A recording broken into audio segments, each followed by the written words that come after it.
In 2005, a group of local activists recognized a needed presence at the Arizona Capitol to speak on behalf of its citizens to preserve our freedoms and created the Arizona Citizens Defense League. The AzCDL is made up of an all-volunteer, non-partisan, dedicated group of men and women who work full-time testifying at committee hearings, monitoring floor votes, lobbying heavily on behalf of our more than 20,000 members. Between legislative sessions, we look for ways to improve existing laws and meet with legislators on proposed bills to provide valuable insight from the Arizona citizens' perspective to ensure that our freedoms and liberties are preserved. If you want to protect your right to keep and bear arms in Arizona, then you want to join the Arizona Citizens Defense League. Check 1, 2. So we're just getting into the pregame show, if you will. I'm Dave Laird. I'm going to be your host today. I'm going to try and help out with the live feed program here at the, I don't even know how many years in a row they've been doing this now. A really long time. And I'm excited to be here. I am the vice president of the Arizona Citizens Defense League Foundation. And the foundation, of course, was created by Dave Kopp many years ago. I was initially supposed to be just the training director. I own my own company. It's called Dynamic Combative Solutions. And we've been teaching Valley CCW classes and pistols, rifles, shotguns, all sorts of self-defense stuff for many years in the Valley now. And yeah, it's been a lot of fun. So when Dave asked me, hey, he's like, I want to bring the FASTER program to the Valley. I said, I want to bring the FASTER program to the Valley. And so it just made for a perfect team. And so I'm excited to be here today. They've never done this live before. And so it required a lot of tools, a lot of equipment, and down to the final hour, actually. And we've got it going now. So got a few guest speakers that I'm hoping I can get in here, like Mike Infanzon and Cheryl Todd, to talk a little bit about the events today. The way I understand it, there's some opening ceremony stuff to honor Dave. That'll be exciting. And some neat events unfolded recently at the GRPC conference, which I'm super happy about to get to be a part of. And Dave Kopp won some awards there, and so we want to present that to his family members today. Still no comments yet. It looks like we have one viewer. Wait just a second.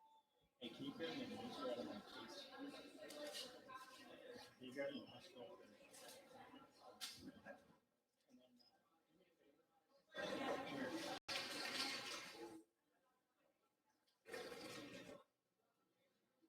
I'm live on the air right now. Do me a favor, that woman in the red.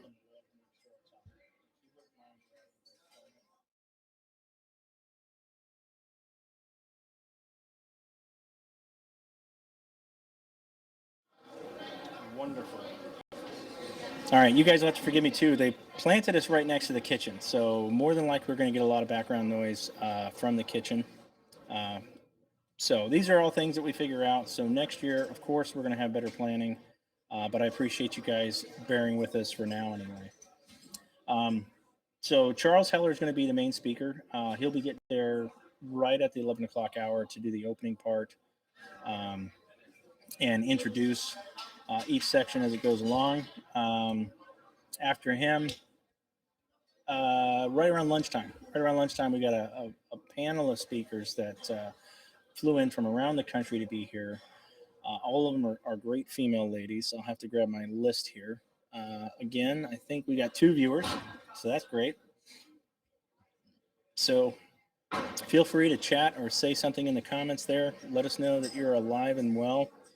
Well, I remember to go grab my list of key speakers so I can talk about them and where they're from. Set that right there. I should probably just pull that list up. Good. All right. So Cheryl Todd's going to make her way over here, and we get an opportunity to talk to her. But let's see. I've been a member of the Arizona Citizens Defense League ever since I can remember. Started my journey in the firearms training industry anyway. Studied martial arts when I was 10. Moved through the ranks there and joined the military when I was 18. When I got out, I worked with the MCSO, Maricopa County Sheriff's Department, and let's see, from there, let's see, I did some stuff. I worked for a few ranges, really big ranges. Had a lot of fun doing that. Started my own company in 2019, and it's been a lot of fun, especially through COVID and all that sort of stuff. It's been kind of a blast. Let's see if I can't type in something here.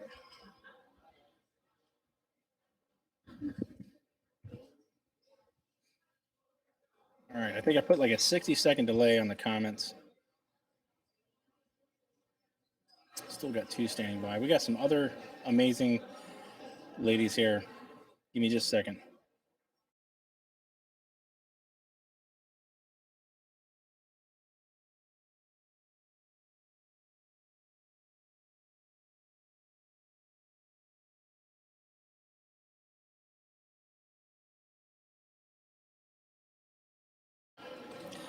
What's going on, Toni?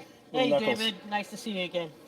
We're just kind of doing like a pregame show before the actual event gets started, testing our cameras and our audio. Hopefully our audience of 2 people will let us know what's going on. Main event's going to start at 11. What have you been up to? I've just been hanging around. Went up to the Prescott area and helped Gary do some CCW class stuff. Oh, yeah. He ran a CCW class. So for those of you that don't know, Toni Gleason has a whole bunch of titles. One of them is that she is a firearms instructor with me, but also for the NRA. She's also for the USCCA. The women's chapters changed names. I'm going to let you introduce them. Which one is it? The Armed Women of America. Formerly of the Well-Armed Women. Yeah. Yes, shooting chapters. Yep. And what other things shooting related have you been up to? That's pretty much about it. Okay. Just doing some basic classes, doing some chapter meetings for the women. Okay. And just hanging out. Where are you doing your chapter meetings at? Currently, we're over at Ben Avery's. Okay. Yep, with the chapter that I run. Okay. When do you guys meet up there? We meet on the 3rd Saturday of the month. 3rd Saturday of every month. So 8 a.m. to 10 a.m. All women are invited. You can. How young? How old? Anywhere from 18 to however old you want to come out. Okay. And you can show up as a guest the first time with no charge. And after that, our annual fee is $50. Okay. A year, or $75 a year, sorry. $75 a year? Yeah. What about range fees? Range fees are $20 for our chapter. Okay. So they're meeting once a month, you said? Once a month, yes. Okay, so it's $20 a month and then $50 for the year. Not a bad gig. Yeah. You get a free T-shirt, a hat, or anything? They do get some type of a gift that comes from our national office. Yeah. Okay. And then you also get a lot of discounts and other opportunities with our other chapters throughout the country. How big is your group right now? At the North Valley chapter, we have 45 members. Okay. But we average anywhere from 14 to 20 people that show up each week or each chapter meeting. Are they all members of AzCDL?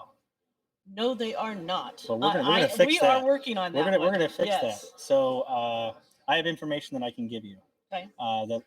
Because if you're a professional in the firearms industry, one of the programs I developed for AzCDL, because raising funds is a real big thing. That's really what helps us put on events like this every year, but it also helps these guys travel around and meet with other folks doing great things in other states. So I think it's really important, like getting to go to GRPC and getting involved at a national level of what's going on, getting that inside information. So much valuable content got collected in Texas this month.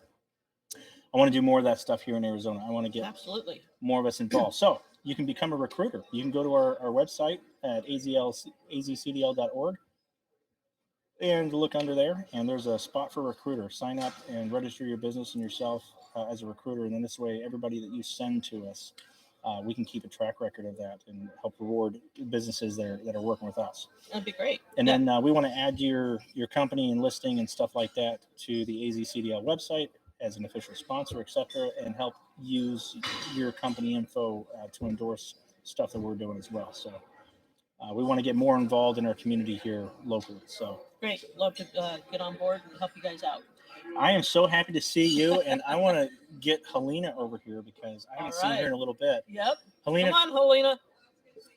Just a quick hello, Helina, because everybody needs to know who Helina is. Nice seeing you again. Absolutely. Dave. Turn that headset over to this gorgeous woman right here. Look at you. What is this? Hop along. Thank you, sir. Well, this is called Too Much Range Time with With the big guns. With the big guns? It's good to see you. It is fantastic to see I'm you. so happy to be here. Yeah. You know, I've not come to the annual meeting before. I'm a lifetime member. What? But shame on me. That's all I'm going to say is shame on me. Because of my travel and my work schedule, which, again, she knows, this is actually my first meeting that I've ever attended for the AzCDL. Really? I've been to lots of functions and stuff like that, but I've never been to their annual meeting. So, well, but this year we're going to try to make it bigger and better. And I'm going to recruit. Yes, you are. I certainly am. You are. And so also save me time so I can go buy something over here at the raffle. Oh my! Right? I want to introduce who you are because a lot of folks don't know who you are. Well, hello, everybody. This is another amazing instructor, and don't let this calm demeanor, like whatever it is you're thinking right now. This woman is. I'm gonna swear in the air and tell you she's a badass. I saw her in a baton class. One of my instructors, he's built like he's two of me, and she was swinging him around quite a bit. She has done nothing but impress me every time she goes to the range. I've got pictures of her shooting a Thompson machine gun in Texas. So she is definitely. Don't tell my mother. Okay, now you're telling my mother. Well, so long as she doesn't know it, we're live on air. So I have to brag to everybody that Helina is an amazing shooter. Okay, so let me brag because this is my mentor. And Toni, where's Toni? She's over there. Toni, another mentor. And so the DCS crew, the entire crew. We got a pretty good crew. I just saw Gary up in Prescott as well, so it was great to see him. Yeah. I miss Cash. I miss his butt, you know, tossing me around. She misses your butt, Cash. Did you catch that? She misses your butt. Don't tell his wife. Anyway, this is a wonderful group, and come and train.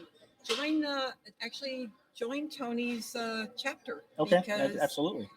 It's every Saturday. It's well thought out. Where do they go to sign up for that? What's the name of the website, Toni? Yeah, come on over. ArmedWomenOfAmerica.org. ArmedWomenOfAmerica.org, and they can go there to register and sign up, right? Yes. And for $75, you get talent like Toni, like Helina and Toni, because Helina goes there. Yeah, and so honestly, it's fun, it's safe, camaraderie, skills. You'll see yourself improve. Yeah. And if you don't feel like you're improving, grab one of us. Yeah. We'll help you personally. And again, before you say anything, both of these women can shoot. Have shot in front of me 240 or higher on the AZ post qualification. So anyway, they're good girls. Thank you. You're most welcome. Seeing you. Love seeing you, and I'm going to catch up with you later after this is all over. I'm going to pass this to Cheryl. Pass it to Cheryl. Okay. Another friend and mentor in my life. She's the president of the Arizona Citizen, the vice president of the Arizona Citizen Defense League, and she is the president of the foundation. So let me get a cue in on her here real quick. Get comfy. You got to get your headset on. Oh, that chair kind of swallows you whole. Look at this. I'm going to put that on there. Boom.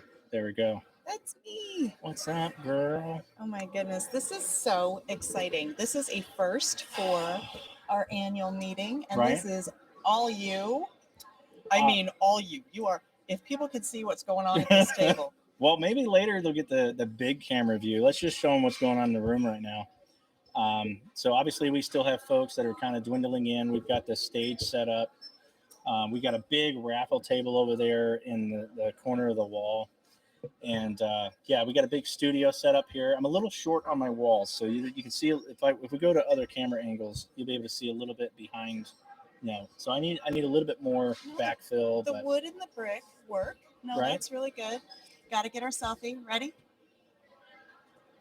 I'm glad you had two fingers up that time. That's true. we were just in Texas together at the Gun Rights Policy Conference, and there was a whole bunch of pictures I had to delete because he was missing one of those fingers. Yeah. In his little salute there. So anyway, well, this is amazing. I am super excited that you have put all of this together. Yeah. I clearly don't know how to operate these things, or my head's too tiny, but they're just probably a little bit of both. And there's nothing wrong with that. Nothing wrong with that. That's fantastic. All so right. Who's listening? Who's watching? Do we have I questions? don't know. Do They won't talk to me, so I think they just want to listen. I don't know if they want to be involved. Maybe we're That's like at the TV at home. Yeah. You know, right? We're just gonna comfort of their home and they're talk sitting down. at them. I never have a shortage of things to say. So I know that, but you're not supposed to agree with that. Oh, I'm sorry. Well, Danny said. Danny said, yeah. Danny, your husband. For All right, sure. let's talk about you a little bit because you and your family have been in the Valley for a really long time. Initially, your business was the auction house. So my husband Danny and I, we've been married for 37 years. Don't listen to him because he always comes up with like 25 or something. And I'm like, well, you know, time flies when you're having fun. But at least he doesn't say it's like 1.5 million years. Right? Right. So married 37 years. We've always been in some kind of business together. And 20-ish years ago, it was right at a crossroads when I thought I was going to go back to school. See, I was supposed to be a psychologist when I grew up. So, you know, with the Freud pipe and the sofa and the whole tell me about your childhood growing up stuff. And so I thought I'm going to go back to school and I'm not sure what Dan's going to do. And he said, you know what? Why don't we just have one more business? Just one. Just one more. Just, you know, and I was like, I'm so done with the brick and mortar and the overhead and the insurance and the whole everything. And so it completely fell on deaf ears. And the next thing I know, we have two businesses. So an auction house and a gun shop. So it was AZ Firearms and Pot of Gold Auctions opened up at the exact same time in the exact same building. And it was complete mayhem. Wow. But I didn't realize that. Yes. That was, yes. What year was that? A chaos controller, barely. What year was that? You know what? I never remember the year, but you know what? It was about 2 years before Obama's first election. Ooh, okay. And the reason I remember that is because, you know, we were a normal business, just like all the other businesses. We were. That would have been like 2008 time frame. No, it would have been 2000, maybe even 2006. Maybe something like that.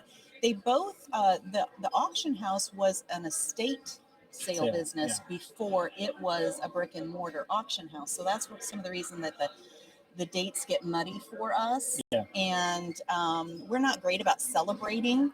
You know, we just keep doing. We just keep moving forward. This is one of the busiest people I know.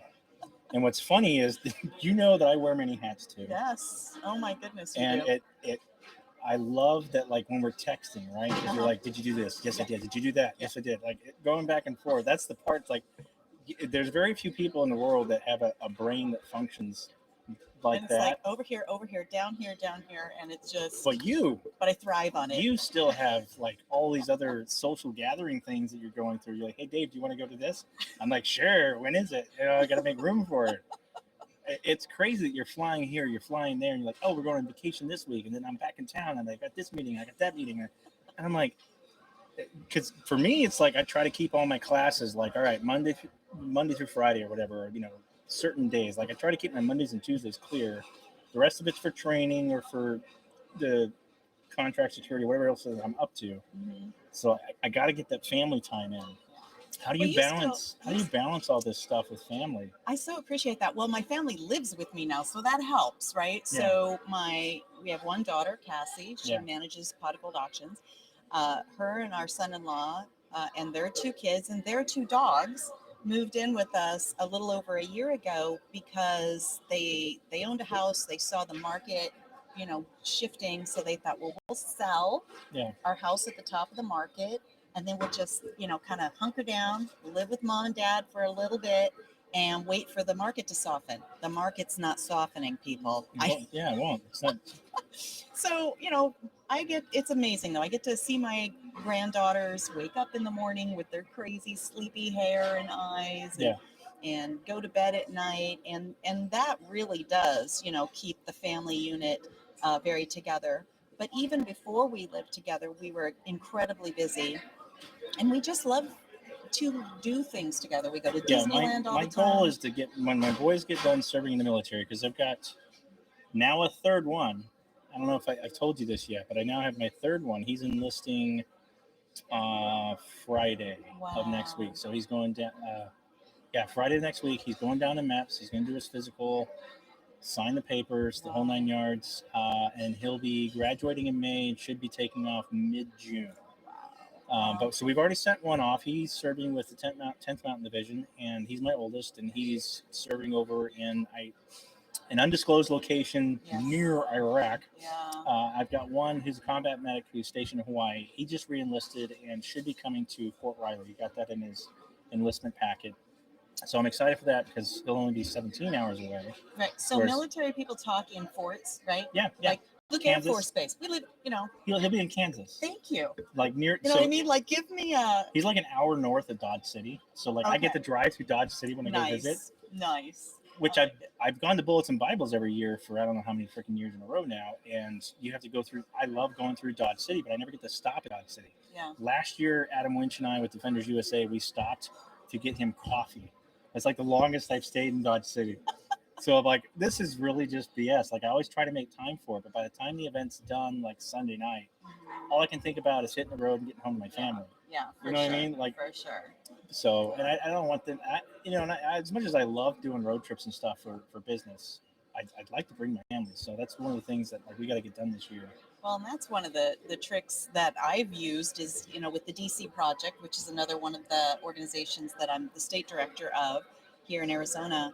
When we first started, it was an annual trip to our nation's capital. We would make appointments with our legislators and just help them understand who the rest of their gun owning and Second Amendment rights protecting constituency was, right? Everybody always thinks of guys that look a lot more like Dave than me.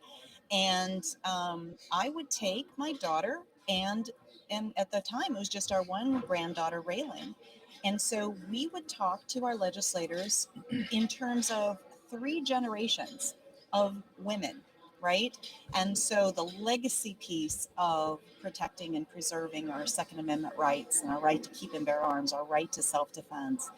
And, so there was just always an angle and a reason to take the family with us. And then it would turn into, maybe a little bit of a work trip, a little bit of a vacation trip. And that's really the key. But now that, like Raylan, she's 8, she's in school. Yeah. So we're really kind of locked in for those 9 months. Yeah. That's a shift. And you've had school-age, school-going kids for I got all one this left. time. I got one left. I got one left. I've had, so so the folks know I have 7 kids. I got 5 boys, 2 girls.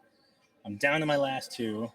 One's getting out of here in 6 months. He's excited about it, which I'm excited about. Yeah. So we have left just my daughter. So 2 more years. Yeah, 2 more years, and then I don't think if I have it my way, she's never going to leave. Yeah. I mean, even though I'm outnumbered at home now. Yeah. She's like my little sidekick. So if she leaves, I don't know what I'm going to do. Yeah. I'll have to talk to my wife again. Well, we've got to be sure, you're right. We've got to be sure that your wife is into all of this stuff that we do. And you guys will have like a never ending series of trips that you can go on together. See, that's why I keep telling her. Cause there's something we have planned. Oh, SHOT Show. It's coming up in January. Yeah. I want to take her to SHOT Show cause we got married in Vegas. And she's like, well, that's a gun thing. And like, I don't want to go with you on a business trip. I want to go with you, for a vacation. It's like, we'll do that too. Yes. But like, I want to take you with me everywhere when I'm going places. Yes. So that's, another sidebar thing. Yeah. Let's talk about GRPC because there was some really neat stuff that they spoke about at GRPC. And I'll put links and stuff down in the description later about, so folks can go and watch some of that stuff live. I think the opening speaker was an attorney. Can you tell us a little bit more about that? Do you remember that? Absolutely. And of course, his name is going to escape me right now, but we'll have it in the link later. But he did such a great job of breaking down a recent Supreme Court The Supreme Court ruling was the Brewer decision? Bruin okay. Versus the New York State Rifle and Pistol Association. And basically what the decision was in that Supreme Court case was that history, text, and tradition overrule all of these arbitrary laws that have bubbled up over the years. And truly, it allows us, and I hate to use the word allows, I think it reminds us that we can go all the way back to 1790, the year 1790, and whatever was the rule, the law, and the tradition, the text, the tradition at the time, that's where we should be. That's where we should have always been, right? Yeah. What does that take away? That takes away the NFA, right? That takes away background checks. That takes away the ATF. Now that sounds wild and radical, but really, no, it doesn't. If you stand at 1790 and you look at what our founders fought for, fought against, fought off, then it makes perfect sense. What's radical and weird and crazy is what we're putting up with. Well, and so for years, this is what I've preached, is that the fight for the Second Amendment started way back in the early 1900s. You know, from my understanding of history, the IRS is basically, a debt collector to help restore a lot of the money that was spent on the previous wars. So after the Revolution, we collect taxes to pay back all the money we borrowed from the Revolution. Same for the Civil War, Spanish-American War, even World War I. After World War II was when they didn't disappear all of a sudden. And there was a lot of changes made in the early 1930s with regard of having a law enforcement branch. The ATF kind of migrated from the 1800s, but it's always been a tax collecting service for the IRS. It became official around the 1930s timeframe. So those two groups we need to get rid of. Definitely we need to gut the IRS. Hiring 87,000 more or 78,000 more agents, I'd like to see them work on eliminating a lot of the tax code. It's ridiculous. So one of the people that I talked to, so the Gun Rights Policy Conference, it brings together the most brilliant legal minds across the nation. And this was a side conversation that I had with someone, not part of the programming. But this person said, that sounds like a dramatic number, and I don't want to downplay it at all, but I'm just sharing what this person told me that I have not gone back and looked at, and said, but there's a humongous amount of people that are aging out and retiring. Now, 87,000, and I kept challenging him on that point. And he seemed a little bit of an apologist for the IRS and that decision. But I just thought, I don't like to just block out information for the sake of blocking it because I think I already know. I always like to let the information come in, chew on it a while, give it. That's a lot of agents. It's a lot of agents. There's a lot of old people working in the IRS. It's probably, and we can get in the education system next because it's probably because today's generation can't do the math required to collect taxes. Well, and they don't want us to? Could I go that far and say the IRS doesn't want us normal people to be able to understand? But it seems like so they did like a separate legal discussion Friday when we were doing the AmCon. So Cheryl and I really went there for the social media part of it. Cheryl got to speak. I got to speak. It was tons of fun. Learned a lot from that. And for this. But that legal conference, man, they had some amazing people in there. They had Massad Ayub. They had a whole bunch of others. And the Bruin case was all the buzz. There was so many ways that they could use that. And one of the guys said something that I found pretty interesting. I think it was New Jersey had a ammunition capacity limit set at 20 rounds. You weren't allowed to have more than 20 rounds in your possession. They had passed the rule before that you couldn't carry more than 10 rounds, or the gun shouldn't be capable of carrying more than 10 rounds. And I remember the stink on that when they passed that law, and it wasn't that many years ago. But apparently that state is now dissolving that law because DC. It's another DC. Heller, Dick Heller case. Yeah. It's like Heller 5 or something. But they're reversing that law because of this Bruin decision that they don't want to have to pay the money to be against being sued because they know they don't have a case and they're going to have to let that go, which I find fascinating. Yeah. That states are already looking through their laws. We see New York doing it right now, whereas New York's trying to go the opposite end. They're trying to pass a bunch of stuff to make CCWs harder to get. We see other states like New Jersey starting to dial that stuff back. Right. And so that gives me a lot of positivity because now we can focus here at Arizona. And I think joining AzCDL, by the way, is super important right now. So tell all your friends and family, because I don't want anyone to think that 2023 is going to be an easy year. The whole reason why I joined and anything that these guys have needed, I've jumped into, especially on the social media side, is because we need to start getting the word out. We have 20,000 members, and many of those members are not as active as we would like, but there's 7 million residents in Arizona, and I'd be willing to bet that 90% of them are probably gun owners. And they need to sign up and join and be involved and participate as much as they possibly can, any way that they can, because I would like to have a stronger voice when we meet in front of our Arizona state legislators, so that as we move forward to try and reverse a lot of the stuff, both state and nationally, we can still be the guiding light nationwide, because a lot of other states have followed our example. And this year, if we're lucky, we control the House, the Senate, and the gubernatorial seat. Yes. We'll be able to do a lot more in the next 2 years before we have to start fighting for that presidential seat.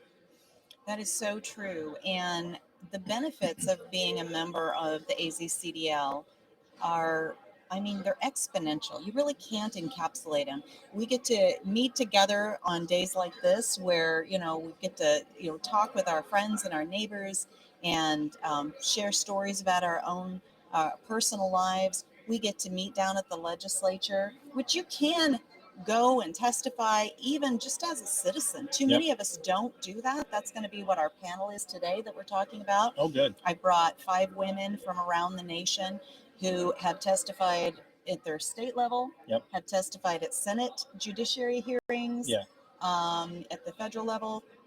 It's an incredible group of ladies that have great experience and information to share with the rest of us, encourage the rest of us to step up and do this as well, because it's so much harder for the other side to, you know, push back on, well, this was my personal experience that I am sharing with you. You can't discount that. So, you're going to although somebody did, right? Is it Daniel? It was Contreras is the last name. Contreras is the last name. Oh, my goodness. Democratic senator. And now your friend, what was her name? Lauren Snyder, and she'll be here speaking today. Oh, as a husband and as a father, watching that, because I remember I didn't watch it live. You called me up and you told me, Dave, you need to go get this video, because they record everything when they're meeting, and so it's available. And I downloaded the video, and it's a massive video because it's an all-day video, and just needed to get that little snippet out of there. But that was the most, and you guys, if you're following us on YouTube, you can go back to our main channel and you can watch that exchange. And I want to let everybody know the way that I did it was I took the entire compilation and then I chopped it up and blended them together, because he was immediately responding to her. But I didn't edit out anything anyone said. She made a comment, he made a comment, and it just perfectly synced together. And it was amazing. He basically told her to stay inside. If you're that afraid to go out in public, to stay inside. I wanted to reach through there, because in one breath he says that he already feels like he's unsafe meeting in the state house, the state Senate, when he shows up for work, because just anybody can run around with a gun. And of course I had to hear about, well, you know, I'm not opposed to guns, I'm a hunter. Like, you have not killed an animal in your life. Okay, like, you haven't show me a piece of paper that you've killed. And then to turn to her and address her specifically, and so insultingly, so disregarding her personal experience. Oh my goodness. Well, so several things about that. She's other abled, right? She walks with a cane, and she held up her cane as she was testifying and said, I can't run away and hope that the police are going to get there in time. I want to be able to protect myself and be my own immediate responder. This was the core of what she was sharing. And, you know, for him to come around and completely disregard that she was, you know, not him, right? He's a very able-bodied male, big statured guy. But you know, just wanting to be able to protect herself, and for him to say, if you feel like you have to have a gun with you all the time, then you should just, at that point, you should just stay home, he says. So there's... Are you packing heat today? Concealed is concealed. So anyway, so the other thing is, that was her first day ever showing up and testifying. And to get that kind of weird pushback, that Sure. would shake a lot of people up. But it strengthened her resolve, and she handled herself with pure class. And the fact that she spoke up caused him to have this reaction. Oh, yeah. And now, because she spoke first. Her comments, and you can tell as she recounted her story and because they only give you like what, a minute? Yes. They only give her like a minute. 60 to 120 seconds. You know, when you want to say something, you only have a minute to say it. It's like you have all these feelings, all these emotions, all these reasons, and you're trying to find out like what's the most important thing, especially if you're not comfortable or used to speaking a lot. And so to try and jam it out, like I could tell that she was flustered. She had lost her notes, so she was just speaking from the heart. And those are the best speeches if you like. That's what we're doing right now. Those are the best speeches if you ask me. So yes, first time speaking for in a minute or less. She's trying to tell her story in a minute or less. To have that guy disregard her feelings like that, and again, as a man, I wouldn't comment. Right. I wouldn't have a thing to say. I would thank you very much for sharing your story with me. Yeah. And I would take that into consideration when I'm trying to decide whether or not I'm for or against something. You know, the big issue that's going on in the United States right now, of course, is the Supreme Court decision about pro-life. Okay? And my wife is a woman, my daughter is a woman. And despite whatever my feelings or beliefs are, I keep them to myself because I want to hear what it is they specifically value. And I've learned a lot by just keeping my mouth shut and listening to what the women are telling me. Listening to the person that is the closest to the issue. Yeah. Right? I think that's really valuable. But the fact that Lauren showed up and told her story, and it created this scenario where Contreras spoke up and spoke back. Yeah. That would have never happened. He would have never outed himself in that way if she hadn't have shown up. And now we have this soundbite that trust you me. We wrung it for every little bit that it was worth to help people see this is what your legislators, your representatives think about you. Well, and it wasn't just him. There have been other legislators and representatives that I've seen through the recordings, and I would say we had like at least 6 or 7 in one issue only that had extremely negative comments, especially when Uvalde specifically happened. And again, there's a very emotional woman in a House seat who is giving her feelings and her emotions. And I don't discount those feelings or emotions when she's speaking. But there's this anger involved from the other side. There's this anger involved about what is a natural right. I think that's something that really needs to be addressed. They feel as though they have the right to violate rights. Right. You know, that they have a right to tell you you're not allowed to talk. And if we never speak up and say, no, that's not okay, then they think that we agree, right? Yeah. Silence is compliance. It is. Right? And agreement. But I do want to, I know you're doing the interview, but No, go. This is live stream, so you run with it because this is like your jam, and I'm not. I don't do this nearly as much as you. This is amazing what you have set up in front of us here, and in front of our guests that are quickly filling in tables. And I know soon the meeting's going to start. So I did just want to be sure that we talked about the importance and really what the AzCDL does. We are the watchmen on the walls. We are the guard dogs in the legislature, the state legislature, every single year. Even when legislature is out, we are talking with legislators and trying to figure out, all right, what kind of bills are they already floating? We have bills that we want them to develop and work on. And when we have your voice, when you are a member, our voice is exponentially more impactful. And I just want to encourage everybody out there listening, whether you're in the state of Arizona or wherever you are, what happens in one state will eventually end up impacting other states. Look at the craziness that goes on at both of our shores, right? Yeah. We've got the West Coast, the East Coast, and all this craziness just starts bleeding across the state. So if you use just that as your encouragement to help be that firewall in the state of Arizona. Whether you live here or not, we welcome you as a member. I believe membership prices are affordable in this organization. Please check them out at azcdl.org.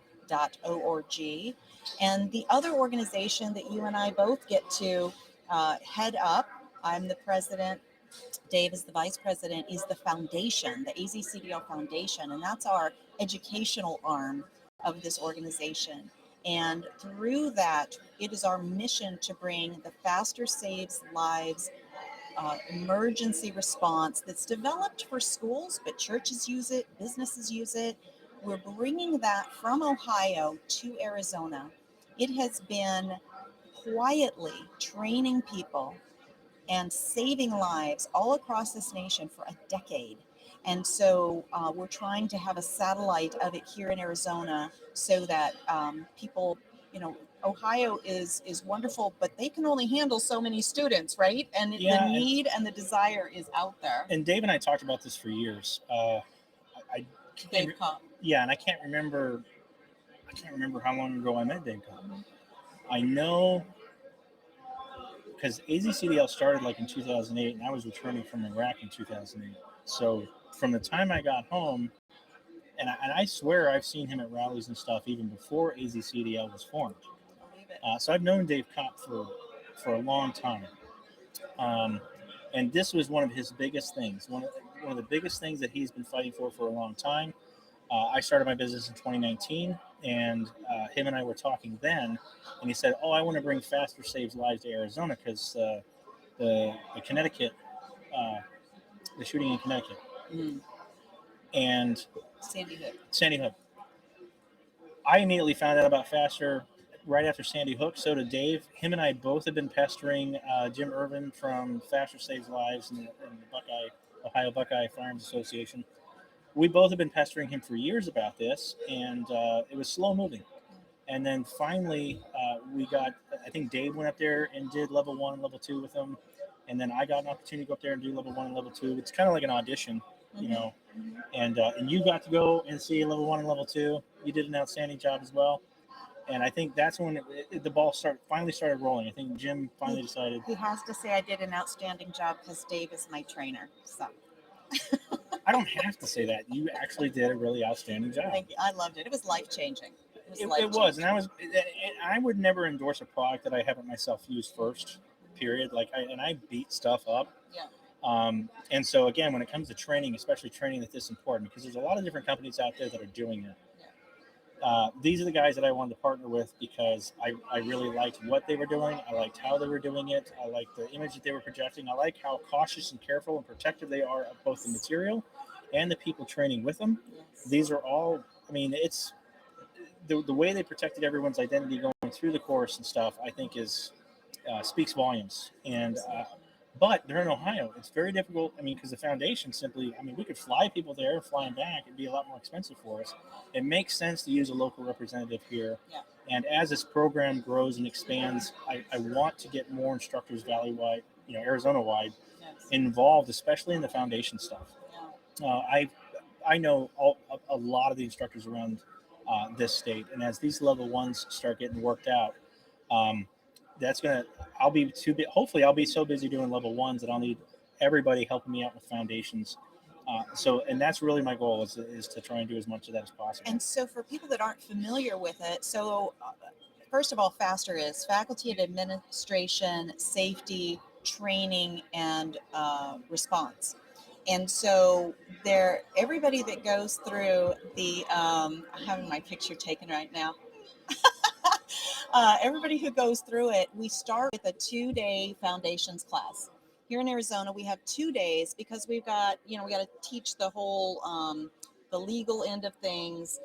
In Ohio, they have a different setup for their citizens. So if you've got your concealed carry, you've already gone through a lot of that. So here in Arizona, foundations is a 2-day class. We hold many of them on the weekends, but we have one coming up in a week from now that's on a Monday, Tuesday. Yeah. And then there's the level 1. It's a 3-day class. There's range time. There's classroom time. There's emergency medical training. It's tactical combat casualty care. And so I think that's really important for folks to know because Pardon my arm. It is the tactical emergency class, and the only thing we're not doing is trachs and poking lungs and stuff. Yeah. Like all the other stop the bleed, Yeah. tourniquets, things like that, and they all go home with their own first aid kit bundle. Yes. That's great for the classroom. Every single classroom in Arizona needs to have an emergency response first aid kit with a minimum of 5 tourniquets, Yes. in my humble opinion. So if you have 30 students and you only have 5 tourniquets, okay, the goal here, right, in my personal opinion, is that the classrooms, like every single teacher should learn how to be a first responder to stop the bleed. Yeah. Okay, we need someone to picture you have a boat that's leaking, right? You got some guy that's just poking a screwdriver in the boat and it's making all these other leaks. Right. So obviously we need to get rid of him. Yep. Because it doesn't matter how many holes you plug, he's still poking holes in the boat. Yeah. Right? So we got to get rid of him. But then we need to plug up all those holes so more students, more classes survive. So we're currently working on stuff Yes. so that we have already raised enough funding to do 1,000 teachers. And we want to make sure that we're opening this up to church security. Yes. Because they're providing for a lot of churches have schools on campus. A lot of churches have their own security, but they provide safety and education for children on Sunday. And so if you guys want more information about that, you can go to AzCDL Foundation.org. You can contact me through the DCS.training. You can go to our AzCDL.org website, and from there, go over to the foundation website. You can check out the FASTER website in Ohio. And that's fastersaveslives.org as well. And when you go to the training tab on there, it's a drop-down menu, and you can choose from classes in Ohio or Arizona. Yep. Like I said, we've got a 2-day foundations coming up next week. We highly recommend it because you have to go through that before you can go through the 3-day. Yep. And the 3-day does end with a force-on-force scenario training with airsoft-style guns, and really trying to make it as real as possible, because when people get to the end of this program and they are certified, they have earned that certification. Yeah. And the range time, the qualification is higher even than law enforcement are required. So very true. So the goal here, again, because Ohio already has a 16-hour mandated CCW class, and so they've got that training. They're doing an 8-hour foundations class. So right there, that's 3 days. So actually ours is a little shorter. You're going to get a review of the law and legal here in Arizona, because it really matters that you know our laws. We really want this program to be successful, so I want to make sure that we're setting the teachers up for success and not shortcoming their education when it comes to the law and legal part. And for those with experience with firearms, you'll probably handle the firearm portion because it's going to be very basic and introductory, but we want to make sure that you are set up for success. We want to make sure that everybody's matching, so that level 1, the focus really isn't on the firearms, and that's super important. It's more structured on how do we use firearms as a portion of all this other stuff. In other words, I don't want you thinking about the gun. Yes. I want it to be there. I want you to focus on stopping the incident. I want you to think about safety. I want you to think about, I don't want you thinking about clearing the functions. That's just got to be honed in, and work on solving the situation.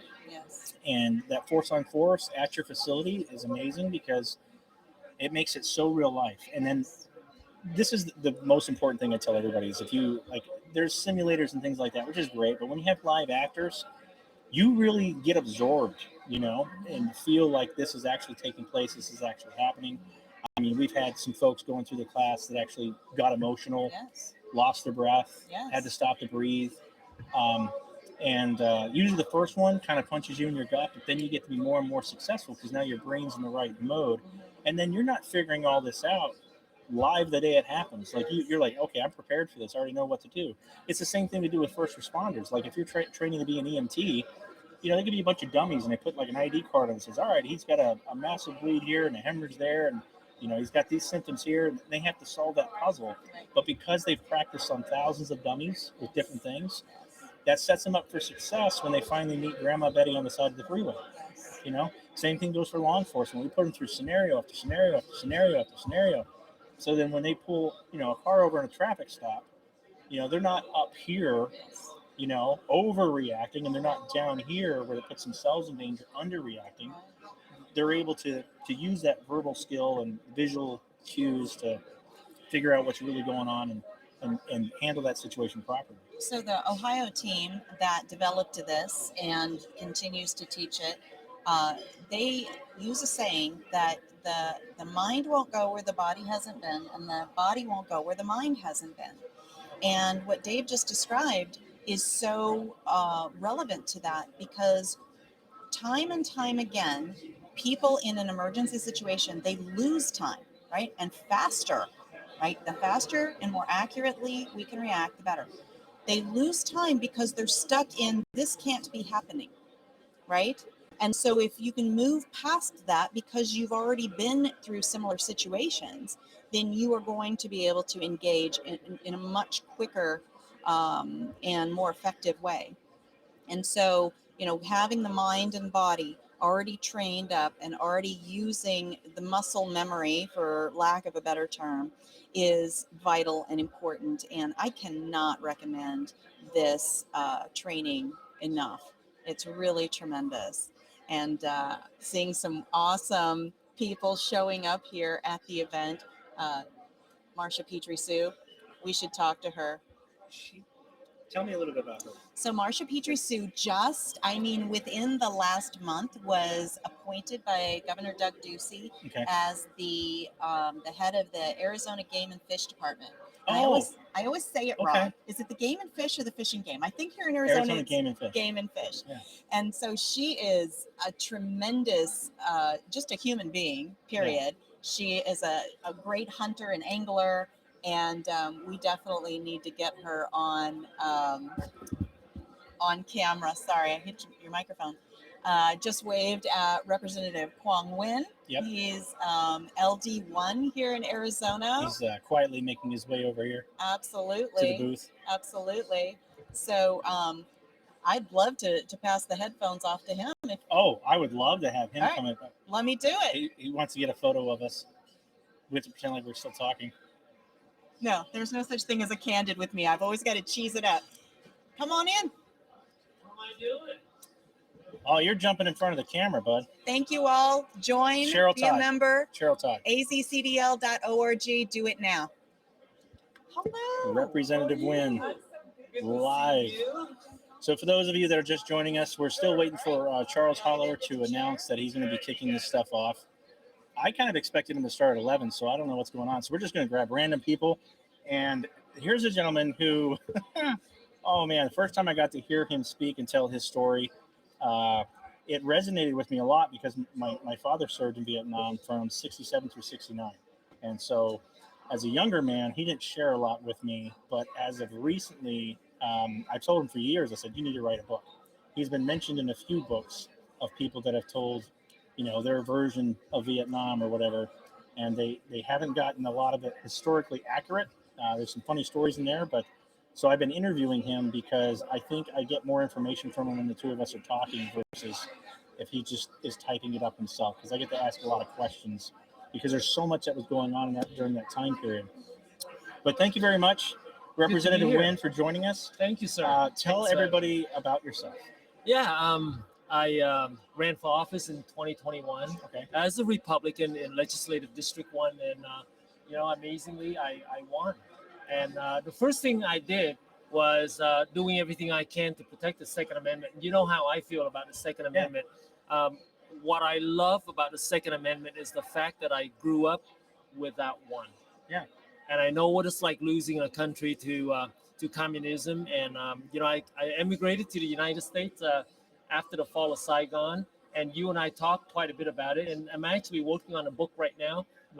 Wonderful. But I was just telling Dan over there earlier that every day you wake up, there's a new article of how this administration is attacking the Second Amendment. Yeah. I mean, I can't even keep up.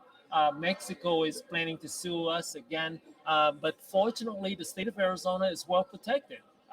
You can't sue industry, you can't sue manufacturers, you can't sue distributors, you can't sue retailers anymore if a gun is unlawfully used. And so I'm glad to be able to come back and continue to do this kind of work. What made you want to run to be a state representative? Why was it so important to you? You know what? Actually, it never crossed my mind until until a couple of people, friends, one of them was Karen Fan. Yeah. The other one was Rusty Bowers. And they came to me and they said, you have a lot to give. Yeah. You need to do this. And I was thinking to myself, I have no name. I have a strange name. Yeah. I look different than most people. Yeah. According to the left, Yeah. I'm a white nationalist, right? According to, of course, to Senator Martin Quezada. Yeah. So I decided, yeah. What? If I'm going to be labeled as an evil guy, might as well run and do something for the state. And very fortunate to be able to be in this great country. Yeah. I mean, you name a country where you can take a war refugee and say, you know what? One day you're going to be a state legislator. Right. It's amazing. Well, immigration is something that Arizona's familiar with, right? Right.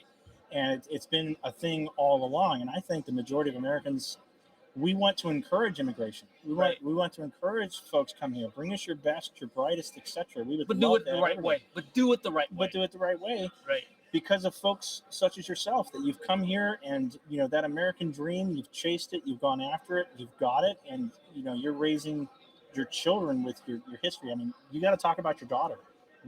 What an amazing girl. What is she doing right now? Well, I'll tell you what. Opportunities and the American dreams, those are the things that are not guaranteed. No. Opportunities, you have to take it. Well, yeah, I would You say have to opportunities are guaranteed. It's, but you're not. Right. But you don't take advantage of it, then Exactly. Yeah. And so you asked about my daughter. Thank you very much for asking. She graduated from the Naval Academy back in 21. Okay. She got her master's degree at the Naval Postgraduate School just last June. Nice. She's in South Carolina now, learning to doing the nuclear power school, so that she could go to the fleet as a submariner. Oh, And wow. we're very proud. And Wow. here's a little girl that graduated from a tiny little high school out of Prescott, right? Yeah. And But she was a competition shooter.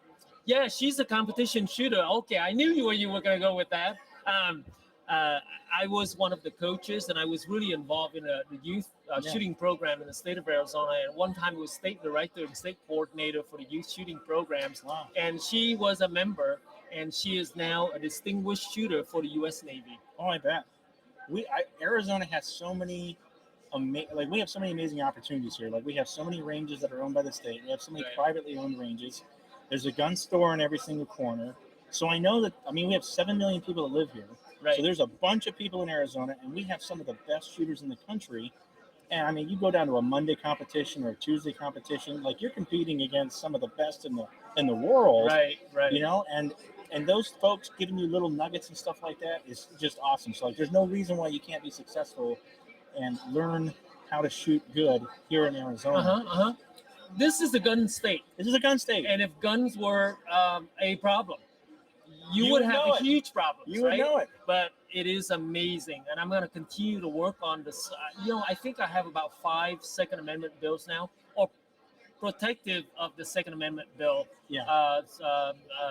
Coming up for this new session here. I'm excited. And by the way, my new seatmate, Selena Bliss, well-armed women, board member of Arizona State Rifle and Pistol Association. Okay. You're going to have 2 great people in the House of Representatives working on behalf of the Second Amendment. Which is what we need more of. Yes, sir. Yes, sir. Now, I'm late to the party. I've only really been involved in seeing some of the legislative side going on since about 2019. Mm-hmm. And it's because of what I've seen that I was like, okay, here's my qualities. Here's what I can try to bring to AzCDL to make it better. But tell us about those challenges. There's quite a few people, because I think a lot of people in Arizona feel like, oh, our gun rights are safe. They're fine. Like, I don't need to worry about it. And I really want to see more of them get involved in the AzCDL, because this is the one group that really helps you accomplish your tasks, moving your bills along. Right. So, tell us about the challenges you've been facing. How has AzCDL helped? It's amazing. And by now, I miss David Kopp already. Yeah, he was there at every committee supporting my bills. Yeah. Okay. So we put out bills. We do the best we can. We get everybody in, and everybody, please remember that we have such a thin margin of Republicans. Yeah. 31-29 in the House, 16-14 in the Senate.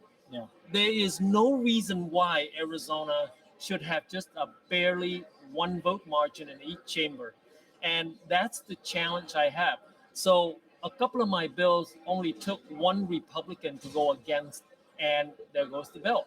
Yeah. So hopefully when I come back, if I come back in January, hopefully we'll have more than 32 to compensate for the one Republican that may walk off the path. Yeah. I never did understand why a Republican would walk off the path on a Second Amendment bill. And I have to tell you this, as a legislator, every other legislator that I met, Republicans will tell you, I support the Second Amendment. But when it comes to getting involved with the ASRPA, AzCDL, the NSSF, the NRA, actually getting involved with legislation, it's a lot smaller. Right. Now, I'll probably have Mike Infanzon on later during the lunch break to tell us, because I know that his group puts out a group, just the facts page that shows where Republicans and Democrats sit voting yes or no towards gun legislation. So I want to make sure I pass all that information out, but it's super important you guys review that when I do post it, and I'll definitely put a link in here for it too later on, because that will help folks identify who in which district probably need to get replaced with somebody that's more pro-gun. Right, because right. that will help you get your job done. And if you guys are living in his district, you come up for election again when? November 8th here. Okay. Coming back for my second round. So it's this one. Yes, this It's this one. Yeah. All right. So hopefully, there are enough people out there come out to support. And by the way, I'm not just a single issue guy. I came down there as a Second Amendment guy, but in actuality, I passed bill on, religious freedom, patient rights, civic education, all those things that I've been doing outside of just the Second Amendment. Yeah. So I'm not a single issue guy. And again, the fact that Dave was always there, Michael was always there, Cheryl was always there in every committee. Yeah. And what you really have to understand is the left will twist the bill to where, I'm supposed to be bringing guns into second grade class. Oh yeah, they love to twist things. Exactly. And so it's nothing. Teachers are going to leave guns in the bathroom. Teachers are going to have it fall out of their holster. Teachers are going to shoot themselves or accidentally shoot a kid. Like, they bring the worst case scenario. Right. Where show me the case. Right. Show me the case where that's ever happened. Right. There's many states that already allow firearms on campus. And I don't even want to go down the road, but I mean, we have not had a problem with firearms on campus until they passed the federal legislation in the 90s, demanding that you had to have a CCW from the state, and that state had to approve it. And so now it's always a constant battle to undo the stupid stuff. Yeah, I brought up a bill, CCW for college campus. Right. For employees and registered students. Which you're probably going to have an even tougher time challenge this year, because a person that didn't go to a school just recently at ASU came and took revenge on one of the college professors. Right. And that's gonna be brought up, and that's gonna make that bill even tougher for you to fight. Yeah, but think about it. What if the professor or one of the students was armed? There you go. What if a good guy had a gun on campus? And And by the way, on that particular bill, we have 11 years of data of 0 incident reports, right? State of Texas, state of Utah, state of Colorado. Yeah. If you have 11 years of no incidents with CCW carriers, right? Right. Why would you have them now in the state of Arizona? Are we somewhat more dumb than the other 3 states? Right. I don't know. I don't know either. But thank you so much. Nguyen, it's always a pleasure to see you. Thank you, sir. Guys, Representative Nguyen, District 1. There's a lot of districts. District's 1. So if you guys live in District 1 and know someone that does, call him up. Make sure that this gentleman gets reelected. He has done a lot for and helped Arizona Citizens Defense League protect your Second Amendment rights. Thank you for sitting down with us. I know that you weren't even here to speak today, but getting to see you, getting you on camera so these folks know what it is that you're doing, I greatly appreciate it. I appreciate it's always it. Thank a pleasure. You, sir. Thank you for I your can't service. wait to see you again. Right. Thank you. Take care. Bye. All right. It looks like Cheryl Todd might have somebody waiting in the wings. Our room is getting busier and busier. Hopefully she'll also have some details for me about when we're going to get this party started, for crying out loud. All right. So our next special guest I have met before, and of course, I am so panicky about making sure that all my cameras are still turned on and doing what they're supposed to do that it has completely slipped my mind. So I'm going to let her introduce herself. And because she wasn't really scheduled to sit and speak, I also don't have her little name tag down there at the bottom. I apologize. No problem at all. Thank you so much. It's fun to be here and to see you again. I'm Marsha Petri Sue, and I am the brand new commissioner, one of 5 to Arizona Game and Fish as of 2.5 weeks ago. And now that Cheryl had just told me that because I didn't know that. I know that you've done a lot of stuff. I've seen you at some of the rallies, and we've spoken before. So now that you're doing this, what does that mean for Game and Fish? What is this role going to do for you and for the people here in Arizona? Well, I think that I bring a unique perspective because 30 years ago when I met my husband, I had never done anything in the outdoors.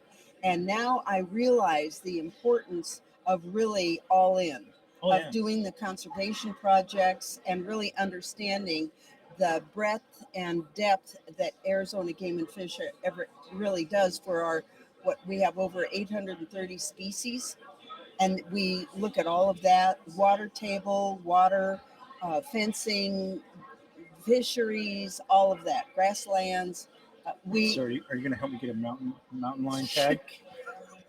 First email I got, someone emailed me, says, can you help me with that deer tag? I said, no, that's not one of the things. I am not a hunter in Arizona. I apologize. We need to have a hunting representative here because I can be it.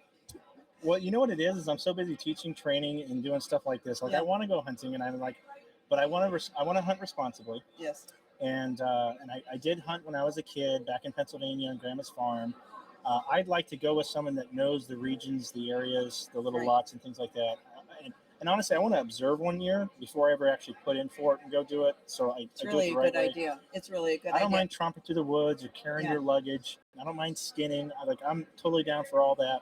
But yeah, I want to learn the ways here in Arizona before I try to do it on my own. Well, and I think you bring up a really important point. It's okay for people to go out on their own as long as they go out to that area, to that unit prior to really scout it. Yeah. Rather than just saying one day, oh gosh, my tag's here, I'm going to go take a look. Yeah. We also, every time we fish or hunt anywhere, what we do is we always have a guide. Yeah. Someone that is a professional, that is bona fide and really knows the area. And we've had tremendous success, not only in Arizona, but all over the country and actually all over the world. Now, last I heard, Game and Fish was going to open, I think, 5 more ranges. Like it's already been proposed, been done. Do you know anything about that yet? Is it still too new? Well, having this be my 2.5 week celebration. Too soon? Too soon? No, I know just a tiny bit. Okay. And what I do know is, yes, you are correct. And I think what they're doing is looking at the people to run those ranges, the areas which I think they have most of that land secured. Yeah. And one by one, we will be bringing those up. Okay. So if you check the Game and Fish website, which has a plethora, a ton of information on all of these different aspects, including our conservation projects. My husband and I work on a lot of conservation projects. For an example, we have one area where they go and redo fences for the antelope and for the pronghorn migration. Okay. Yeah, so it's really cool. We can keep going. I think he's just pointing where everything else is out at. But we're getting close to going. What are some things that you're hoping to accomplish being in this position that maybe weren't getting addressed before? Well, and it's not that they weren't getting addressed. It was the voice on how they were addressing them. I think coming in as a brand newbie to the environmental world and to conservation and to understanding that hunters are the best conversationists is really very important. And I bring that voice where a lot of these people started hunting when they were 5 years old. Yeah. You know, I started when I was 46. Yeah. And actually, I didn't even start. My wedding gift was an over and under Satori lightweight. Was that what you wanted? No, I'd never seen a gun in person. Oh my goodness. Yeah. And so my husband sent me to I made the mistake of buying my wife pots and pans one year for Christmas. Guns. She's like, don't get me anything for the kitchen or house duties for Christmas. Like Christmas and my birthday is for jewelry. Now it's like, all right, like if you got me a gun for Christmas, like, I mean, I don't know. She loves cooking. I thought I did a good thing, but. Well, one of the programs, I think, especially for women, and that's one of the voices I want to bring to the party, is that we have, if women are either afraid of camping or guns or hunting or species or any of that, becoming an outdoor woman through Arizona Game and Fish is where I started. You know, I showed up in my fancy clothes and I walked away smelling like a campfire in a camel cap and real dirty. Yeah. And that's a week program. So I really highly advise, a lot of the states do have the Becoming an Outdoor Woman program. It actually started in Wisconsin. That's a really interesting. Yeah, I didn't know that we had that here. Yes, we sure do. Where can you go to find out more information about that? The Arizona Game and Fish website. It's just if you Google or DuckDuckGo Arizona Game and Fish, it'll pop right up, and there's a ton of information. There is a ton of information. Yeah, everything from hunting guidelines to what's happening in the fisheries, because we're just battling some bacteria in one of the fisheries, actually 2 of them, and now one is just ready to reopen. See, I do know that. Pretty cool, huh? Right. And it's just, there's a lot of information, including the Becoming an Outdoor Woman. Or you can just Google or DuckDuckGo Becoming an Outdoor Woman, Arizona. What do you know about? Maybe this is in your realm, maybe it's not. Like, we've lost a lot of water here in Arizona. The lakes are down at some of the lowest levels in forever. Any word on what that's going to look like? Do we see that getting replenished anytime soon? Well, yes, I do. And I think that a lot of the critter groups, so for an example, we do a lot of work with Arizona Antelope Foundation and Arizona Deer Association. Okay. We build water catchments. We fill water catchments. We just purchased a great big water truck for Arizona Deer Association, fill it up. We have volunteers that go out and fill these. We do the same thing with antelope. Sheep projects, the desert bighorn sheep, Arizona desert bighorn sheep. What we do there, which is fantastic, is that we take people out to the sites where sheep live, and we know where sheep live way up on the top of the mountain, right? And it's kind of cool on these is that you get a helicopter ride. So they get the Papillon. You're spoiled. I know. You're so spoiled. I know, but I can't. I think, well, I took my wife recently for a helicopter ride it was a big anniversary. We've been married now. She's going to kill me. I think we're coming up on 21, so I think it must have been this past one. There was a restaurant helicopter thing out of Falcon Field. There's a steak restaurant there. They bring you a hot stone, and you throw your steak on the stone. You cook it yourself. Well, they had like a helicopter ride paired up. Maybe it was Valentine's Day. That's what it was. They had a helicopter ride paired up. I was like, sign me up. But I didn't tell her. I surprised her. So you show up and you immediately walk through the restaurant, and then out on the airfield towards the helicopter. She's like, oh, you know. But I hadn't ridden in one since I was in the military, and I was like, this is going to be awesome. And we flew right over the wild horses near the Salt River and the lake out there. We turned around, came back, landed, had an amazing dinner. So when you mentioned helicopter ride, that was the first thing that popped in my brain. Arizona is such a beautiful state. Yes, it is. We have so many amazing outdoor opportunities. It is so hard to find space in a lot of these places now, especially during COVID. Like, did you try to do anything during COVID? Oh, yeah. And I have a big trailer. I've got my quads. I packed my whole family up. And fortunately, I left town like on a Thursday. Yeah. I want to say it was like Memorial Day weekend. And I mean, I take this 39 foot, it's the biggest bumper toy hauler you can haul, way out into the sticks around the Mogollon Rim where no one could find us. Beautiful. Set up camp, and Friday I had 20 campers all around me. Sure. And where we'd set up base camp, and then of course all good people. Like, and you're going, really? I wanted the quiet. I wanted to be by ourselves. Yeah. Yeah. But then you try to make the exit to go to like the local store or something, and it's just, I mean, hundreds of people everywhere. Yeah. So like Arizona is a very outdoorsy state. There's so many great trails. Right. So much great stuff. And we have a cabin up in Alpine, which is up in the White Mountains. Oh, yeah. And they call it elk country. Well, my husband was, I was up this last week in Seattle doing some work, and he went up to the cabin. He said in the back pasture, which is not ours, but it's a kind of a pass through for the elk, they're just starting to herd up. Yeah. And he said there was a herd back there of over 100 elk. And there was 3 deer right in our front yard. So that was really very cool. So get out there, enjoy the outdoors. If you have any questions on the trail maps or where to do any of this fantastic recreation that you're talking about, go into that Arizona Game and Fish website. There's a ton of information there. There's a ton of information there. And once again, tell everybody who you are. Marsha Petri. I'm the news commissioner for Arizona Game and Fish. I also was past chair for Women's Outdoor Media Association, and I'm Marine Corps Scholarship Foundation for Arizona on that committee. And my trade is I'm a professional speaker and best-selling author. Thank you so much for stopping in and sitting Fantastic. with me. I'm so excited to learn about this new position. I know you're going to do awesome. Thank you. They're going to get started here in just a few minutes. Hopefully I can get one more state representative on here before they do. Fantastic. And thank you for your time. I'm going to catch up with you later. Wonderful. I got to give you a hug. I would like that. Thanks again. Thank you. All right, everybody. So if you're just coming in, it looks like Charles is probably going to get started here in just a second, but I've got one more state representative that I'm going to be excited to introduce. Representative Frank Carroll. Okay, good. All right. You guys probably should know this gentleman. This is Representative Frank Carroll, and I'm going to need you to remind me of which district you're in. Oh, okay. Fantastic. I'm currently in District 22. Okay. And the new district designation is 28. So I picked up some more desert in my real estate that I cover. Okay. And yeah, so I've been in the legislature 4 years now. Okay. Chairman of Transportation. I'm on Natural Resources, Energy and Water, and Government Elections as committees go. Looks like we're going to stand and do the Pledge of Allegiance. So just hold on just a moment here. I pledge allegiance to the flag of the United States of America and to the republic for which it stands, one nation, under God, indivisible, with liberty and justice for all. All right, thank you. Now we're going to have the POW and Duke, are you here? Oh, you're right here.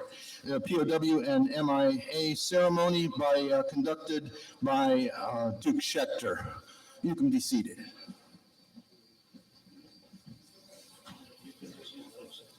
I will. Don't get too close to that mic, it's a little hot. All right, guys, so if you're just joining us, Charles Heller is getting this mission started. So we're going to go ahead and start the live feed for the actual meeting, and then we'll come back later and talk to Frank Carroll some more. All right? Enjoy. Feel free to ask questions along the way. As you entered the hall this afternoon, you may have noticed a small table in a place of honor. It is set for one. This table is our way of symbolizing the fact that members of our organization of arms are missing from our midst. They're commonly called POWs, MIAs. We call them brothers. They are unable to be with us this afternoon, and so we recognize them. This table set for one is small, symbolizing the frailty of one prisoner alone against his oppressors.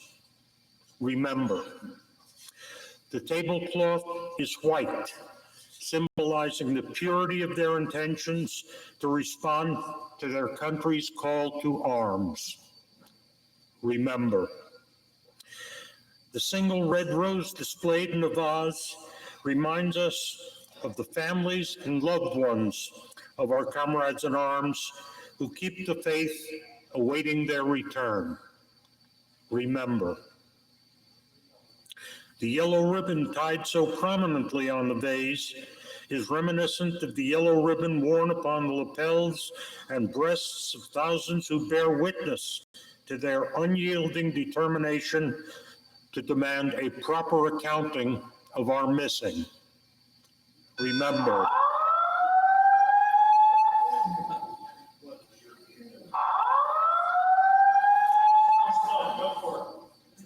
the candle is lit,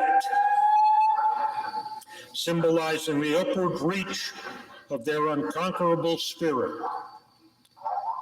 Remember, a slice of lemon is on the bread plate to remind us of their bitter fate. Remember, there is salt upon the bread plate, symbolic of the family's tears as they wait. Remember, the glass is inverted. They cannot toast with us this night. Remember, the chair is empty. They are not here. Remember, all of you who served with them, called them comrades, who depended upon their might and aid and relied upon them, for surely they have not forsaken you. Remember,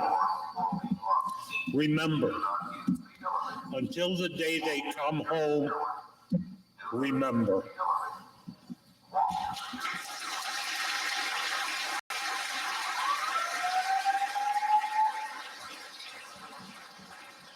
Want to acknowledge there is an alarm going off. I don't smell any smoke, and until I do, or the hotel tells us to get out, I intend to continue on just as we planned on doing. I want to remind you this is an open carry event, but it's not a demonstration event. Everybody, I shouldn't have to say it, but once in a while it's come up, keep it in the holster.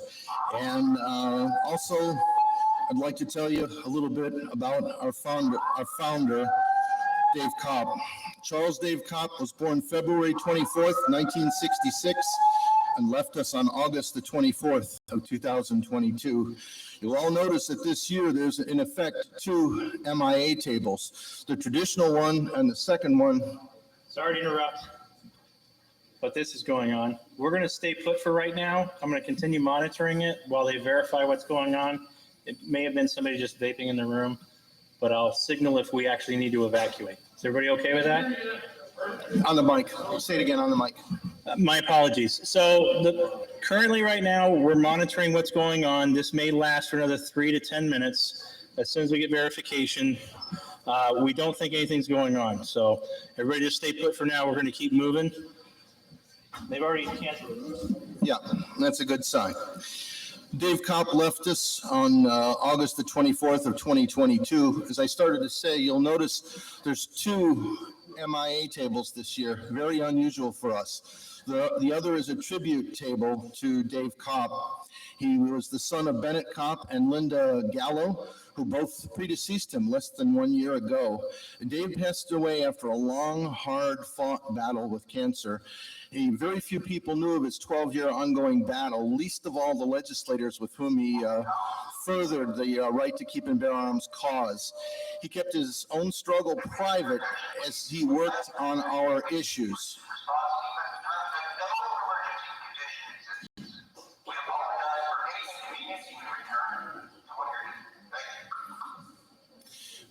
You know, a firearm isn't a fire extinguisher, but what's interesting is that the people who are in a well-armed society are also well-ordered and not easily panicked. Isn't that an interesting observation? Thank you.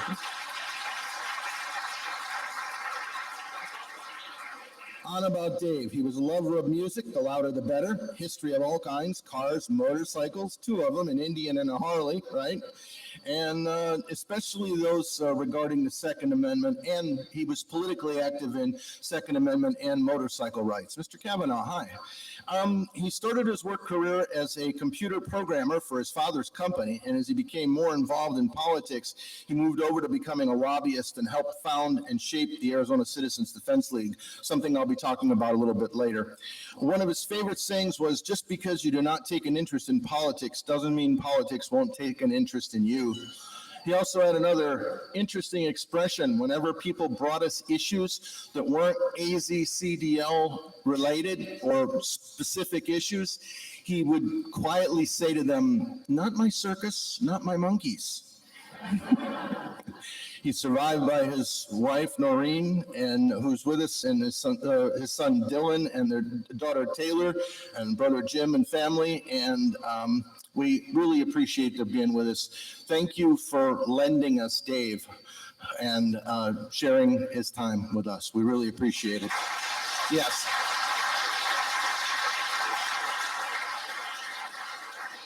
One of the things you'll notice, like the POW MIA table where the chair is tipped forward, we've done the same with Dave's chair, but on it, Dylan has placed his motorcycle vest.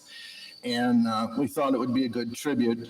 And also, there's a whole bunch of other awards that Dave has gotten over the years, in some as recently as last week, posthumously at the Gun Rights Policy Conference. Also on that table are a flag that is flown over the Arizona Capitol. Thank you, Senator Gowan.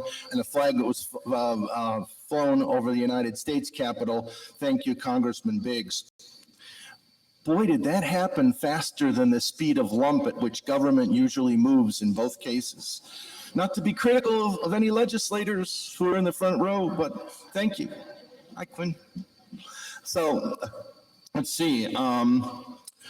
We're not the only ones to recognize Dave's work. As I said, at the recent Gun Rights Policy Conference, our Vice President Cheryl Todd was presented with Dave's Lifetime Achievement Award for the Second Amendment Foundation, from the Second Amendment Foundation.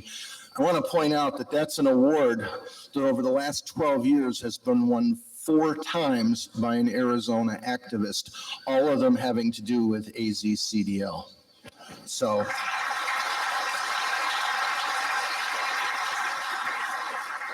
I just, we did something here, and we thank you. You are what powers us. When we send out an alert that something needs to be done, you guys get on the keyboards and get on the phones, and you do light up the people who are serving in elective office. And the ones who are here are the ones that actually listen and get things done. And we'll talk about that more later today. There is one other issue I want to bring up real briefly, and that's this. How many of you have been on our alerts list and haven't gotten an alert lately? Show of hands. Quite a few. Go back on the website and sign up. We do not 100% know why people are just getting tossed off the list. We haven't figured that out yet. Frankly, it's more important to do work at the legislature than that. But there's an easy fix. Sign yourself back up. Sign up for our alerts list and you will get alerts again. And anytime you notice there's an absence, we're always sending stuff, at least a couple a month. If you're not getting anything from us, call us and let us know. By all means, we love to hear from you, but you can fix the problem yourself by just going on the list and signing up again. If you're signed up twice, you won't get 2 alerts. So join me in prayer for food, for raiment, for life, for opportunity, for friendship, fellowship, and freedom. We thank you, O Lord. Dinner is served. Go. That was 2 minutes later than I wanted to do it. Enjoy. Bon appetit. Enjoy the raffle out front. Alan, do you want to say something? Yeah.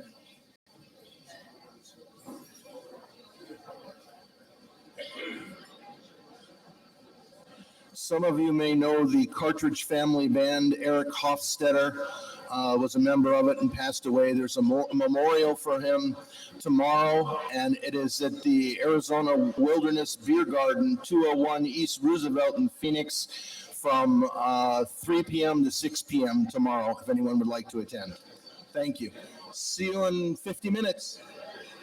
Oh, folks, the servers have the right of way. If someone's coming by with a tray, let them through. Get out of their way. If they run you over, it's your fault.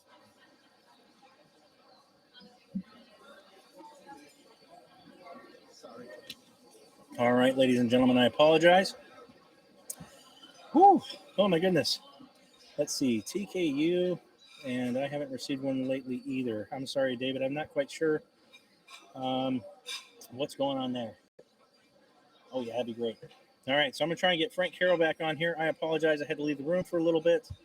What an exciting morning already. We had already so many great speakers, and we had a little incident here with someone trying to light the place on fire, for crying out loud. Let's just see if I can't get some of this switched out real quick. All right. My goodness. Let's see here. All right, we need to slide that over there. There we go. Great. Come back over here. Do that. And there we go. All right. Frank, oh my goodness, that was a lot of fun, wasn't it? That was quite the Saturday, you show up to a hotel for a big event and somebody pulls an alarm on us. All right, so back to what we were doing, because we're going to break for lunch here, and we're going to rotate a bunch of speakers in and out. Representative Frank Carroll, which district? 28. 28. Okay. How many districts do we have here in Arizona? It's 30. 30. Okay. All right, let me have you just turn a little bit towards me so the microphone will be a little bit closer to you. Very good. I don't want to have you lean in or whatever. I'm going to go ahead and turn your microphone on and up. There we go. Okay. Oh, there we go. Now we can hear you. Oh, okay. That's what I sound like. So I had to run all the way to the front desk, find somebody with a walkie-talkie. I'm like, is the place really on fire? I don't want to stampede all these folks over each other out of the room. And they're like, well, we're checking on it. We think and you could smell someone's vape out there in the lobby. Okay. So I was like, all right, as long as it's not a real fire. So it sounds like we got a false alarm, but man, good to see you again. I've run into you a couple of times. We've had lunch together discussing Second Amendment bills and things like that. Tell us about District 28, Frank. What have you been up to, man? Well, 28, we're getting organized as a district. It's brand new, so we picked up some territory that was in other locations prior to this. The TSMC plant's out in my district now, so all of that's going to be exploding once that opens up, which is coming soon. Is that the West Valley then? The West Valley, yeah. So west of 17, when you see all the cranes out there off the 303. So much buildings going on here in Arizona. We got stuff going on up the 17, out west on the 10, along the 303. Yep. Arizona's exploding on the west and the north quite a bit. Sure, and that means we're going to have more gun owners here. No doubt. hopefully we have. Hopefully have more gun owners. Yeah. Otherwise, we'll take care of it for them. We'll indoctrinate them. We will. So we're getting organized. I got David Livingston and Beverly Pingarelli and my seatmates, so they'll be in the house for us. Okay. Both pro Second Amendment, so they're great colleagues to have. And let's see, this year. Amongst the bills that are going to be coming back, I don't know if you remember, let's see, what was it? I forgot the number, whatever it was. But anyway, the bill numbers. They'll bring a rerun of all the numbers again. Yeah, no. But essentially, I was working on the problem with the banking industry. Oh man, it's such a good one. Yeah, that this last session, we got this close to getting it out to the governor. Okay. I was curious. So just to let folks know, let's talk a little bit about this banking industry thing, because this is something that everybody in the firearms community has suffered from, and maybe a lot of Arizona residents don't realize, but there's been some ranges, there's been some gun stores, and there's been instructors who have all had their businesses essentially shut down, not just because of COVID and less foot traffic, etc., but also because the banking industries have been shutting down their ability to process payments, their ability to receive funds, canceling credit cards. Now we see that at the federal level, they're trying to do tracking of merchandise. They want to assign numbers to products that might identify you as buying certain things. And all of this is a tracking, really what it's boiling down to. And so tell us about this bill, because I thought we were nearly there. The bill itself, just to give you an idea, it basically said that the government and government agencies in the state of Arizona could not contract business with companies, corporations, or contractors who discriminated against Second Amendment lawful commerce. So essentially, for $100,000 or more, we kind of put demarcations, and we had some clarifications. You couldn't go down multiple layers if somebody had to do it. But we were mainly concerned with that the government did not become the enabler of that discrimination. And this is similar to other states that have passed the same legislation. Right? It's not like you just pulled this willy-nilly out of the wind. There's been other states that have been successful with this. It actually took me 2 years to get it to the point we got it. Wow. And what was interesting was not only was Cheryl Todd there to testify for the retailers, we had Michael Finley from National Shooting Sports Foundation. Yep. And Alita Ruger. Yeah, the Vice President of Ruger came in and testified, and that was impressive. We love you, Ruger. Yes. Right here in Prescott. By Ruger, guys. By Ruger. Yeah. So they all gave their testimony in support of the bill. And the reasons why. They were all valid reasons. Yeah. I'm so surprised by Ruger. And then the thing that really, I almost fell over in a hearing room. Was Paul Hickman, the president of the Arizona Banking Association, testified. And without hesitation, he said, ESG, this is that social justice, environmental justice, and everybody's going to be woke way of doing business. That's our measure now for whether you credit qualify instead of financial things. Yeah, go figure. Yeah. And he openly said in testimony, yeah, we do it. It's not discrimination. It's our right to choose and be that way. And it's interesting because that revelation, being willing to openly say it, said they had no fear of doing it in the first place. Yeah. So we need to continue, get this bill through this session. And guys, I need Carrie Lake in there. Get her done. Wherever you at, you hear it? He said it, not me. Yeah. I've been holding off on my politics. I need somebody this whole to time. sign good 2A bills. Please help me. Because I'm trying to be a good representative for AzCDL. I'm trying to stay not political. Yeah, but I'm political. That's my job. So you heard him say it. But yeah, but this is, and by the way, folks, if you want to understand where this idea, it goes back in history. It's about 20 years back, this ESG that it's currently at today. Yeah. But along the way, you might recall a guy who's in the Senate right now fighting for his seat named Mark Kelly. And if you go to their website, his and his wife's, about the gun control that they favor, they also made this statement in there that we're going to destroy the Second Amendment industry financially. And this stuff that I'm addressing right now is proof that they meant business and they're doing it. Can I name banks? Sure, go ahead. Okay, because I know for sure Wells Fargo was part of that group. Chase. Yeah. Bank of America. Mm-hmm. Yeah. Any others? All your big ones. Yeah, you can go down the list. The thing here is this. It's a lot of banks. It's not a small thing. Yeah, and I want you to think that this is Arizona exclusive. This is like at a national level. National, international. And by being involved and helping to support him and supporting AzCDL, we can attack stuff like this and let the representatives know the direction we need them to go to protect these mom and pop businesses, really. I mean, a lot of these small gun stores live, hand in mouth. I mean, I grew up in this industry, and I've got so many friends that own stores, and they want nothing more than just to provide for their family. And this is the business that they're in because they love going to the range and shooting. They feel like they're providing a service to their community, and they're being shut down on a constitutionally protected, God-given right. Correct. Exactly. It's like if you were, freedom of speech is equally protected. Yeah. Imagine if your bank shut you down because they didn't like what you said on social media. Imagine if the bank shut you down because you went to church on Sunday. That's another subject, social media. We won't go there yet. But to your point about the jobs, people's livelihood. In Arizona, we have a lot of manufacturing. We have a lot of retail. We have all the gun ranges. Yeah. We have all the freedoms in the state. We have great laws on the books. I consider us to be one of the top Second Amendment states. And when we see this coming from the outside, the federal direction, when they come in nationally, and what they just did recently was International Standards Organization made a new category for retail gun stores. Yeah. So when your purchases are made by credit card, it gets a code assigned to it. So that code's for the store. So you could go in there and buy a baseball hat or T-shirt and be labeled a gun owner. Correct. Wow. Correct. Wow. Now imagine a scenario like this. I'm an AG from a state that hates gun owners. Yeah. Okay, and I turn around and I say, we're investigating possible crimes or potential crimes here. Yeah. Give us a list of all the transactions that were $500 and greater. Yeah. Now today's with Biden inflation and everything going on, $500 is really nothing. It's little. Yeah, it is, especially the tax stuff. I see that.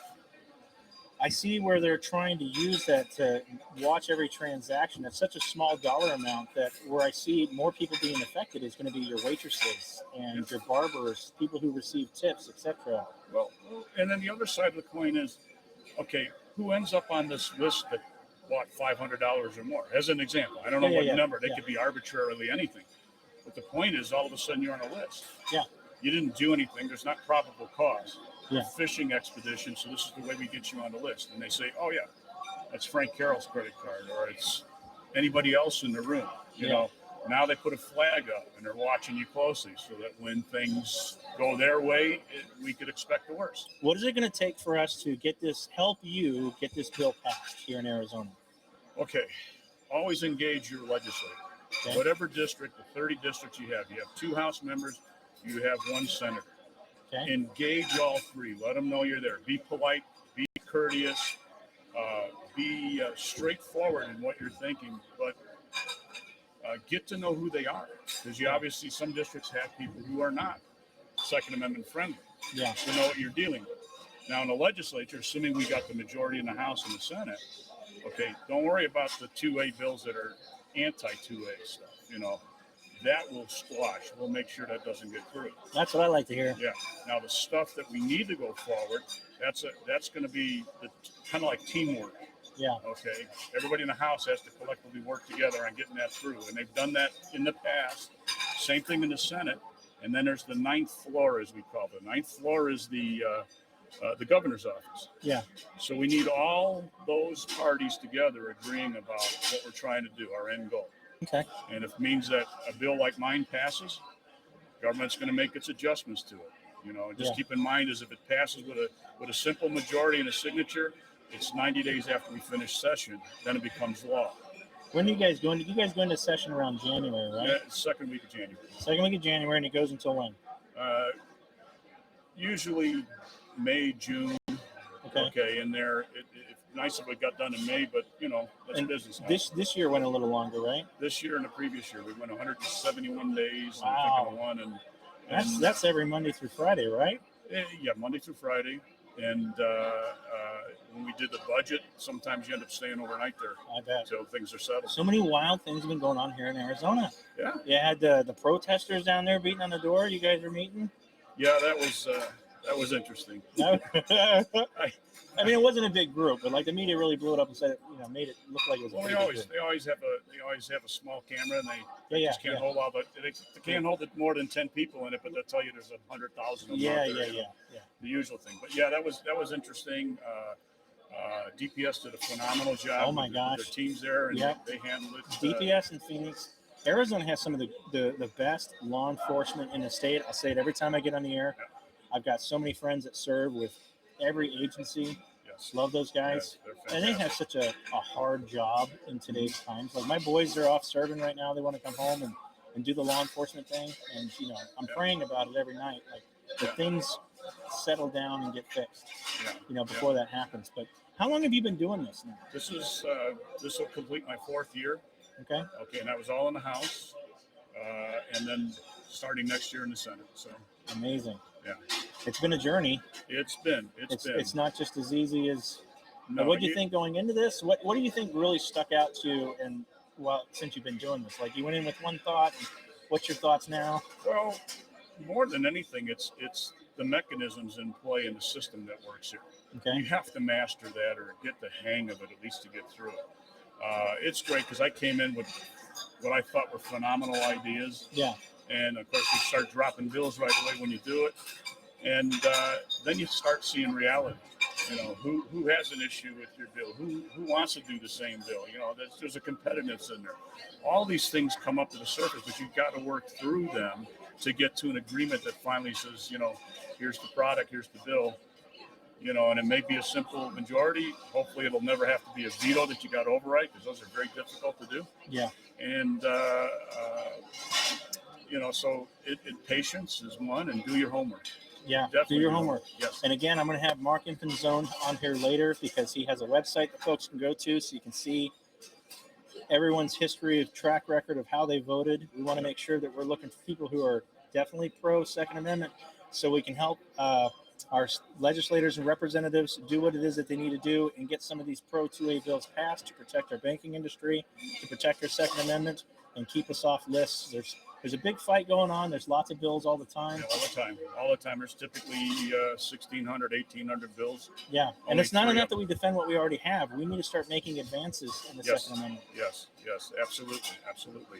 And you can always make things better. Absolutely. Okay? But you definitely don't want to make them the other way. So if you live in District 1, you need to follow this guy. And thank you so much for getting him back into place. And I look forward to seeing what you do this year. If there's anything that you need, if you need someone to come down there and speak, I definitely want to get more involved with that. I'll leave you with one idea here, and maybe your audience would be interested in this. Let's do it. Okay. I've done this for seniors in my community. Okay, because they form clubs and things like that. Yeah. I've had them at the legislature to meet some of their members, meet other members, tour the Capitol, see the old history of the place. Yep. And then participate in the House, a mock session, so they can get a flavor for what it's like to be on the floor of the House. Ooh, I want to do that. Yeah, and everybody's raved about it. I've had people ask for a second time to come back, and they've done it. So if your group out there, you're going to come down, or you're in another district, get your legislator. We'll make it happen. That sounds wonderful. Thank you so much, sir. Thank you. Pleasure having you here, and look forward to getting to talk to you some more later. We shall. Thank you, sir. All right, everybody, hang on a second. Got another person standing by, waiting in the wings for me right now. She's one of our guest speakers. Let me get her profile pulled up here real quick. I knew it. She's in here somewhere. I got them everybody numbered. All right. Boom, boom, boom. Thank you so much, Cheryl. Cheryl's helped me out here, so I apologize for the in-between stuff that we have going on here. Right now, I'm joined by Holly Sullivan. She's one of our guest speakers. Let me just, what do you see this? You're going to love this. Ready? Padow. There we go. Holly Sullivan, check that out. All right, you're joining us all the way from Connecticut. Connecticut. Why are you coming all the way from Connecticut to speak here in Arizona? So it's funny. This is something that Cheryl and I were just. There we go. Am I on? Can you are hear me now. Okay. Yeah. So Cheryl and I were actually just talking about how grassroots the 2A movement really is, and how important it is for groups to keep in touch with each other, to network with one another, and really just share ideas and show up for one another. If one group helps another, reciprocate it, and there's so much to be learned. So. Oh, man. So I actually got a chance to speak with Holly a little bit at the GRPC conference down in Texas just last weekend. It was the first time we got to meet in person. Been following each other a little bit on social media. And you represent the Connecticut Citizens Defense League up there. Yeah. And obviously we all know Connecticut has had a lot of struggles and challenges protecting the Second Amendment lately. Yeah. Okay. Yep. And you are so close to the origination of all your problems, the Sandy Hook. You have children enrolled in school that is just nearby that same area. You've had a hard time. The folks that follow you and are part of your group have had a hard time. Tell us about that. Yeah. So it's been just about 10 years. So sorry, to make these a little bit bigger because my feet can't even touch the ground. It's funny. So it's been a rough decade, and CCDL, thank goodness, the founding members had the foresight to start the group. I think we actually started very close in time frame to AzCDL, both groups being very similarly platformed in the same way that the Virginia Citizens Defense League is, and huge kudos to Philip Van Cleve and his group. That kind of paved the way for some of the other CDLs. So I think AzCDL came around late 2008. 2008, yeah. We were February of 2009. So we're just a few months behind you guys in formation. And thank goodness CCDL existed when they did, because when Sandy Hook happened, it was a whirlwind. We went from a relatively reasonable state when it came to firearms to impossible overnight. Yeah. So it took that one incident, and our neighbors just to the side in New York, and the New York legislature adopted the SAFE Act, and just to kind of see how fast things change. It just spiraled. Connecticut really spiraled in it, and I can't say that I blame folks that live in Connecticut, striking close to home, wanting to do something. But it always seems like when people want to do something, they just jump on the first thing that comes to mind, and it makes it tougher for groups like ours to reach out there and grab our audience, the ones that know better, the ones that have been following this, and make sure that they're participating to prevent a lot of that stuff from happening. Because once you lose a grip on it, like you said, it's a whirlwind. It spirals out of control, and before you know it, you wake up and everything's gone. What are some of the other changes that happened that's maybe surprised you? Yeah, so we have what's called Public Act 13-3, which is the bill that came post Sandy Hook. There's a tremendous amount of restrictions in there, particularly on the firearms themselves. That was a three-pronged bill. It was supposed to have three major components that was effectively going to do something to ensure that this never happened again. The first part being gun control, the second part being funding for mental health, and the third part being school safety plans. In this past decade, the gun control part was enacted very quickly and was seen through. The mental health funding has still not been done, and there are still schools over 10 years later in Connecticut that have not met their social security plans. So only one part of that three-pronged bill actually has been seen to fruition. So I think that tells you a lot about how serious they were about actually fixing the problem versus it being a gun control agenda. Yeah. So. And what steps has your group done to, like, what are you working on? What's been your biggest challenge in 2022? And what are you planning to do now that you're moving into 2023? So every year is a challenge. So in our legislature is overwhelmingly anti-2A. All houses of our government in Connecticut are all anti-2A. We have a very slim group of legislators that works with us, so they can essentially do whatever they want. But we fought really, really hard in 2022 during our legislative session. So I hate to say it, I know it doesn't feel like this to folks back home, but we have a pretty short legislative session. Our session this year only ran from February to May. Our governor introduced a massive gun control bill this past year. I spoke about it a little bit of GRPC, so I won't go into all of the details, but it was the biggest gun control bill in scope that we have seen, even bigger in scope than Public Act 13-3 was. We actually defeated that bill in the legislature this year. Okay. We had we had 2,000 folks show up and give testimony. CCDL has grown astronomically. How do you do that? So we have 43,000 members. Oh, right get now. out of here. Yeah, so that reminds me. I am so going to follow your page and scoop whatever I can. Yeah, join. Because you hear that? How many again? 43,000. 43,000 members. And how many citizens live in your state? Do you know the population? So I'd have to look into that and get back to you. It's the majority for sure. By overwhelmingly, the majority are in Connecticut. We'll get a couple signups here or there that are out of state. They saw some social media or something like that. But the overwhelming majority are in Connecticut. I'm looking it up right now. And one of the reasons that has been so successful is, one, we have an outreach coordinator, Walt Cupson, who is phenomenal. They get out, they're in gun stores on the weekends, they're signing people up. If there's something going on, they're out in the community. Peter Estrada is our urban engagement coordinator. He is out in our cities. He's making sure things are offered in English and in Spanish. He's also in the gun stores. But on top of that, we have always had free membership. To be a member of CCDL is free and will always be free. There is an option to be a paid member, and it starts. It starts at $25 a year. It's not a big commitment, and that way you can live Zoom into it, like if you want to be able to live stream our meetings. But I think it really helps if your mission is to truly reach people. Offer free membership, and you will get the people to sign up, and then eventually in time, the light goes off and they go, I'm going to now be a paid member, but still be a member. And then they're on your action alerts. When that anybody can sign up for our action alerts. Anybody can sign up, and they don't necessarily have to be a member. But members are super important because it allows us to do this stuff. And there's a lot more that we want to do with this. Yeah, and I think it goes a long way with your legislators. When you come in, it's one thing if you come in and, back in the early days, you represented, a few thousand people.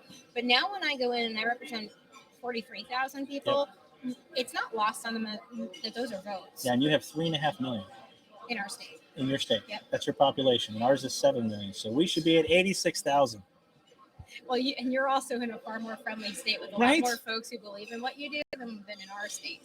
So I want everyone to definitely sign up for our info and stuff. I'll post you can just go on the AzCDL.org website and you can sign up for our newsletters and stuff and be an active member in that way. So that part's absolutely free. But yeah, and then to that point, advertise, to your legislators how many folks you're reaching, because that is really important. They need to know those numbers. Absolutely. That we have an outreach of X. Dave was always so good about that, getting up there and throwing around the fact that, hey, look, I'm not one person here. When I'm coming up here, I'm speaking for our 20,000 members, etc. Yeah, so good stuff, but it's always a tough year. But there's a light, hopefully, knock on wood, at the end of the tunnel for us.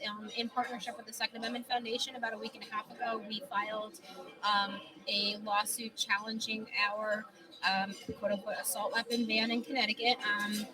The CCDL did file a lasuit called Shoe versus Malloy when Public Act 13-3 passed. However, the scrutiny standard that was used at the time was obviously far stricter than it is now post-Bruin. That case was not granted cert at the Supreme Court, so we are doing it again. And prayers that it's in our favor. So. Fingers crossed. So. Well, thank you so much for joining us today. I know that you're going to be speaking later. What are you going to be speaking about later? So I'm going to be answering Cheryl's questions. So Oh, whatever it is that Cheryl would like me to, it's so funny because it's a panel of us. It's going to be a panel discussion. So you never really know where the conversation's going to go. So. Oh, yeah, especially when you get Cheryl involved. Yes. So that's going to be a ton of fun. Well, again, thank you so much for tuning in for our live listeners, and I look forward to hearing the panel discussion later. We'll definitely get all that on there. Hopefully you'll get to a range or something while you're here in Arizona before you have to jot off and go do something else. I'm sure Cheryl will take care of that for you if you need to. Awesome. It's good seeing you again. You too. Thank you very much. If you ever need anything from us here in Arizona, let us know. And likewise in Connecticut, anything we can do to help one another, it's important that we do it. Absolutely. I'm definitely going to be picking your brain about how to grow our membership and taking your words to heart, because it's super important to me anyway that we get Arizona fixed first. And if we cooperate with all the other states, then we can go after the feds and start getting back what has been taken away from us. Absolutely. And the other side's really good at that. They're really good at working together. They network like crazy. They're getting the younger generation. Yep. And that's where we need to be. We need to go in after the next generation, because in 10 years or 20 years, they're able to vote. And that's changing the scope for all of us that just want to sit down and retire and be like, all right, I did my job. Right. You know what I mean? Yep. It's never done. And you got to find your replacement. Absolutely. Who's going to do it after you? Who's going to fight? It was good to see you again. You too. Thank you so much. Absolutely. Go enjoy some of that good food. Thank you. All right, folks. Next up. Okay, let me get this camera thing figured out here. There we go. Next up, we're going to be, I think I have Nikki coming on here. And I haven't actually got to talk to Nikki before. So, do I not have Nikki? There she is. There we go. Mr. Vallejo, I will call you later, buddy. Doing a live stream. Oh my goodness. We're going to talk about that. Definitely. My son, who's deployed in Iraq, is asking me a question about what's the most reliable generator. Oh my goodness.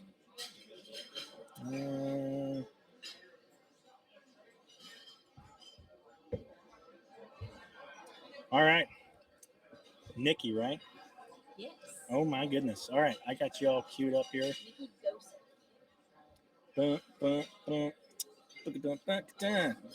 All right. So you get your headset on. Awesome. We're going to do that right there. That right there. Nikki, I've seen you before, but I don't think we ever had an opportunity to sit down and chat. Yeah, this it's a little tall, right? Yeah, because I got long legs. And then if you sit down on, so I everybody back home, I stack 2 chairs on top of each other, because otherwise it makes you look like a midget. Like if you sit down, like one chair lower, and you'd be down below the desk. Okay, makes sense. I'm sorry. That's all right. And they're not the comfiest things in the world. I thought about bringing my chair, because I have a really nice set of interview chairs, but I already had so much stuff in the back of my pickup. I was like, they'll have chairs. I'm bringing chairs next year. It works.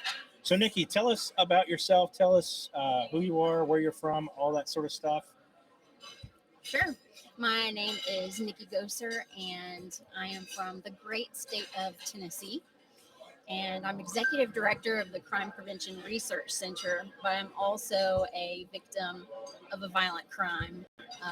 13 years ago, my husband, Benjamin, was murdered right in front of me by a man who was stalking me. And because of Tennessee state law at that time, I had to leave my legal permitted firearm that I normally carried for self-defense locked inside of my vehicle, because Ben and I were inside of a restaurant that was a gun-free zone, and I followed the law. Of course, the man who was stalking me did not have a permit to carry. He brought a gun in illegally into the middle of a gun-free zone, and I'd asked management to please remove him because I realized I was being stalked. And when they confronted him and asked him to leave, he pulled a .45 from a shoulder holster under his jacket and shot my husband 7 times in front of myself and everyone in the middle of a busy restaurant. And I'll probably wonder for the rest of my life if I could have prevented that. Of course, I'll never know because I was denied a chance. I was stalked and defenseless, and over these past 13 years, I've just tried to educate people about the dangers of gun-free zones and how they actually make things easier for bad people, people with evil intent, and they make, the good people absolutely helpless. I think gun-free zones actually encourage those who are evil. Yeah.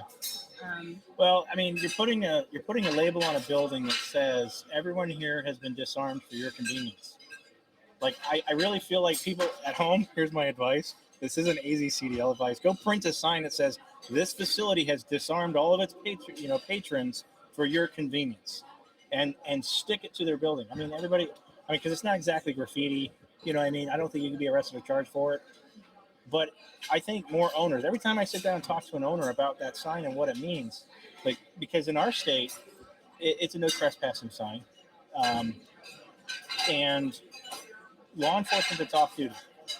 It's private property, so it prevents them from going in there, sitting down, having lunch.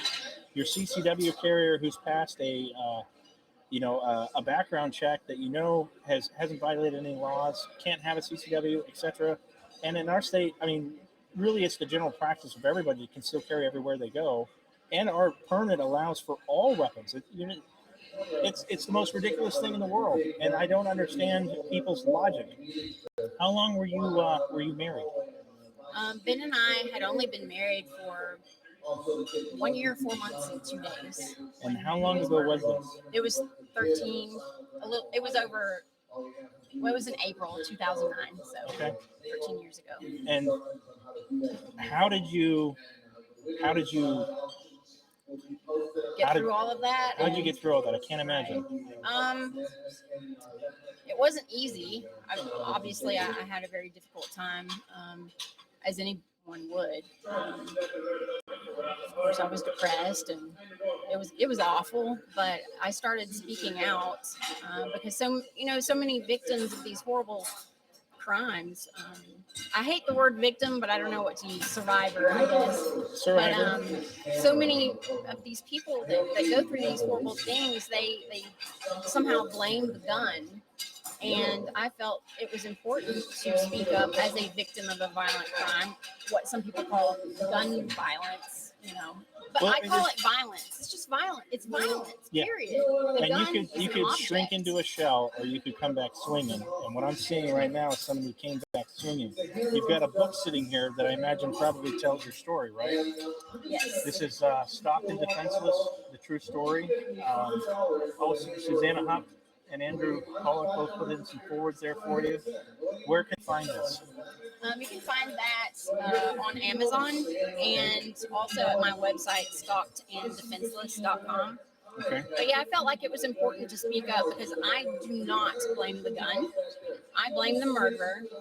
I blame, obviously, people that support these laws that make good law-abiding people helpless. We all need to speak out. I want to encourage others to speak out and to get involved, and that's why I'm here to speak today. As a voice of, a victim that feels differently about these things. I support gun rights completely. So I'll let you in on a personal story. My wife just yesterday was taking my daughter out clothes shopping. My daughter is almost 16 this December. And one of their favorite places to go is Ross, because she's like, I go to Ross first, whatever we can't find there, then we go to the other stores and stuff. And she had a woman approach her, well-dressed, didn't really stick out. And my wife's just searching through the recs, and she starts asking questions. I'm like, gosh, you girls are so beautiful. How old is your daughter? Oh, she's 16. Mm-hmm. And she's like, it started asking really, personal information. Like, oh, so, are you single? And she's like, no, oh, is your husband here today? And I was, no. And she noticed like another creepy guy who was like observing her, and this woman was just grabbing things off the shelves while she's having the conversation. And she wasn't really looking at the items, but she's still asking all these deep personal questions. And one of the things that we suffer from here in Arizona is the child sex trafficking. Mm-hmm. And so while she's reaching for things, what my wife noticed on her arm was needle tracks. My wife's a nurse. So now she puts two and two together, and she realizes that this woman and that guy are doing something. And she's like, all right, that's it. Snatched my daughter up and said, I'm sorry, we have to get going. My husband's waiting for me. And beeline for the car and drove a strange route home. So I'm coming home, and I get a text that says, I need you to search my car for any tracking devices when you get home. And no problem. Like, the answer was no problem. I don't know what's going on. And she's like, and make sure my daughter doesn't know. And I was like, All right, how do I do that? Because I'm going to get deep underneath that car and look. You know what I mean? But so that stuff rings home. I constantly am encouraging her to not to be defensive. She hasn't made that full commitment. She goes running, jogging. She's out by herself. She goes hiking. She typically always carries, but in this one particular instance, she's like, I'm really starting to rethink making sure I always have it with me. And I'm like, yes. Why do you think it is so many people wait for something to, and forgive me, why do you think so many people wait till something happens before they make it a real commitment? Like, why do we wait for bad laws to get passed before we fight for them? Why do we wait for something bad to happen for us before we carry? Right. You know what I mean? Well, in my case, I do feel bad that I never actually got involved. You may not want to be involved in politics, but politics will be involved with you. And, if you don't get involved, I just never thought about it, honestly. I was just living my life like anybody else. I was happily married and living my life. And were you guys big gun people then? No, going to the range? I was trained and I went to the range and I had my permit to carry and I had my gun with me that night, but it was locked in my vehicle where, well, I'm like you. I'm like, I don't want to violate the law. Right. Penalties really matter to good law abiding people. I don't want to lose my right to carry. Sure. I don't want to lose Felony my on your ability. record. Yeah. I mean, penalties matter to us. Yeah. But to someone with evil intent, those penalties don't mean anything. Yep. If they're willing to murder, they're willing to do anything. Yeah.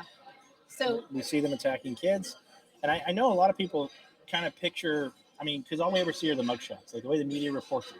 This deranged individual, with all this stuff, and they show the tattoos, the scars, and the ski mask, whatever, right? But then they act shocked when it's an average looking, everyday, there was no previous warning signs, and so on and so forth. Like, evil is evil. And it's everywhere all the time. They choose the place and time. So you have to, it's not like, well, I'm only going to do it Monday through Friday or Tuesdays and Wednesdays. Like, it has to be an all the time lifestyle change kind of thing. Right. And if the laws are bad and prevent you from doing stuff, you have to get involved in the laws and changing them now, because no one wants to end up in that situation. Right. Yeah. And I tell people, I don't want people to be paranoid, but I do want people to be prepared, because nobody ever really thinks that something that horrific can happen to them and their loved ones. But I'm here to tell you that it can. What's the end? Tell us a happy side of the story. Did they catch the guy? He was tackled by a United States Marine that just happened to be in the crowd, and then 4 or 5 other guys jumped on top of him, and they held him down until the police came. But I can tell you that the police arrived within 3 minutes of the 911 call, and 3 minutes. That's very fast. It's an eternity. But it's an eternity when it's happening when you're there to you and your loved one. He was arrested. It went to trial. He tried the insanity defense. That didn't work.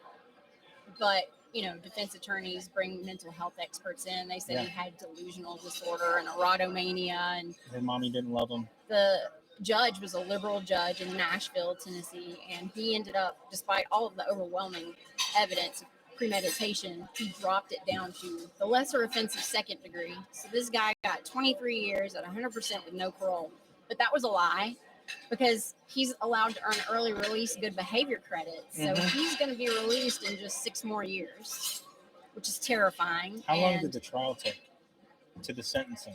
I waited for 3 years for the trial. To start? Yeah. Okay, 3 years for it to start. How long did the trial take? A couple months? No, a couple days. Okay, but the sentencing? You have to wait another month or so. It was frustrating. So all in all, it's about 3 years. Yeah. So you've had this traumatic event happen. You at least get the guy arrested. He's charged. You're waiting for 3 whole years to find out the outcome. And during that entire time, you're reliving this moment every single day. It's also continued. His stalking behavior has continued from prison. He has sent me twisted love letters from prison for years. And the feds have now charged him with federal stalking. And the federal trial is next month in Nashville. So I've got to go face this man this evil man again in court and pray that he gets the max, which is only 5 years for that felony offense. He's still getting out, and it's terrifying. So I tell people, you know, especially women, you need to protect yourself because the justice system isn't going to do it. I've got a friend who happens to live in Tennessee named Matt Messino. He's a former instructor of mine. He has his own training company, but he also is retired law enforcement from here in the state of Arizona. Throwing your name out there, Matt. And so since you're in Tennessee, and I want to say that he's right around that Nashville area, he's got his own private property, and he's a national champion shooter. I want to go shooting with him. You're gonna love him. You're gonna love his wife. His wife, in my opinion, I think his wife actually She's a better outshoots him. shot. Yes. She's a better shot. Oh, That's awesome. She actually caught a ricochet in the leg and wanted to finish the competition. Both of them are amazing people. That's some dedication. So I definitely want to forward their information to you, even if it's through Cheryl or whatever. I'll make sure I get it to you. Sure. Because I think that would be a great best friend to have there. If you want to go and do some private whatever stuff, he'd be a great person to link up with. I would love that. What else are you doing? You've got your story told. Are you involved in legislation and stuff going on in Tennessee? Any groups there? I am. Gunners of America. Yeah. I actually helped get a lifetime order of protection law in the state of Tennessee this past year. I tell people it is just a piece of paper. However, think outside the box. It is a piece of paper with the weight of law behind it. And if for some reason you did fear for your life, justifiably, and you need to protect yourself to stop the threat, that can provide a pretty solid defense. What it does is it provides that there's a preeminent thing going on. Right. This situation already existed, and this person proved it. So and due process is involved. People freak out when they're like, a lifetime order of protection. I'm like, the person has to be convicted of a violent felony against you. And you, as the victim, can then petition a court for the lifetime order of protection. It may be granted, it may not be. That's up to the judge and the evidence. And I was the very first Tennessean to be granted the lifetime order of protection. You go, girl. Listen, I love what you're doing. I appreciate you sharing your story with us.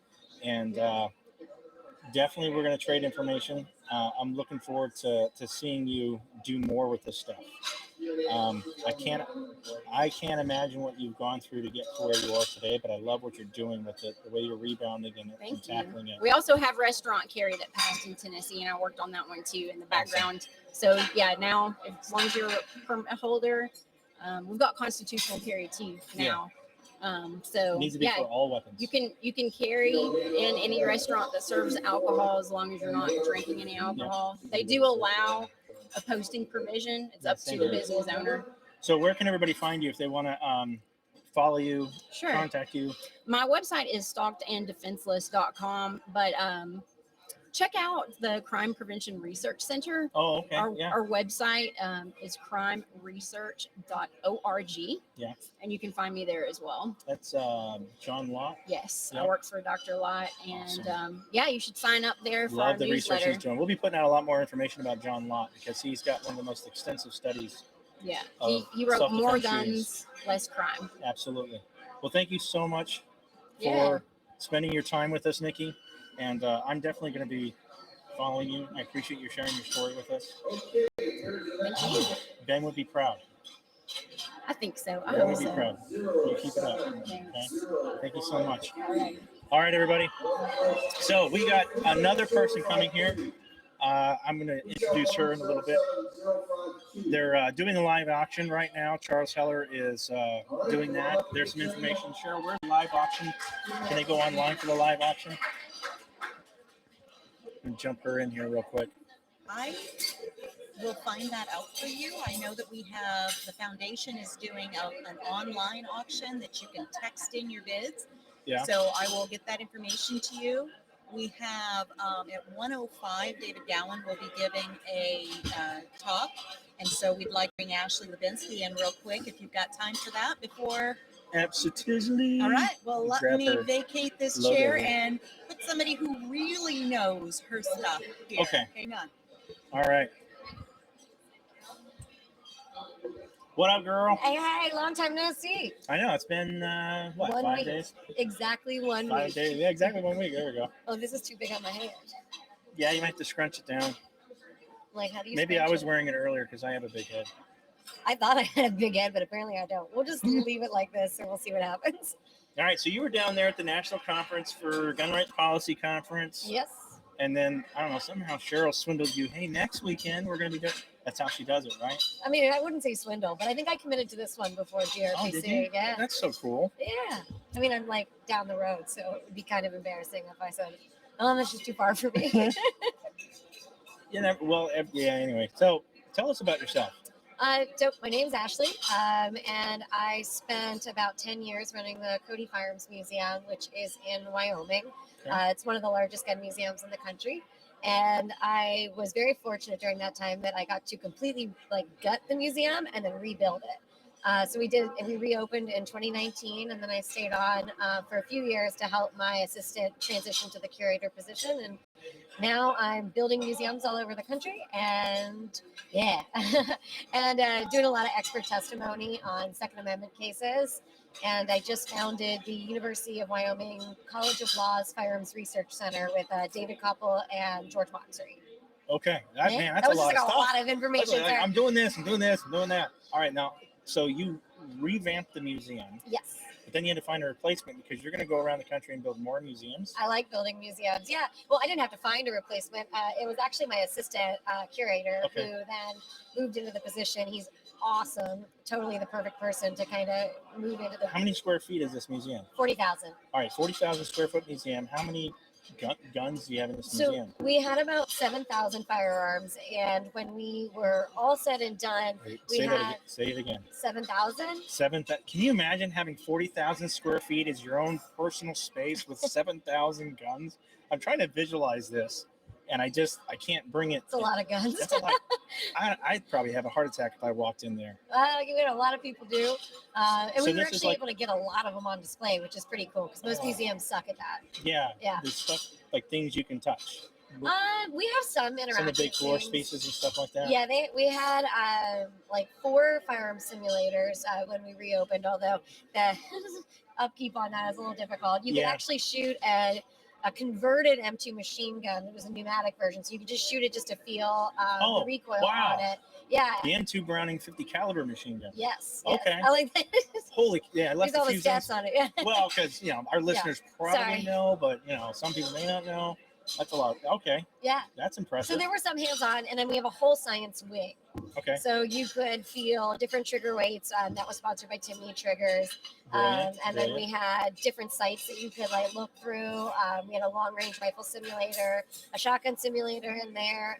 This cool, weird diagram that you could move around that would show you how cartridges work. Built Disneyland for gun owners, and this is in Wyoming. It's in Wyoming, Cody, east gate of Yellowstone. Geez. I got to go there. All right.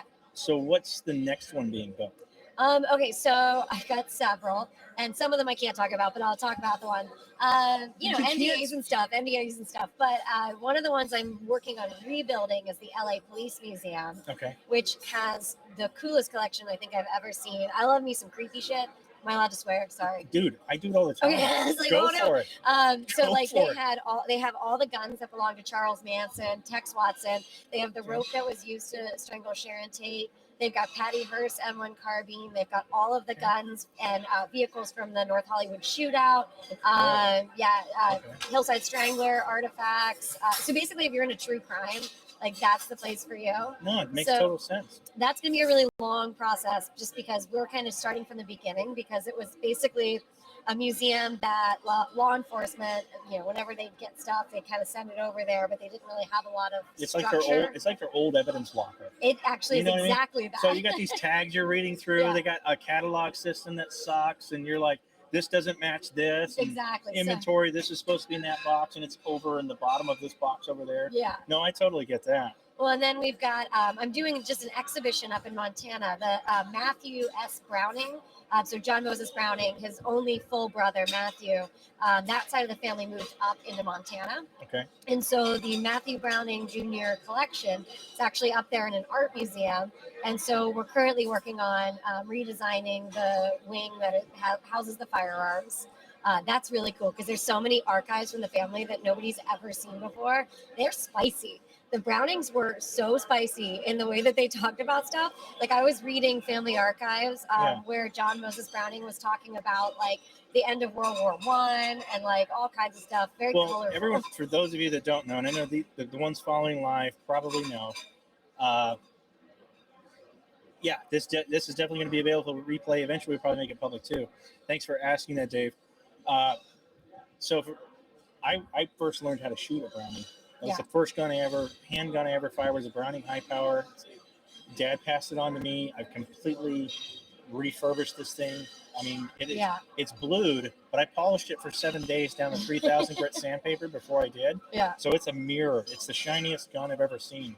And I keep it wrapped and I never touch it. Yeah. Because it's just a family heirloom. That's the gun I learned to shoot on. But the Browning family, for those of you that don't know, is kind of like the spiritual leader of firearms, in my personal opinion. Like he's right up there with our Lord and Savior. I don't know if you should cross yourself when you're referring to a Mormon family. But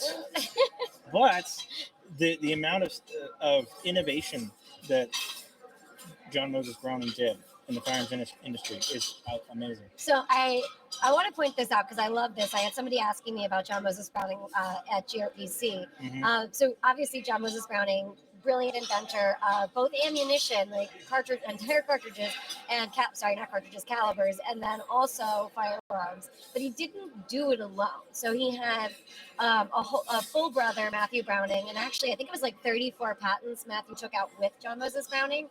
But Matthew was more the business head of the company, and actually when they broke up with Winchester, the guy who was running Winchester, Thomas Bennett, had some choice words to say about Matthew Browning.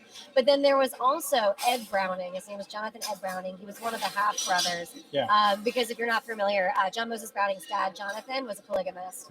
They're very, very deeply rooted to the origins of the Mormon Church. Okay. Out of Utah, but so that I didn't know. Yeah, that's why when you crossed yourself, I was like, these are like. I'm usually a pretty big history buff. But not really in that. So John Moses Browning was not a polygamist because his wife was like, I'll kill you. She must know my wife. But so there was Jonathan Ed Browning. And so basically you had, John Moses coming up with a lot of the designs. Yeah. Then you had Matthew running the business. And then Ed Browning was actually making most of the prototypes that they were using, that they were testing out with John Moses Browning's designs. And then after he dies, John Moses Browning, Ed ends up having several designs that he sells to Winchester before his death. And so one of those is really nerdy. If people know they're like super niche Winchester history, he has this design for a semi-automatic that ultimately becomes the G30 that David Marshall Williams, I'm saying a lot of words, Carbine Williams was credited with the M1 carbine, although that's its own long story. But he was working on that because Winchester was actually trying to replace the M1 Garand, and it's all based off of Ed Browning's design. So there's several players in the Browning family that don't get talked about. So I've shot everything you mentioned. Okay, except you have not shot a G30. Probably. They only made probably not, but roughly everything else that you've mentioned, I had the pleasure of shooting. So I'm 10th generation Army. Okay. So like everything that you've mentioned, like my family has been involved with in shooting and have taken the war, etc. So all those designs are very similar, kind of mechanically in nature. And I feel like some people would argue that subtle differences. Well, yeah, but and then you look at some of the German manufactured weapons being made at that time. There's obviously very stiff competition. Yeah. All of that stuff just really fascinates me, how they fit together, work together, and you're thinking outside the box. Like, what else worked that way back then? Oh yeah. It's just amazing. And I think one of my favorite things in history are, not necessarily failures, but things that we don't actually remember because the war ended, so we stopped, trying to develop something, and then it kind of gets forgotten. But it's also some stuff that's like really advanced. One of the guns that I think is really fascinating is the Burton light machine rifle. There's only one known in existence. It's at the Cody Firearms Museum. It's also in Battlefield 1. Randomly, nobody asked us, but they put it in Battlefield 1.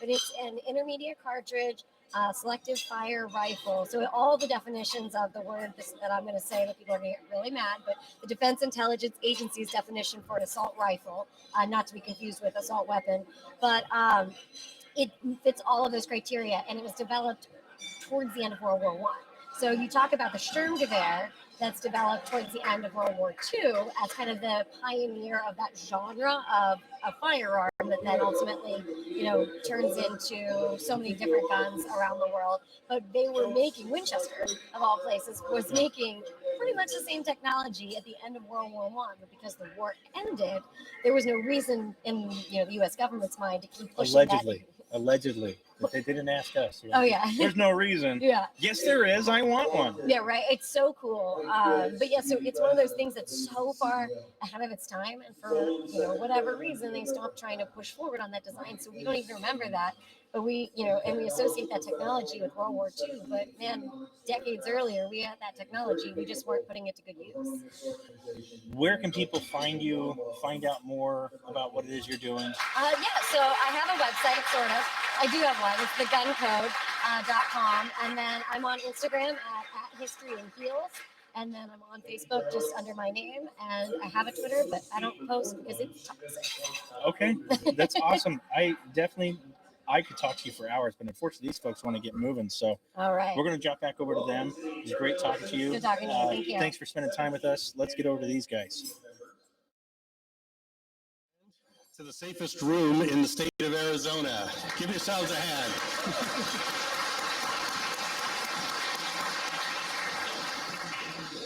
In A Tale of Two Cities, Charles Dickens wrote that it was the best of times, it was the worst of times, and that certainly applies here.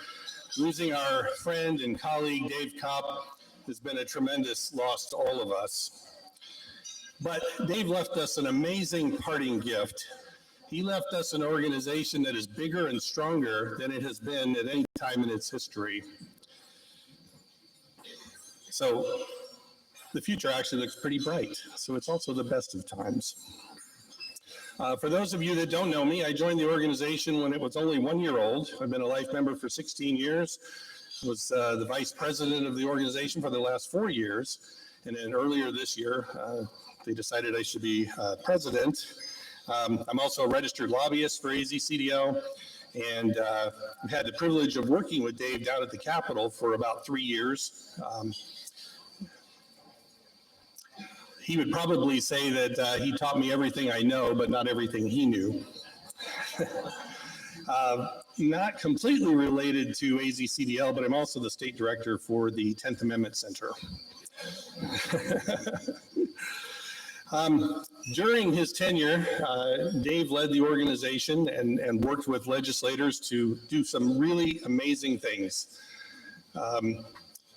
All the way back as far as 2006, we were behind the Castle Doctrine, changes to the law regarding burden of proof in cases where people used firearms. 2008, ending gun confiscation during emergencies, also known as the Katrina Bill. 2009, defensive display. Used to be that if a bad guy was bothering you and you happened to let them notice that you have a firearm, that was brandishing a weapon. Now it's a defensive display. And of course, 2010, probably one of the crowning achievements, constitutional carry. Don't need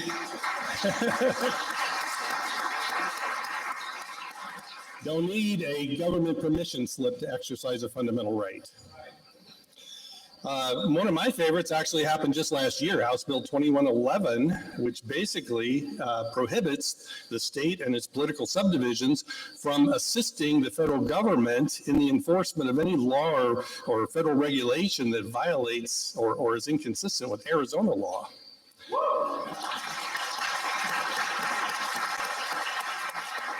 So if you think about it, I mean, most people don't realize that the federal government really does not have the resources to carry out all of the laws that they pass.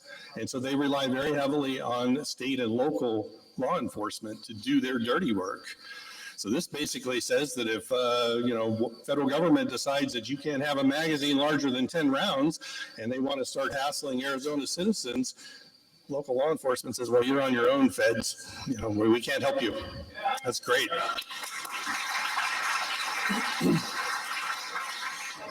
Since 2005, AzCDL has had 62 of our bills passed and signed by 3 different governors, some of which had D's next to their name. And in that time, we have prevented more than 150 really bad anti-rights bills from being passed. This is what we do.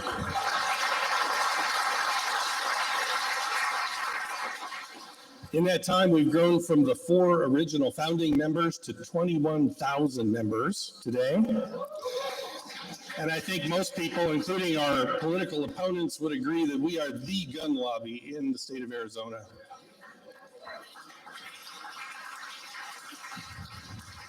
And of course, I think most of you know that Guns and Ammo magazine rated Arizona #1 in the country for gun laws 8 years running.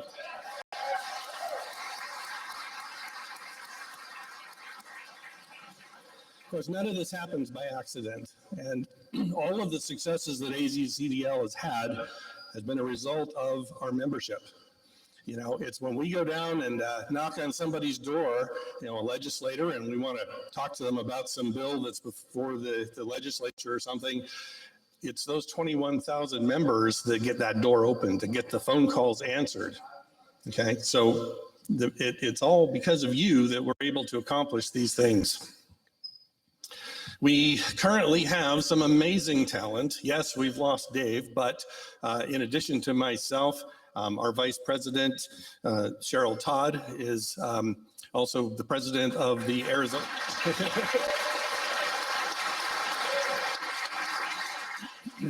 Cheryl's also the president of the AzCDL Foundation. You'll be hearing more about the foundation for sure. She's also the Arizona director of the DC Project, which is a terrific organization getting more and more women involved in the right to keep and bear arms.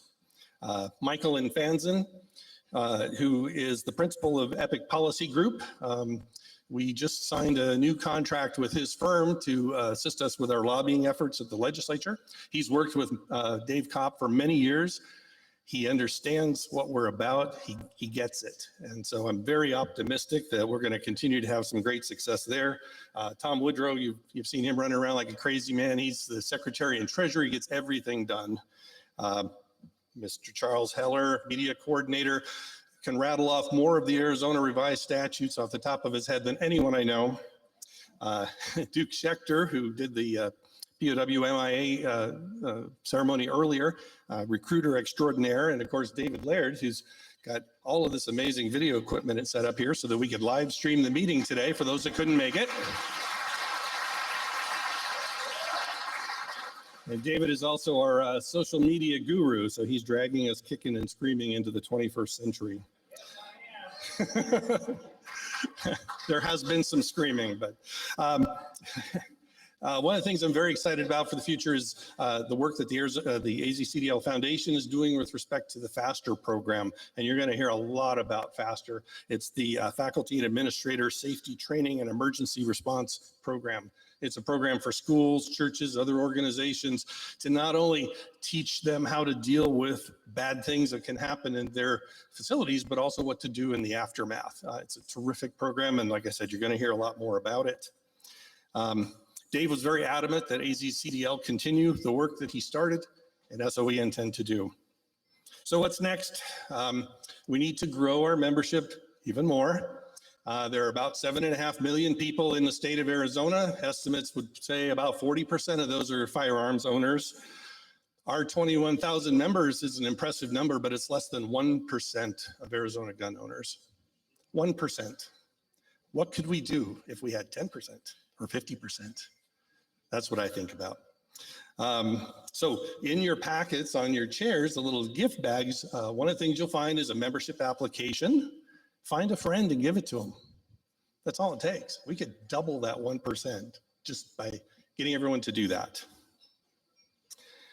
We also need volunteers always, and coordinators, especially in the Phoenix area, for gun shows and other events that we attend and do our recruiting at. So when Duke sends out an alert on that, think about how you could contribute. It's a lot of work, but it's also very rewarding. It's a lot of fun. You get to meet some terrific people. It was Dave's fervent wish that AzCDL continue the work that he had started, and we promised him that we would do that, but we can't do it without your help. So please step up if you can. When we send out alerts, I think it was mentioned earlier, you guys respond by sending thousands of emails to our legislators to help them push good bills or block bad bills. We've actually had legislators come to us and say, how do I make it stop? I'm barraged. How do I make it stop? And the answer is simple. Do the right thing. Get on board. So anyways, I'm going to stop talking. Thank you for being here, and help us recruit some more members. Thank you.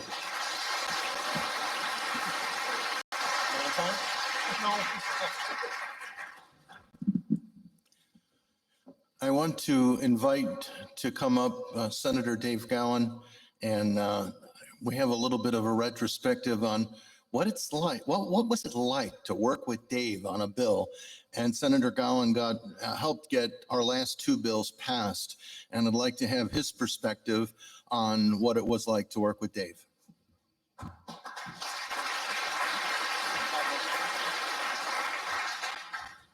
Charles said I have 50 minutes.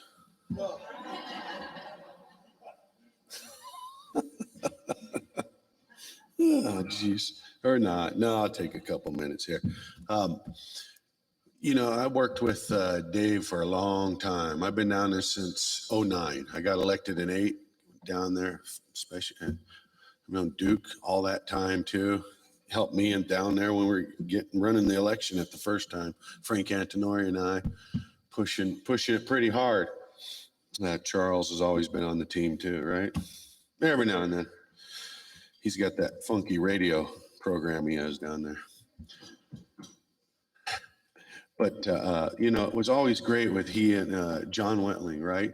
Those two always coming down. I know if I have a representative, senator, representative now, coming to be senator again, John Kavanaugh. He says he's trans-chamber because he goes between both chambers there. So,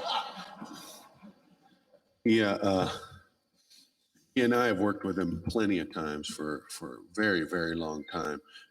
You know, this has been a great organization to watch it grow from, 2009, it was little, right? Now like 21,000 people in this program, but it could be more, as you just heard, and we need to be more, right? As this state continues to grow, we need to make sure those new people that want to come in, we need to teach them. We need to show them what Arizona is about, freedom. And that's what Dave Kopp believed in, freedom, freedom, freedom. Right up to the end, last day of session, you know, normally do a 100-day session. We did 177, I think, was it, guys? 177 days. So we're 77 over. And if you know that, that was right before July. And up to that point, even that whole week, Dave was calling me, hey, you got the bills done yet? Are they going on the floor yet? I said, hey, they're coming. Because he was that pounder. He liked to pound, and that was good. It kept us on our toes. But with that, it was Senate Bill 1177, which requires DPS to send a renewal notice and application to CCW guys to make sure you guys know 60 days before that you have a renewal. So we know DPS wasn't actually doing that all the time, and they weren't notifying you, and you had to remember 5 years later that it was your time to get renewed. So now they must 60 days before let you know that you got a renewal coming. For those who have them, right? Some of you like the reciprocity of having that. And then of course the real big one, which was 1251. Now these are the last two that Dave Kopp brought to me. I mean, what an honor that's happening here. I mean, these are the two bills I'm talking to you about, and I got to help him with those. So it's an honor to me. It makes taking possession or attempting to take possession of a deadly weapon armed robbery. So if they try to take your weapon from you, that's a class 2 felony now. And that is this great organization that we are a part of. Each one of us is part of that looks at protecting our rights, our freedoms and making sure we have the right that our Constitution dictates, right? You just saw what happened in Massachusetts trying to say, if you had a little misdemeanor, they can take your gun rights from you forever. But we have a pretty good U.S. Supreme Court now, because they just sent it back to the district court that upheld that and said, no, did you forget what we did in New York? And the courts seem to forget all the time, don't they, judges? You know, I think they forget they're unelected, and they ought to be doing what the elected put into law, and certainly what the people put into law. And the United States Constitution is bigger than any judge. And that Second Amendment right that sits in there is not to be tampered with. And I know I'm getting a hook, so I'm going to do this one piece here for you. I didn't write the quote down, but it was talking about Thomas, Justice Thomas, and he was basically stating, I'm going to paraphrase because I don't have it right in front of me, but that a right that's in our Constitution isn't something to be fiddled around with by politicians or by judges to say that I have to show my papers to the government to prove that I can carry a weapon, when the Second Amendment is my paper. God bless you guys.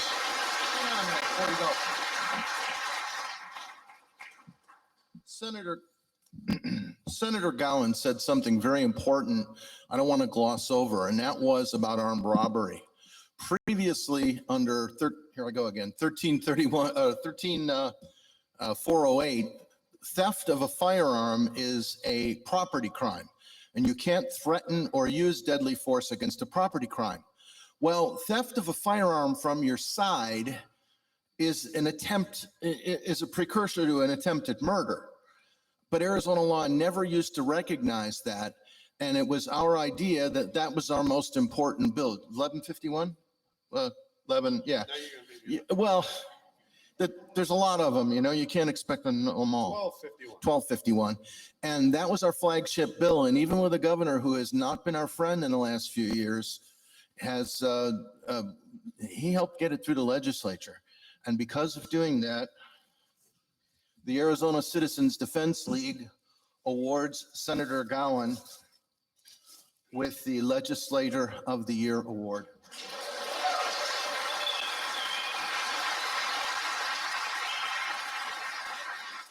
Hang on a second.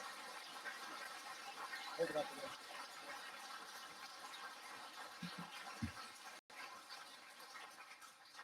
Got it. Thanks.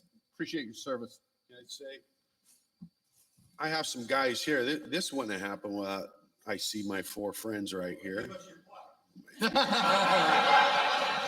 You know, Tuller Trophy can add some names in if you want. It could, I couldn't know. I mean, look, Dave brought me these things, so he knows I'm a staunch supporter of our rights. Yeah. Period. Just our rights, right? These guys are as well. Stand up. Come on, guys. These are my guys. Mr. Kavanaugh, Mr. Brandon. Yes.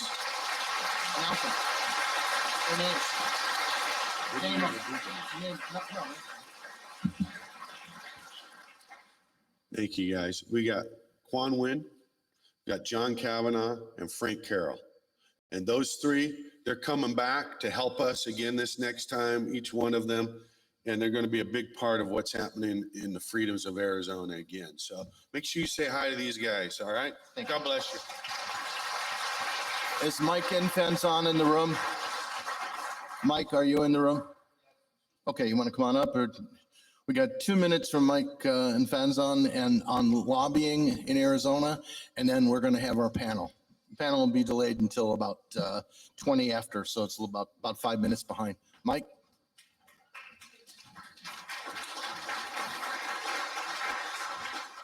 Thank you. My name is Mike Infanzon. I'm going to be your lobbyist, I guess the lead. I work with Dave for a few years now.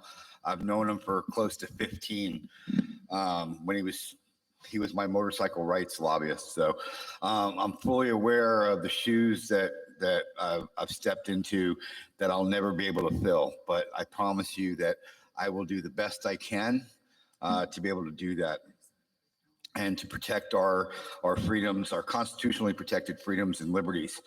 AzCDL has been the leader in 2A rights and freedoms because of you all. And I'm humbled, and I hope I'll live up to that expectation as well. There's a couple quotes I want to share with you. The first one is, the only way to deal with an unfree world is become so absolutely free that your very existence is an act of rebellion. We talk about the Second Amendment. Dave used to drill into me, it's not about the Second Amendment. It's not about the Second Amendment. It's Article 2, Section 26. Article 2, Section 26 says, the right of the individual citizen to bear arms in defense of himself or the state shall not be impaired. The word impaired in legal definition means to diminish. Anytime the left throws a bill to add another tax, add anything to diminish our ability to bear arms in defense of ourselves or the state is unconstitutional in the state of Arizona. That's what we fight for. We have some of our legislators in attendance today, and I really appreciate you guys being here. And I appreciate you standing with this organization for all the years that you have and upholding our Constitution, but don't think that you're going to be let off too easy. We still have a whole slate of bills to get passed next session, and this includes Representative Nguyen's campus carry bill, Representative Carroll's banking bill, and Representative Kavanaugh's public buildings bill. And we're going to get those done this next session.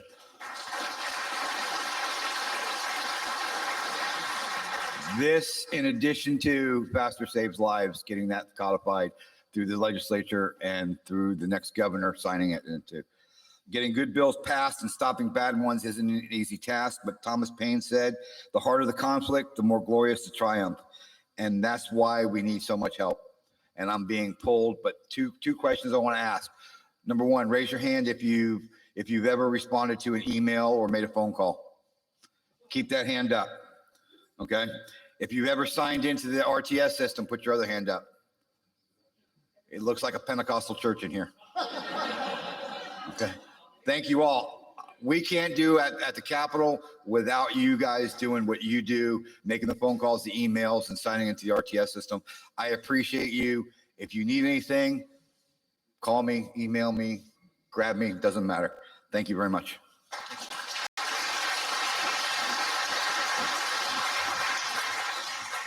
This is how we honor the memory of Dave Kopp.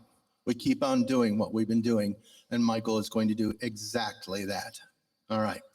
Cheryl Todd is the owner of Arizona Firearms Auctions, Pot of Gold Auctions, executive producer and co-host of Gun Freedom Radio, and founder of the grassroots movement, Polka Dots Are My Camo. And they are. And Cheryl is the president and CEO of the AzCDL Foundation. And yes, I got to learn what to tap on. And she's president and CEO of the Arizona Foundation and is the vice president of AzCDL and the Arizona coordinator for Faster Saves Lives, which we're going to tell you more about as the day goes on. Cheryl is the state coordinator for the DC project and travels the country speaking as a champion of our Second Amendment rights and as a driving force in preserving the legacy of freedom for generations to come. In that guise, she is the recipient of the Second Amendment Foundation's Activist of the Year Award. And so she is not only recognized locally, she's also recognized nationally by self-defense civil rights organizations. So the panel today, I'll also tell you personally, she is a rising star in the organization. And it is good to listen to her. She has good ideas. And the title of the panel is going to be Speaking Up to Safeguard the Second. We have 5 panelists whom Cheryl will introduce, and I'll let her take it away. This will be 1 hour. Cheryl?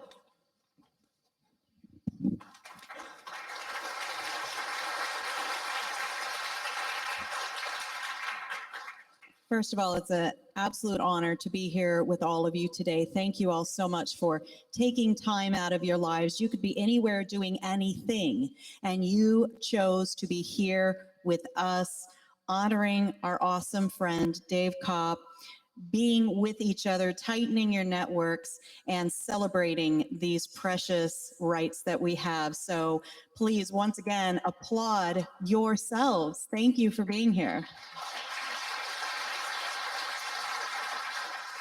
And I do want to make one quick special mention before I call my panel up.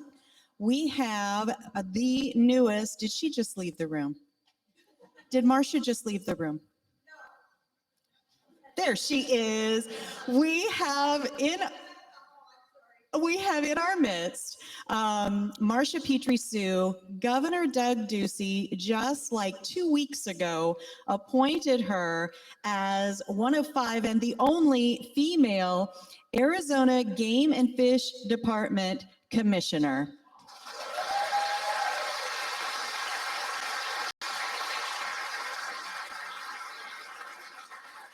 Thank you, Marsha. Thank you. Love that we get to be with you today. All right, so I'm going to call my panelists up. As you come up, sit closest to me and then fill in from there. First up, we have Teresa Einacher, all the way from New Jersey, and I'm going to let her give a little bio once we get started here. But each of our ladies, so I'll sit here, you sit there. Each of our ladies that you're going to see on the panel today has spoken up to safeguard the Second Amendment. And being in New Jersey, she gets an extra round of applause.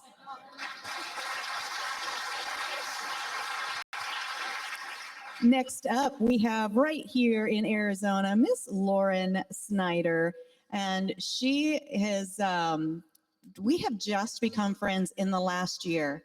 And what an amazing example of somebody that realizes there's work to be done and doesn't look around and go, well, somebody oughta. She said, yes, I will be there. I will show up. I will speak up. And I am just so excited to know this vivacious young lady sitting right next to Miss Teresa. Lauren Snyder. Thank you. Ashley Hlebinksy. Now, she does live in Arizona, but not too long ago, she lived in kind of both, right? You were in Wyoming and Arizona. Ashley, she wears so many hats, but she is a historian. She'll tell us her story. But she was the curator of the Cody Firearms Museum and headed up the gajillion-dollar renovation. I wish it was $1 gajillion. She wishes she had $1 gajillion to spend on that renovation. It looks like you did. How many years ago? 2 years ago? Yeah, no, 3 now. 3 years ago. And if you have not been to the Cody Firearms Museum since it's been renovated, as soon as the meeting's over, go. Get your plane ticket, go. Ashley Hlebinksy.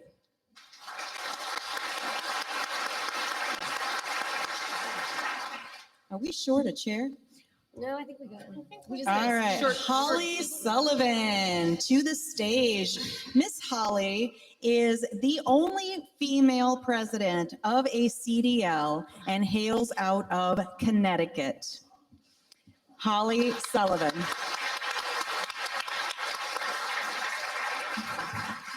Last but absolutely not least is Nikki Goeser. So Nikki is from Tennessee and has an absolute incredible story that she'll share a little bit with us here. She now works for the Crime Prevention Research Center alongside some guy that maybe, you know, you've read a couple of his books or something, you know, John Lott, Dr. John Lott. And trust me when I say she is his right arm. I mean, he relies on her incredibly, and I am so excited that he could spare her for a little while to come out here in Arizona and talk with us today. All right, so I have before you the panel speaking up to safeguard the Second. Now, of course, here in Arizona, as we just heard, it's not just the Second, it's Article 2, Section 26. So each state might have their own Constitution that they are protecting. I don't know about New Jersey so much. I don't know what's going on there. That's something else. But I'm just going to go down the line, and I'm going to let each of these ladies introduce themselves just a little bit further before we dive into some really hard-hitting personal questions. All right, here you go. Hi, I'm Teresa Einacker. By the way, New Jersey's Constitution does not have a Second Amendment in it by design. So we don't have a state level of protection there. But I'm an attorney. I'm admitted to practice law in New Jersey and New York and the Supreme Court of the United States. I'm a trustee of the Coalition of New Jersey Firearm Owners called CNJFO. I am also the New Jersey State Director of the DC Project. And I'm the only woman to submit a pro-Second Amendment article to the SCOTUS blog after Bruin.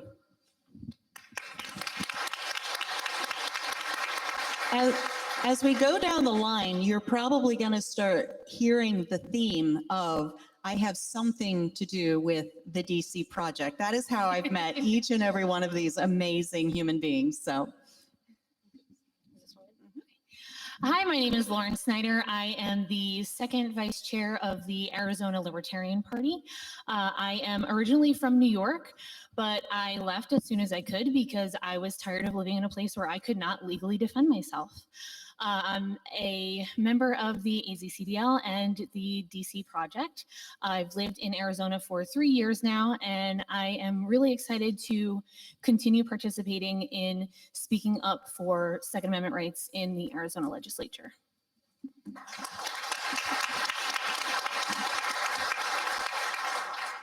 I'm Ashley Hlebinksy. As Cheryl mentioned, I ran and rebuilt the Cody Firearms Museum over about a decade. And I am also most recently the co-founder of the University of Wyoming College of Law's Firearms Research Center. And I do a lot of Second Amendment expert witness testimony, including working on the California assault weapons ban and a couple of different bump stock cases. And so most recently I testified in Congress about privately made firearms.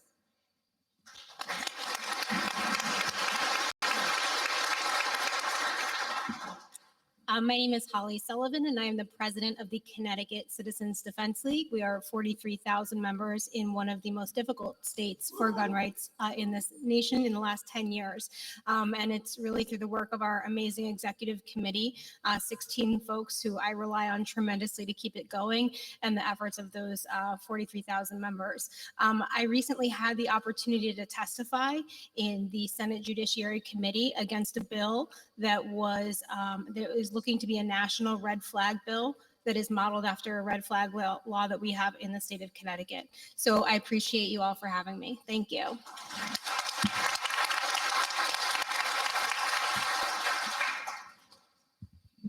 Hello there. My name is Nikki Goeser, and I'm from the great state of Tennessee. I'm the executive director for the Crime Prevention Research Center, but I'm also a victim of a violent crime. Do you want me to go into that right now or wait? Go ahead and just give them the overblush. Yeah. My husband 13 years ago was murdered right in front of me by a man who was stalking me. And because of Tennessee state law at that time, you were not allowed to carry a permitted legal firearm into any restaurant if they served any alcohol. It was gun-free zone, and I followed that law and left my firearm that I normally carried for self-defense locked inside of my vehicle that night. And the man who was stalking me did not have a permit to carry, brought a gun into a gun-free zone illegally, and when management confronted him to ask him to leave at my request because I realized I was being stalked, he pulled a .45 from under his jacket and shot my husband 7 times in front of everyone in the middle of a busy restaurant. So I've spent the past 13 years trying to educate people about the dangers of gun-free zones, how they are actually a welcome sign for evil people to do evil things and harm as many innocent people as they can. Good people are made defenseless in these places. I've never blamed the gun. I'm a huge supporter of the Second Amendment, and I felt like a victim's voice was important to stand up for gun rights and our basic human right of self-defense. Thank you.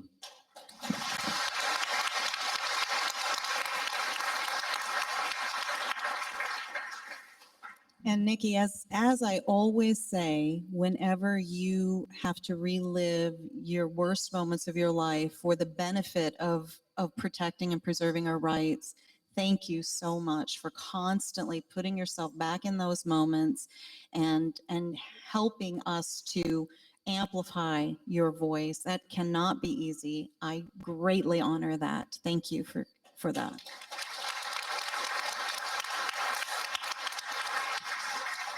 So the reason I assembled this panel, and I am telling you, these are amazing women. We all know other amazing men and women that have amazing stories and experiences.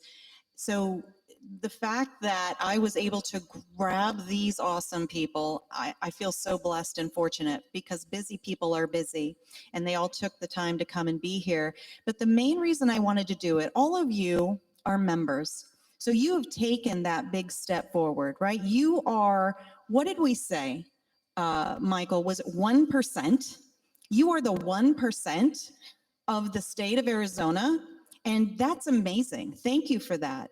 Now, imagine if each and every one of you were to use the examples that we're going to present here today and start stepping up and actually testifying and showing up at the state legislature. We would definitely have some of those, what Dave Kopp liked to call legiscritters.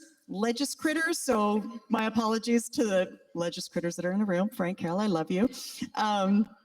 But we would definitely have them saying, make it stop. How do we make it stop? If each and every one of you would step up and speak up, and, you know, using the electronic system, that's awesome. But let's do more. I want to encourage you and inspire you to do more through these ladies today. All right. So again, I want to go down the line and I want to talk about the specific experience that you had of testifying, and many of you have testified many times. But I'm asking you to step up and use your voice, right? So that you're part of the record, so that you're there in person, and your legislators have to look you in the eye and hear about who you are as a person and how this bill or that bill is going to positively or negatively impact your life. The lady sitting next to me did everything right, did everything she was supposed to do. But if you go right now to look up her testimony, what are we going to find, Teresa? My testimony was erased from the official state record. So it's very interesting. I've been testifying for more than 10 years in New Jersey against many bills. We always have, you know, up to, 75 anti-rights bills pending at any given time. And in December, I was the only female to testify pro Second Amendment. The Brady people were there. The Moms Demand people were there. Of course, you know, their testimony stayed on the record. But when I went back to retrieve my testimony, I noticed that from the moment I said my name until I was asked a question from the chair of the committee, I was completely erased. There's dead silence. You can go out there now to do this. So And surely there were like 4 or 5 other people that day who their testimony was gone as well. no, I was the only one. So very interesting. We asked, we submitted like a FOIA type request in New Jersey. It's called an Open Public Records Act. We had a journalist from New Jersey who writes for Bearing Arms. He also, John Petrolino, he investigated it. He wrote to the committee. He wrote to the legislature. He wrote to the audio-visual team there and asked them what happened to my testimony. So, of course, they did not have an answer except to say that I must have done something to turn off the audio recording, which, you don't have access to that as you testify, just like right now. I don't have access to turn off what they're doing, right? So it's fascinating, and it shows you they do play very dirty. They're very serious about not letting us, persist in what we're doing. After Bruin, they're taking it really hard in New Jersey. They're taking it really hard. It's really something. So, they're very dirty. They don't hide it either. And it's very interesting. So it's a tough deal there. Well, thank you for showing up and doing the work anyway. But if let's say that somebody just erased, a huge part of our American history, it matters. That counts, right? So maybe you have to have your own recorder with you from now on.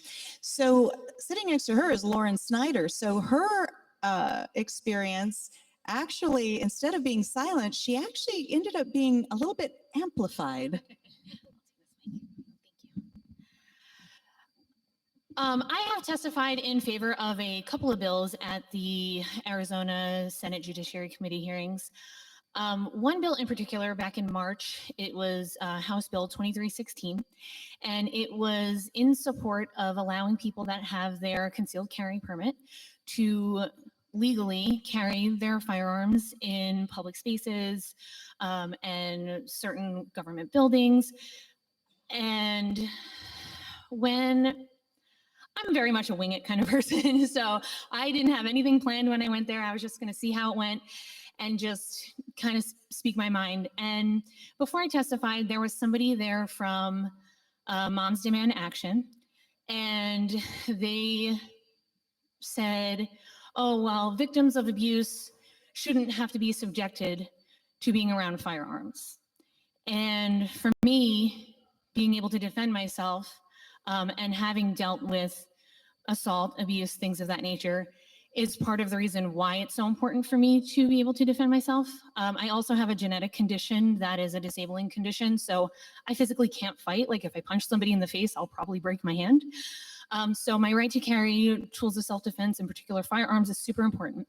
So when I went up to testify, they only give you 90 seconds. And it's the scariest 90 seconds of your life because you want to make sure you drive that point home, but you don't want to get cut off because you want to say what you have to say. And when I went up there, I was really bothered by the notion that victims of abuse shouldn't be subjected to being around firearms. So I went up and I testified about how I, being a law-abiding citizen, went out to a public event and I didn't have my firearm on me. I was stalked by a guy and he attempted to abduct me. He grabbed me by my arm and he had his car door open and he tried to drag me into his vehicle. There was nobody around. No, there was really nothing I could do. I didn't have my firearm on me, so I was at this man's mercy. Thankfully, I managed to escape him and he took off. And as I was testifying, the committee, I hate to say it, but all of the Democratic senators were completely tuned out. And here I am spilling my guts about an assault that I endured in an attempted abduction, and they couldn't care less. They were typing on their laptops. So after I got done testifying, there was a senator, Senator Contreras, who, by the way, due to redistricting, was able to run again. Asked to explain his vote against the bill, and he said, why even go out at that point? Why are you so scared to leave the house? I don't walk around, run around so scared. Why even leave at that point? And he went on for as long as he wanted to because there was no time limit for him. And I was really ticked off, but I knew that I wouldn't get a chance to refute this. So I got up and I sat right in front of his spot at the desk and he just looked at me. He said, well, I'm not talking about you, ma'am. But realistically, he was talking about anybody that wants to defend themselves with a firearm. He's talking about even his own constituents. I mean, it was absolutely ridiculous. And I am super grateful that Arizona actually is pretty transparent and they live stream the hearings. So we had audio of that. So there is plenty of proof. And I am forever grateful to Cheryl and the women at the DC Project for making that go viral, because people need to know that these legislators work for us, not the other way around. And they're here to defend our rights. Thank you.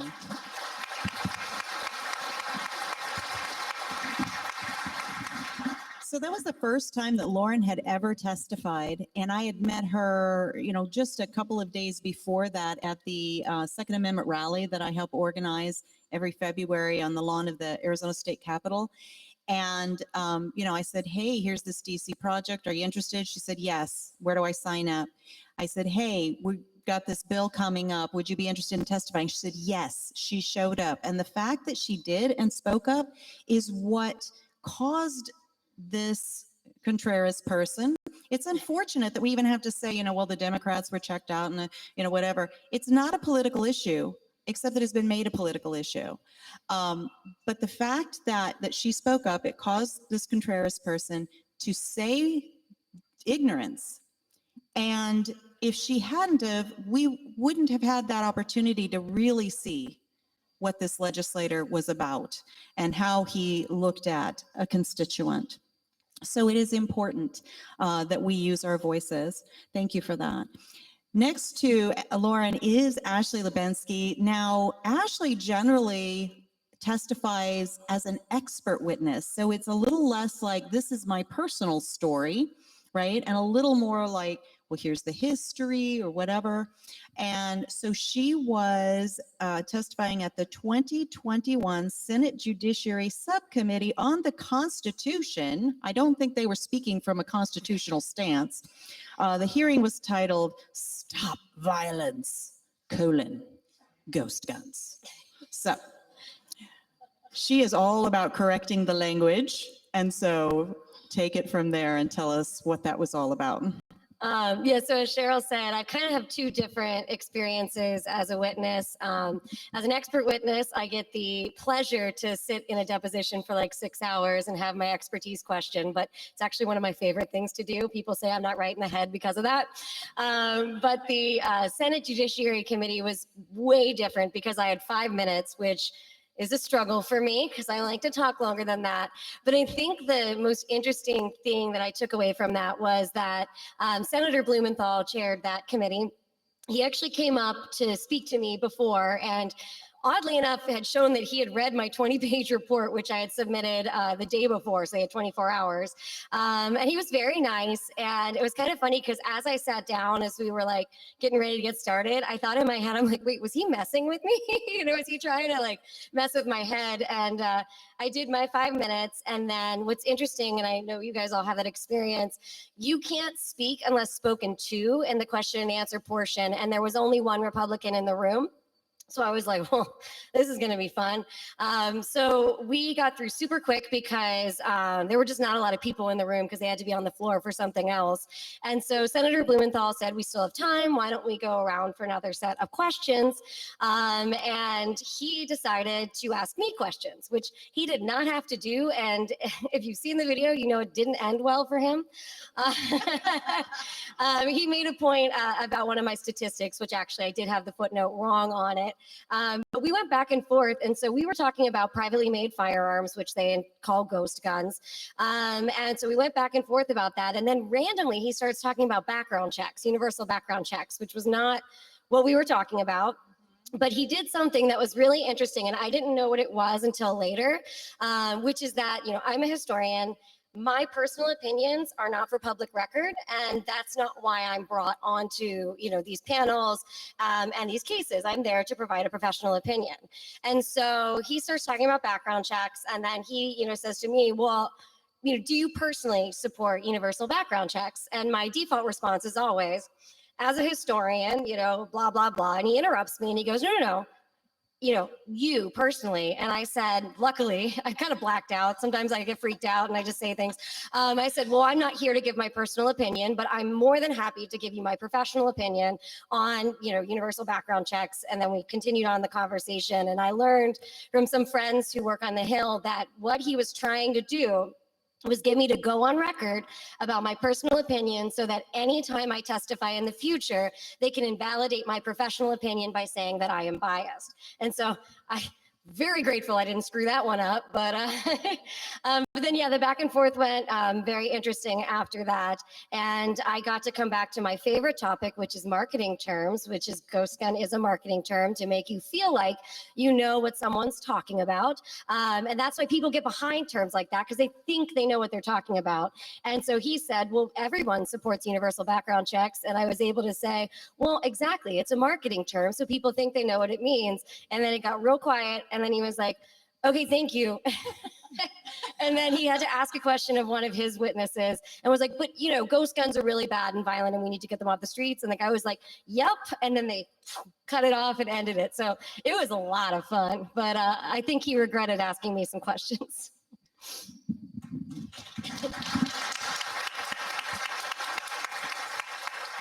That is fantastic. Now, when I've testified, you know, I'm just Jane citizen. I'm a wife, a mom, a grandma.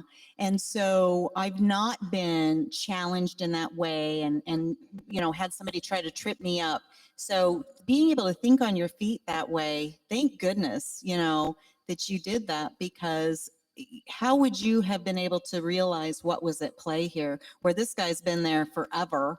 He does this all the time. So good for you. And again, it is unfortunate that we always have to come back to, well, which side is for what? The AzCDL, like the DC Project, like so many of these organizations that we all belong to, we are nonpartisan. We don't care what letter you ascribe to politically. We just care that we are all shoulder to shoulder on protecting these rights for the next generation. It just happens that when we end up in these bodies of legislature, whether it's state level or federal level, that right now, the climate that we're in, it really is this deep divide. I'm hoping that with what we've experienced over the last few years, with all the COVID, all the riots, all of that sort of thing, my husband and I had a gun store up until about 2 years ago. And what we were seeing was that people from every political persuasion were our customers. They wanted to be their own immediate responder. The more that we move forward in that vein, I think we're going to see less and less of the politicians spouting off how divisive this is. Because truly, the Second Amendment, Article 2, Section 26, is the great uniter, because we all want to protect what we love, yes? And so the Second Amendment, Article 2, Section 26, protects our ability to protect what we love. I mean, it doesn't get any more simple than that. Next to Ashley, we have Holly Sullivan, who, as we said, is the head of one of these organizations, another CDL in another state. And Holly was able to testify at the names of these hearings. I mean, you need a book to just put the name in. The 2022 Stop the Violence, the Jackson Elias Domestic Violence Survivor Protection Act. And yeah, all in one breath. And what the direction they were going was, they wanted to show, as Lauren was saying, that if you've been a victim of violence of any kind, then clearly you do not want to have anything to do with firearms. And Miss Holly stepped up and said, not so fast. Holly? Yeah, so Ashley's had the great pleasure of dealing with my senator, Richard Blumenthal. Many folks don't know, but Senator Richard Blumenthal actually has a son, Matt Blumenthal. Matt Blumenthal is a House representative in the state of Connecticut. And so I've been giving testimony in Connecticut for many years, probably 7 or 8 years. And last legislative session, there was a bill up and they wanted to make closer. I feel like it's like in my mouth. Okay. It was very interesting for me because so Matt Blumenthal had kind of hopped on this Zoom. It was during COVID and we were giving our testimony that way. And he was trying to get me to say that a polling location is a sensitive place and that we shouldn't have firearms in a sensitive place. And they were very leading questions. It was, wouldn't you agree that? And and ultimately I said, respectfully, you're leading me, and I don't agree, because the location where I vote is the same room that I had my baby shower in, and the same room that I've gone to other baby showers in. And just because it falls on that Tuesday does not make it any more sensitive than any other day. He's not joined a Zoom testimony with me since. But what's interesting, so at the state level, you get the opportunity to testify just by signing up. The federal level is very, very different. So when you testify in Washington, D.C., it is by invite only. And that is only through the great work of the DC Project and the connections and the work that has been done through the DC Project that avenue was open for me. So not ironically, but not surprisingly, I was not invited by my senator, Richard Blumenthal. I was invited by Senator Ted Cruz to be there. So Senator from Texas reached out to the president of the Connecticut Citizens Defense League and said, would you please join us and share with us what's going on here? So in my testimony hearing, it was very emotional. The family of a woman who was killed, who lived in the next town over to mine, was present. So Lori Jackson lived in Oxford, Connecticut. The towns go Newtown, Southbury, Oxford, 3 towns in a row. We all know what happened in Newtown. I live in Southbury. I serve on my city council in Southbury, and Oxford is the next town over. And I remember very distinctly the day that Lori Jackson was murdered. I remember everybody being on heightened alert. It was a hard time. And what I thought was striking to me is that her family very truly believed that this firearms transaction was legal. Her killer, who was just her estranged husband, purchased a firearm in Virginia and transported it himself to Connecticut. And as we all know, you may not purchase a handgun out of state and bring it back into another state. Her family doesn't understand that. And that was a very, very hard thing for me to understand and realize in that room as her family is looking at me, and I know that they're hurting deeply and there are tears. The committee, there was many times there's only one, at any given point, only Ted Cruz was present, if at all. The other Republicans were all called out of the room, so it was me versus all Democrats. And to Ashley's point, they do very selectively choose what questions. So any kind of question that was geared emotionally, they would ask the other 2 witnesses and they wouldn't ask me. But Senator Ossoff from Georgia finally spoke up and said, well, Ms. Sullivan, you know, a man has been accused of that he's going to hurt his wife. And it's a straight yes or no question. Should he be allowed to buy a gun? And he wanted to gotcha me where it was on the record that I was going to say, and he was like, it's yes or no. There's no other answer. It's yes or no. And I just simply said, until he's been adjudicated, yes. You may purchase a firearm until a judge has said that there is a legitimate risk.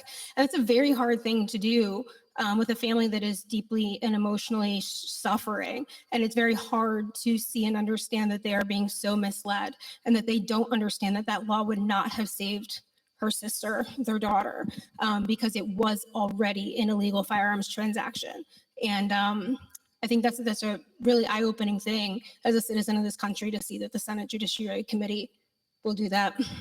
So, thank you.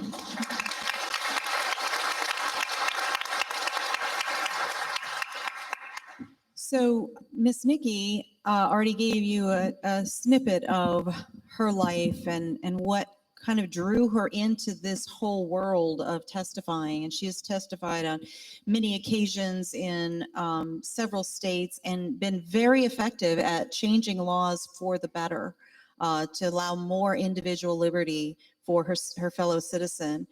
But there's this idea out there about these red flag laws, and you know, people at first blush, a lot of times people start doing the head bob like, oh, red flag laws, that makes sense to me because we want to keep guns out of the hands of dangerous people, that sort of thing, right?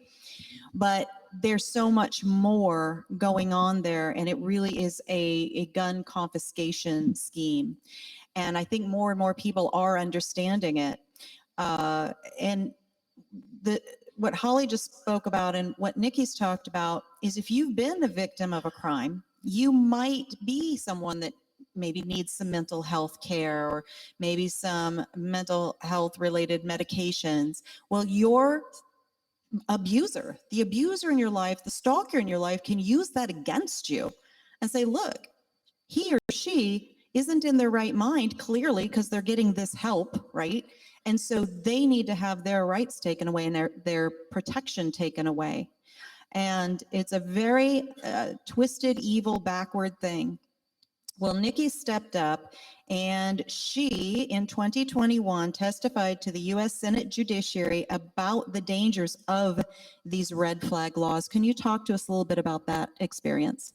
Sure. I basically just explained my own situation with a stalker. And I said, look, you know, these places are where good people are left helpless. And we see it time and time again. These horrible mass public shootings occur, but the news media, the mainstream media, fails to tell the public that 94% of those shootings occur in gun-free zones where everyone is helpless. And, you know, it matters that the public know this because If everyone there is helpless, then the bad guy has free reign. And the only way they're going to be stopped is if they commit suicide, which many of them do. They kill as many people as possible, and then they off themselves as soon as, guess what? A good guy with a gun gets there. Police.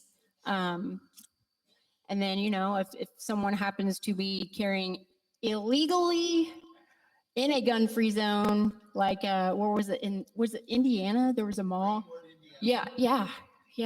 Elijah Dickens, I believe was his name. And he ignored the gun-free zone sign on the mall and carried anyway. And when the bad guy started shooting people in the food court, Elijah took care of business and took that guy down in, what, 12 seconds or something, 20 seconds? Yeah, it was fast. So, yeah.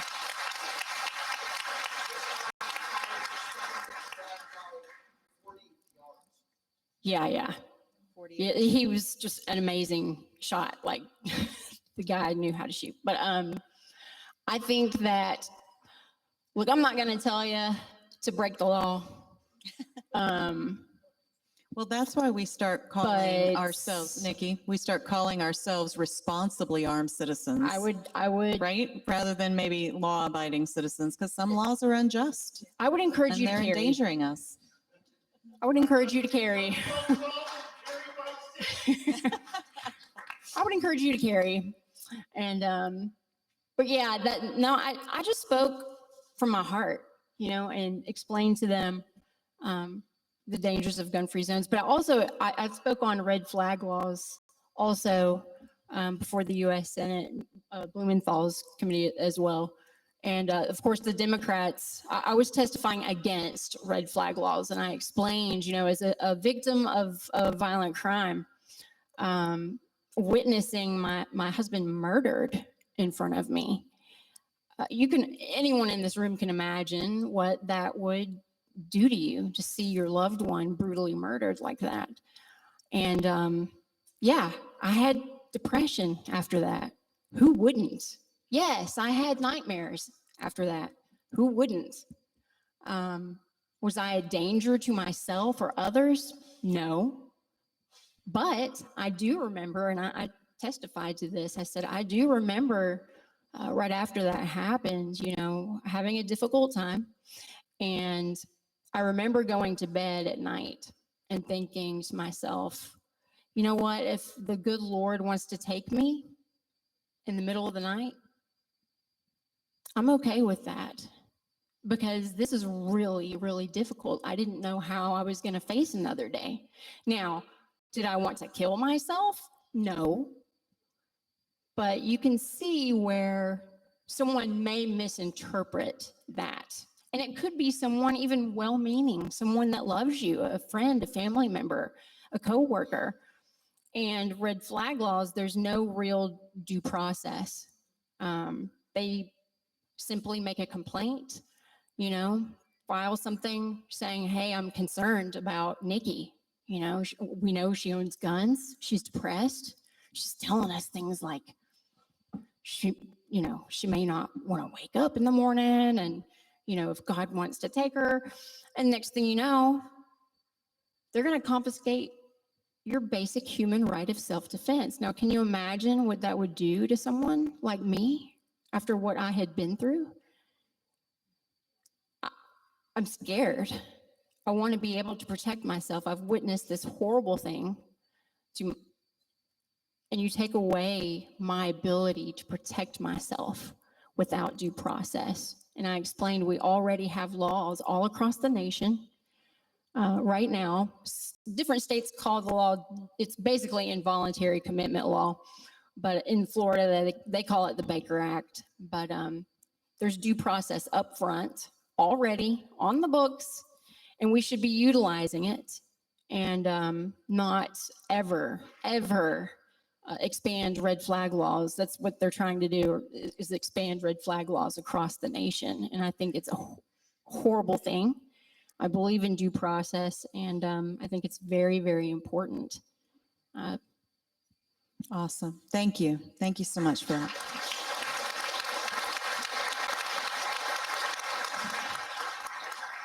So I do have a panel of ladies up here, but of course it is important for all of us to use our voices, whatever age you are, whatever your background is, and speak from your own personal experience. Or if you do have an expertise like Ashley, to be an expert witness. So I want to go down the line again, starting with Teresa, and ask you, is there something particularly impactful about your voice, that you are someone that the other side, right? We're going to say the other side. We're going to stop using the D word up here, right? Because we're nonpartisan. The anti-rights people, the anti-gun people, is it harder for them to just automatically discount you? And how can you use whatever your answer is to encourage someone out there, either in this room or in that camera over there on the Facebook Live, to realize that, you know, the somebody is looking back in the mirror? That's a great question. Thank you.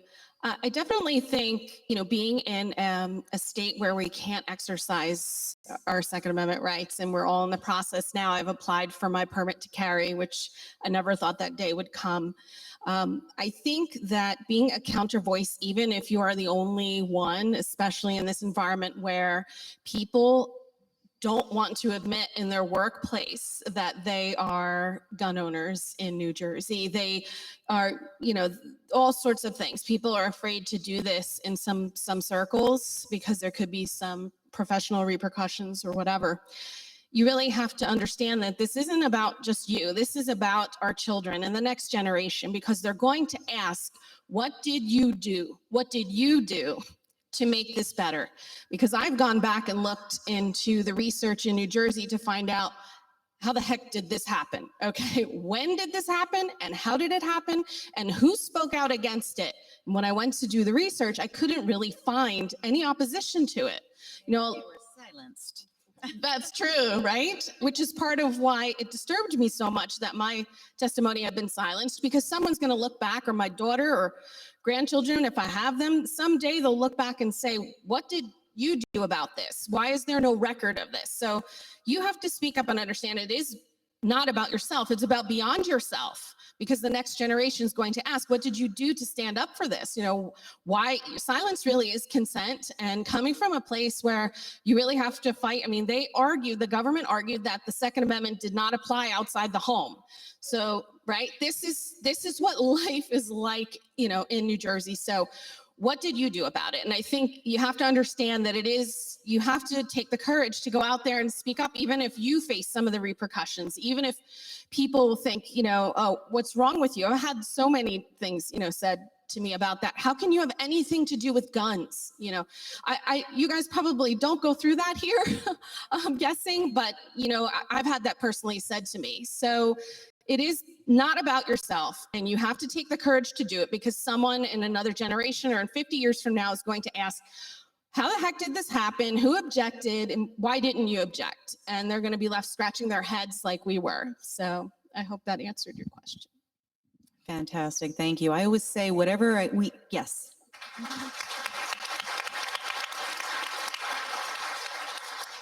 Whatever I do or don't do in my lifetime will have reverberating effects to my child and my grandchildren. And so, yeah, if not me, then who, right? All right, Miss Lauren, same question. Do I need to remind you? She's like, yes, please. Baby brain. What is it?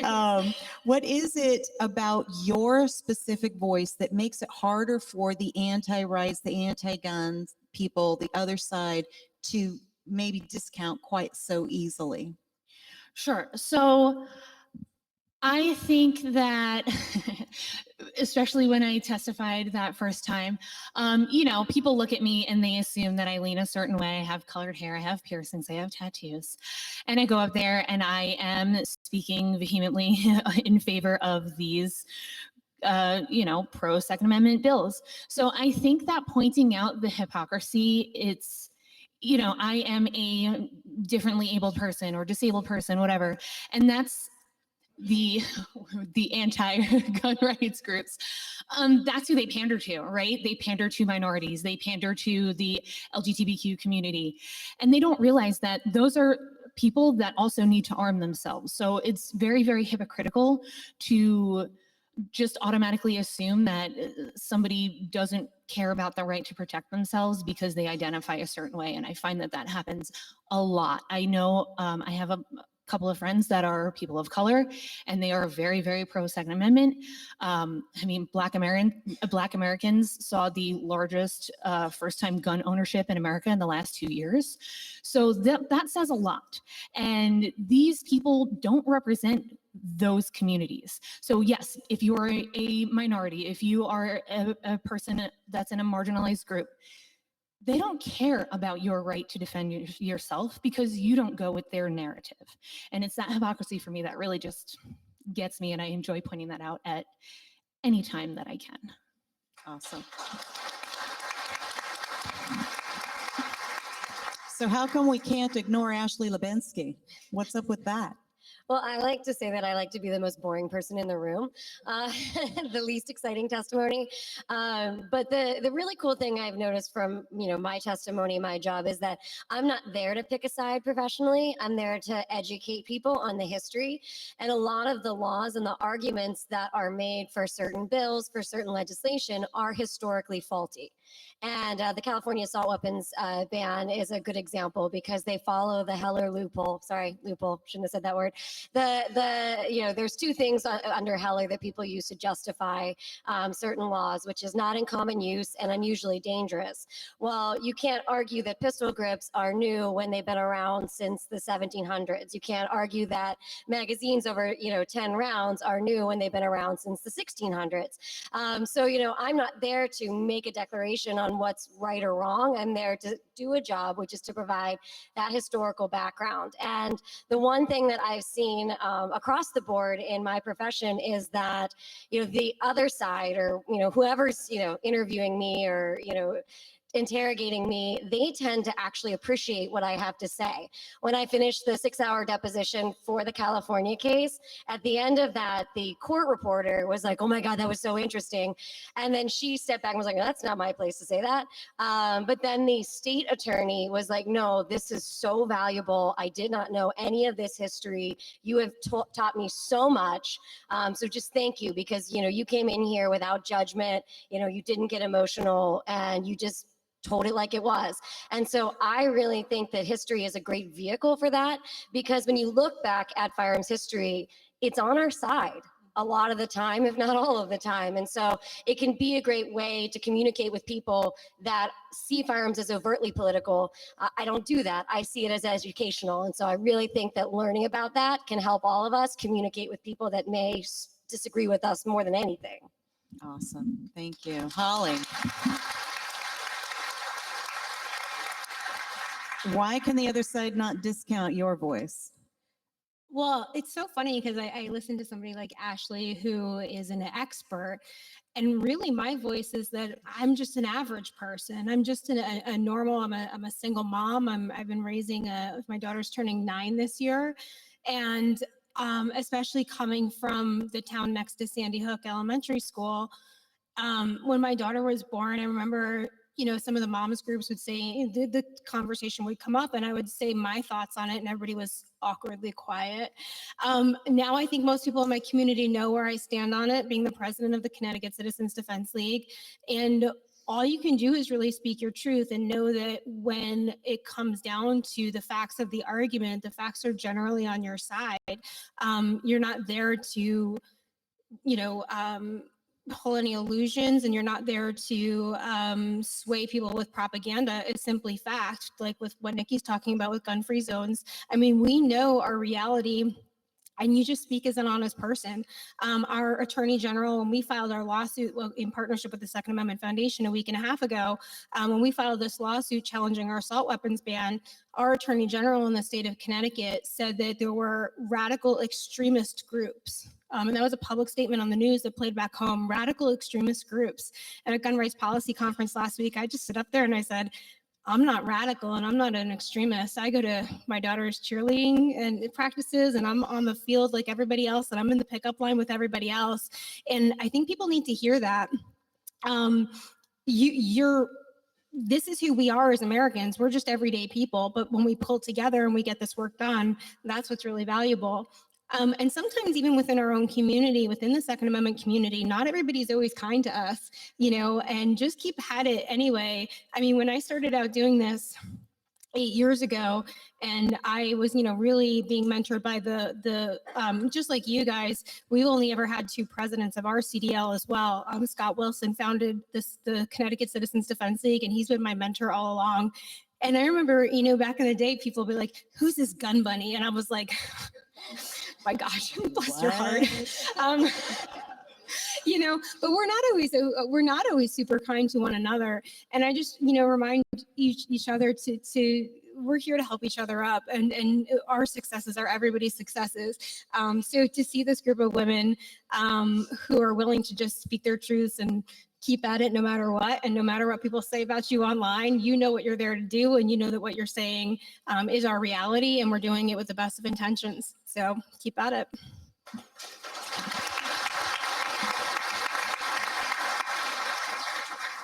Well, Nikki, I think you've made it abundantly clear with your personal story how it's impossible to discount your voice. It doesn't mean the other side's not going to try, but what do you think it is about you and your story that is so impactful and makes it harder for other people to just keep turning the page? This is hard to answer. I don't know.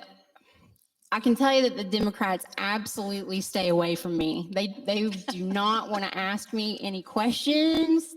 I mean, they avoid me, like, yeah. But yeah, when I was invited to testify against red flag laws before the U.S. Senate, I was questioned by Ted Cruz and Mike Lee, and both incredible guys. Yeah. Round of applause for. I used to, love those guys. I actually used to work for one of my favorite members of Congress, Congressman Thomas Massey of Kentucky. And round of applause for sure. He's incredible.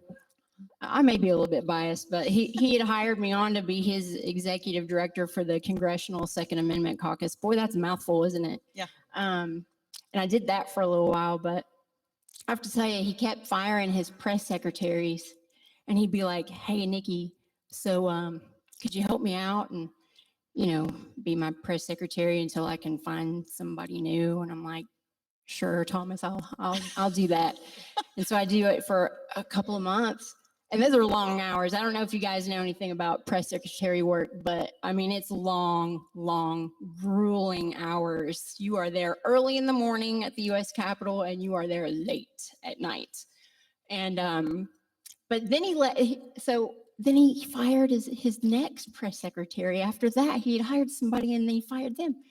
And so I had to do that job again. I didn't really get to do much of the Second Amendment caucus work, but anyway, it's just a funny story. And I was there for about a year, but I loved working for him. But I came on back home to Tennessee because I can't stand DC. I told him, I said, "Thomas, I love working for you, but this town really sucks."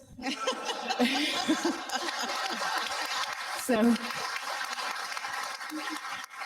I hightailed it out of DC and went back to Tennessee, where there's real America. Kind of like here, this is real America. But I don't know that it's any different. I think emotional stories tend to, people gravitate toward emotion. I try to, of course, I use my own personal experience, but I try to incorporate facts. Yes. Through the organization I work for, the Crime Prevention Research Center. And shameless plug, you can go to our website at crimeresearch.org. That is crimeresearch.org. And that's actually, I want you to come back down this way. I've got a minute and a half to finalize this. Holly, What's your organization? How do people reach out? The Connecticut Citizens Defense League is ccdl.us. It is free to join, and you do not need to be a resident of the state of Connecticut. Ashley Hlebinksy. So I have a website, theguncode.com, and that's where I put up a lot of my new projects. And the University of Wyoming is looking for funding to build our first website. So, you know, come find me. Theguncode.com. All 3 words, right? Theguncode.com. Yeah, I had to think about it. Fantastic. Lauren Snyder. Well, I don't have anything fancy like that, but I am actually planning on starting up a chapter of the Ladies of Liberty Alliance here in Arizona State. It's if you just go to ladiesofliberty.com and you can find out more about that. I love that name, Ladies of Liberty. Lola, fantastic. And last but not least, Teresa Einiker. You can check out the Coalition of New Jersey Firearm Owners at cnjfo.org or on Facebook. There's a very active Facebook page. Fantastic. Thank you all so much. I am honored to call each of you my friends. You make me smarter. You make me bolder. And I just really value each and every one of you. Thank you for being here with us today.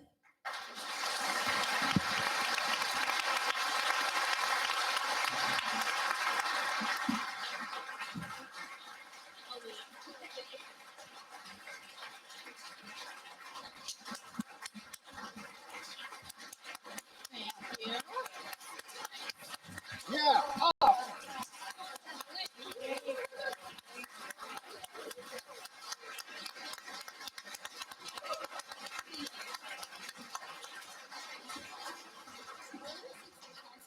You know, I think I'm going to have to buy a polka dot shirt.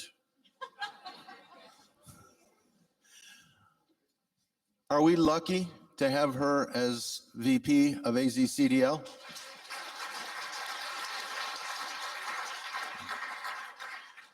In addition to the fact that it was nice to sit and listen for an hour, I learned some stuff. I learned some really good stuff from that. Should we do more of those? Okay. We have traditionally stuck with one keynote speaker of no longer than 20 minutes, but I didn't see a whole bunch of people getting up during a fascinating 1-hour panel. Maybe we'll change. Right now, I'd like to bring up our volunteer coordinator, Duke Schechter, and Duke has a thank you for the volunteers.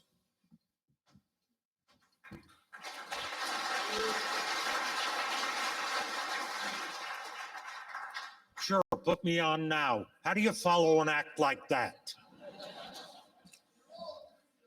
Take this and dance.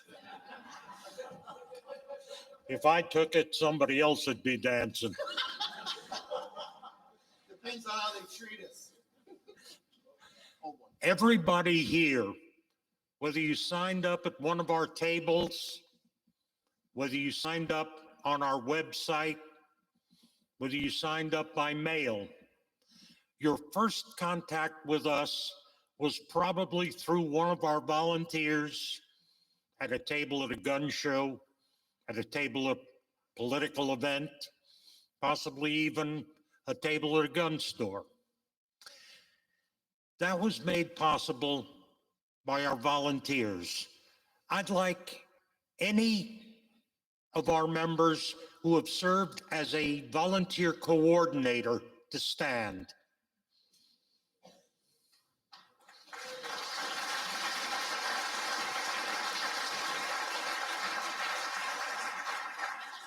I'd like any of our members who have volunteered and worked at our tables to stand.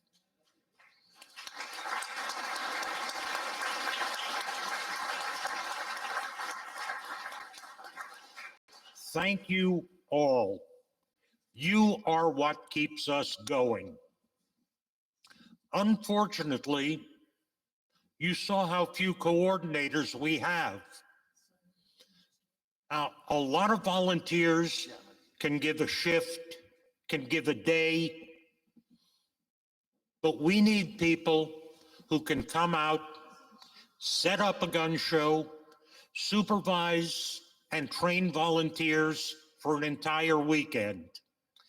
There was a time when we did every gun show in the state, every gun show in bordering towns in New Mexico and Nevada. In the last few months, we haven't had a coordinator to handle a gun show in the city this organization was born in. The only way we are going to keep going is if people step up, put in the work, put in the time, because they believe in what we're doing. I don't care if you have to come in on a walker or a wheelchair. It's your spirit. It's your willingness to do what needs to be done to keep this organization going and growing. We don't have Bloomberg's money. Our difference is made with our people. If anyone wants to become a coordinator, if anyone wants to volunteer, come speak to me. We will come up, we will feed you dinner, we will train you, we will come to the gun show and supervise, let you run it, but be there as backup. It's up to us to keep growing. It's up to us to continue the influence that we have had on the legislature, on the laws for the past 17 years.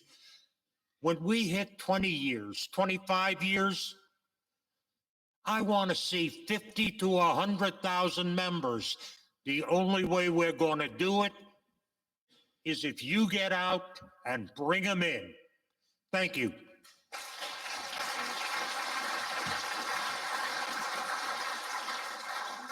I'd like to announce that the silent auction will close at 3 o'clock, which means you have 32 minutes. And there are some $20 ticket bags with $100 tickets in them right now. And who's a lucky person going to be? And also we have several books that are autographed at the silent auction table from Oliver North and also Rudy Giuliani, which would make excellent gifts. The silent auction has so far raised $3,900, and we'd love to see how much farther towards 10,000 we can make that happen. So I'd now like to bring up oh, okay, the disappearing congressman, Congressman Andy Biggs. Now you see him, now you don't. Hey, he's here. And from Congressional District 5 in Arizona, he's going to give us a couple of minutes on working with Dave in the Arizona legislature, with Dave Kopp in the Arizona legislature on bills. Congressman Biggs. Welcome, thank you. So I know it's a great honor to be with you, and I know that a lot of you got really excited when you heard the term disappearing congressman. So that's, I kind of felt that way about some of my colleagues as well. So when I came to know Dave Kopp when I was serving in the state legislature, and I started out in 2000, I got elected in 2002, started 2003, and it was not too long after that that Dave became a regular in my office. Dave was a inveterate fighter for the Second Amendment rights, and we had many conversations, and sometimes we were on the, as you know, we were on the defensive far more often than we were on the offensive. And the reason is because the other side, I like the way that this panel referred to them constantly as the other side. The gun grabbers were always trying to grab guns and always trying to take away the Second Amendment rights. And they never would acknowledge anything. And so what Dave did with me is he would come into my office and we would, he was always prepared, first of all. And And we had so many good conversations about what we were going to do to try to push back to preserve our rights. And I will just tell you, because I don't want to give away any proprietary information to this group, but we came up with a lot of very interesting ideas, and I see some very, very stalwart people who have fought for many years with Dave and those of us down at the legislature. And I will tell you, the reason that we have some of the great laws in Arizona that we have today is because of Dave Kopp. There's no doubt about it.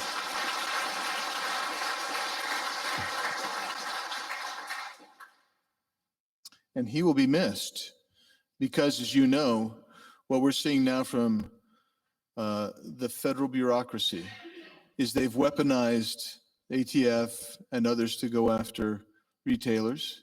We've had multiple bills in Congress since I've been there that would take away the normal products liability protection of gun manufacturers. And this notion of limiting magazines, limiting rounds, the whole panoply of attacks is in virtually every version of, at least one version of every bill that comes forward that's of any substance at all. The only exception being, I don't think we had anything like that in the military funding bill, but virtually every other bill had an attack on the Second Amendment that we have got to fight and push back on. And so I tip a hat to Dave Kopp because he kind of taught me to be looking for that kind of crap in every piece of legislation, whether it's at the state level or the federal level. And that's really where we sit today. I cannot tell you how grateful I am for this group, because I know you're not going to let it happen in the state, but by golly, the federal government is trying to take away your Second Amendment rights in a way that is almost inconceivable to me. So please never give up the ship on that, because we're going to have to fight this through until the other side is vanquished. And they will be vanquished politically as long as, your volunteer coordinator said it right, as long as we continue to fight, speak up. And I love the panel. By the way, that was an excellent panel. Fantastic. I need to get every one of you on my podcast. I'm not kidding you. But I can't pay a big enough tribute to Dave, and he'll be missed sorely. But I look around the room and I see incredible capacity, capability, passion, and while I will just tell you, I always thought Dave had a bit of a swagger. Okay, he did. So whoever's got the biggest swagger and is willing to fight, let's go out together. And I know you won't quit fighting, and I'm not going to quit fighting. And with God's help, we're going to protect our Second Amendment rights. And by so doing, we will protect this country for this generation and generations to come. And by so doing, we will make the entire world a safer, more secure place. And that's what it's all about. So thank you very much.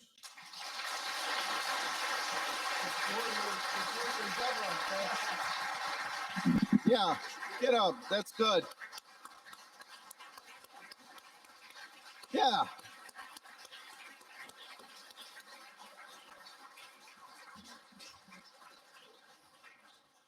You know, one of the things that this organization attracts is legislators who comprehend that government is servant, not master.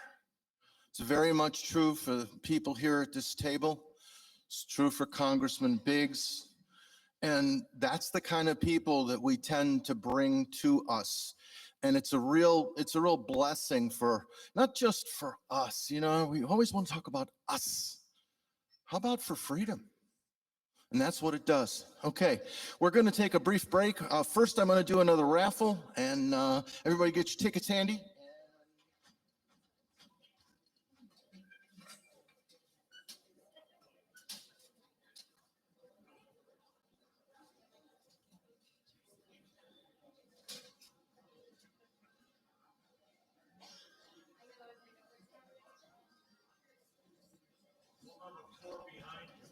I saw it. I'll get it at the break. Okay, you ready? 107089. 107089. Come on up and get your ammunition, your 100 rounds of 9mm. And 107106. 107106. Come on up. We're going to take a 10-minute break, and then we'll be right back. Come on back into the room, and we're going to finish out the festivities with a little bit from me, and then we're going to do the call to the audience. Which one's yours? 1089.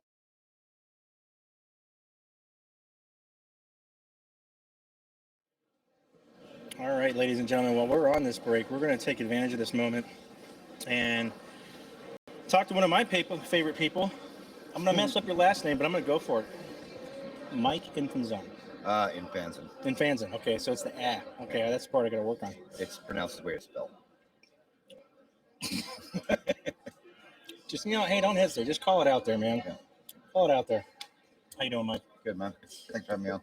All right, so for these folks that don't know who you are, tell us what it is that you do. I'm lobbyist. With all the bad connotations that go with it. When somebody asks me why or what I do for a living, I usually tell them I'm a political antagonist. My job is to get freedom passed in the legislature. How does that happen? The whole bill process.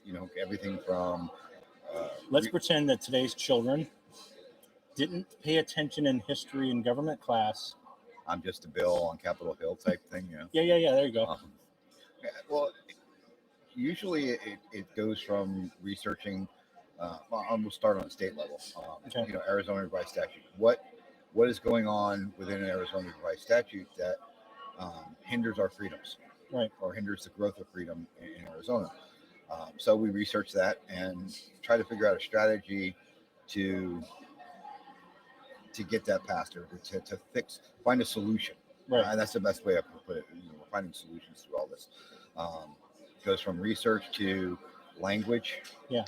Finding a sponsor for a bill. So research is looking at our Constitution, looking at the federal Constitution, looking what other states have done. What other states have done. Yeah. Find out where their successes and failures were, because maybe another state has tried to do it, but it was denied on a particular stance or something. So we can alter our wording to. Well, I'll give a perfect example. Okay. One of the things that we're going to do here in Arizona is codify the Faster Saves Lives program. Okay. Which is probably one of the best school safety programs that I've ever seen, and I've done a lot of research on this. Ohio has had great legislation passed. Right. Florida's legislation for their Guardian program, which was their response to the Parkland shooting, is great legislation as well. So my job is we have Faster Saves Lives. We want that implemented in the state of Arizona. How do we get that done? Okay. So I looked at Ohio, Yeah. looked at Florida, and which is the only two states that really allow this. And how do I merge those two to fit Arizona? Because I would tell everybody, Arizona is a different animal compared to everybody else in the country. We're Arizona for a reason. We live here for a reason. Yeah. I don't want to say this is the Wild West, but you come to Arizona, just don't mess with us. Yeah. Texas, don't mess with Texas. Nah, don't mess with Arizona. So I'm still working on it. Still haven't gotten it all together, but taking the best out of Ohio's legislation, the best out of Florida's, and merging those two and see where they sync up with our state constitution. Because that's the first and foremost, that anything that we do has to be constitutional. Okay.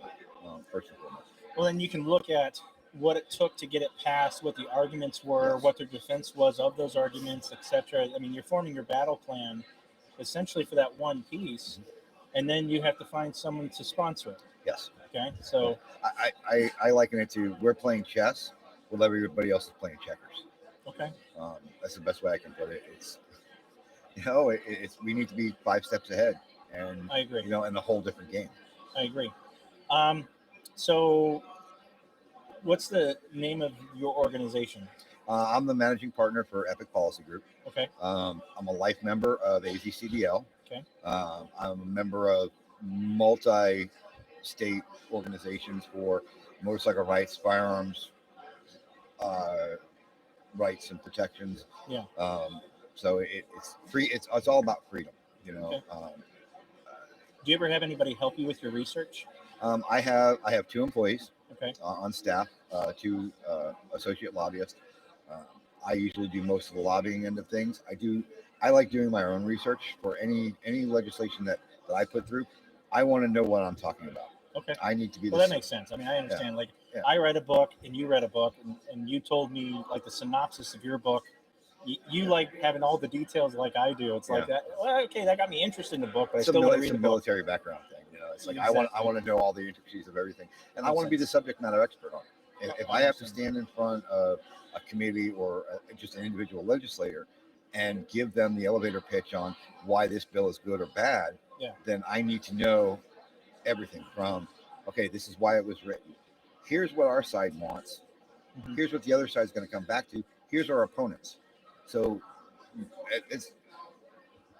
I've been working with our former president who passed away, Dave Kopp, for a lot of years, and this is something I learned from him, 10 years ago, that if you go from the back end of things and you already know what others are going to say and who your opposition is, you go to the legislators and tell them, hey, this is what they're going to say. Yeah. This is who the opposition is going to be. Who's fighting against you. Yeah, because you fought those same people before. You've heard their arguments before. They usually have 1 or 2 catchphrases that they like to use. And so when you're doing battle with the same people all the time, you know where the direction they're going to lead. That's helpful. Yeah. There's also, when, like with football, okay, if a coach loses year after year after year, they change coach. Yeah. These organizations keep losing year after year after year to us, so they're changing coaches. It's not the same person that we fight against every year. The ACLU has had a different lobbyist every year for the last 5 years. Wow. Okay, because they keep losing. Yeah. So they have an infinite amount of income to pour into this stuff. Like, where's all this money coming from? That's the question I asked that I know you probably can't answer, but there's some big organizations out there that have big donors, and they just funnel this to your opposite lobbyists. And we see a lot of people show up to lobby against your stuff that are typically paid employees of some of those organizations. Even though they come out and say, hey, I'm just a volunteer. Yeah. And we know they're on payroll. Yeah. I have no idea. I would love to have that kind of funding for us. How many lobbyists, Pro 2A lobbyists, do we have working here in Arizona right now? Us. That's it? That's it. We need a bigger staff going on here. Well, I know I talked to Nguyen and stuff like that because and some of the other representatives, and I've talked to some other guys, and they're like, look, there's only so many pieces of legislation that we can try and propose each year. So we rally the wagons, we talk about which ones are most important to us, and we all get on board to try and work on those specific ones because it is kind of a teamwork for that particular piece. So would having more lobbyists help? Not really. You have to have, one of the things that we did over the last couple of years, when Dave was getting sick, he kind of pushed me to the front because having one voice makes a difference. Sure. Okay. The one voice, one message, one narrative, one language type thing. So, I may explain something different than you. Yeah. So why would we want both of us talking? That makes sense. So, and that's kind of the way it is. Arizona Citizens Defense League is the gun lobbyist in the state. We're the gun lobbyist in the state of Arizona. So who else is going to step up? I mean, there are, GOA has lobbyists maybe come into this capital. NRA comes in every now and again. Usually for specific things that they share an interest in. Yeah, but they majority of the time defer to us because this is our state. This is our battleground, and we're the ones fighting. They're here for support. I'd almost say that it's kind of a good and a bad thing. Like there's other states that are in a more urgent crisis than Arizona generally has been, and so I know that those bigger organizations are going to want to focus a lot of their efforts in those states that have already lost so much ground. And I think that the NRA and GOA probably feel very comfortable that Arizona's got this. Well, we'll give them a call, make sure they're okay. But I love the NRA lobbyist. When he comes in, he always asks, "Well, what can we do for you? Let's take you out to lunch, things like that." Dan's a great guy. Dan Reed's a great guy. Okay. But there are other organizations that go into other states. If they were to come into Arizona and try to ride our coattails, Yeah. they're only doing it to say, hey, we got to win in Arizona, which we've seen before when they weren't even here. Oh yeah, no, I remember hearing some stories about some of those organizations. Yeah. So who, and our members belong to all sorts of different groups. Which ones do you feel like genuinely care about Arizona and our gun rights? Which groups should our members be looking at? Are you talking about national organizations? Sure. I'm not going to recommend any of them. Okay. Honestly, That's fine. Do your own research, find out where the money's going, find out where it's funneled to, things like that. I mean, there are organizations like GOA put money into the New York Supreme Court, court case for the New York Rifle and Pistol Association, which Rifle and Pistol Associations from the states are kind of subgroups off the NRA. So GOA and NRA were working towards getting that done. So it's great. Yeah. We love that. But if you just here in Arizona, AzCDL. Okay. We're it. The Rifle and Pistol Association here in Arizona is a great organization, but they don't have anybody at the Capitol. They kind of defer to us. And most of their members are members of AzCDL anyway. Well, let's say that somebody wanted to get into lobbying and maybe, you can mentor them.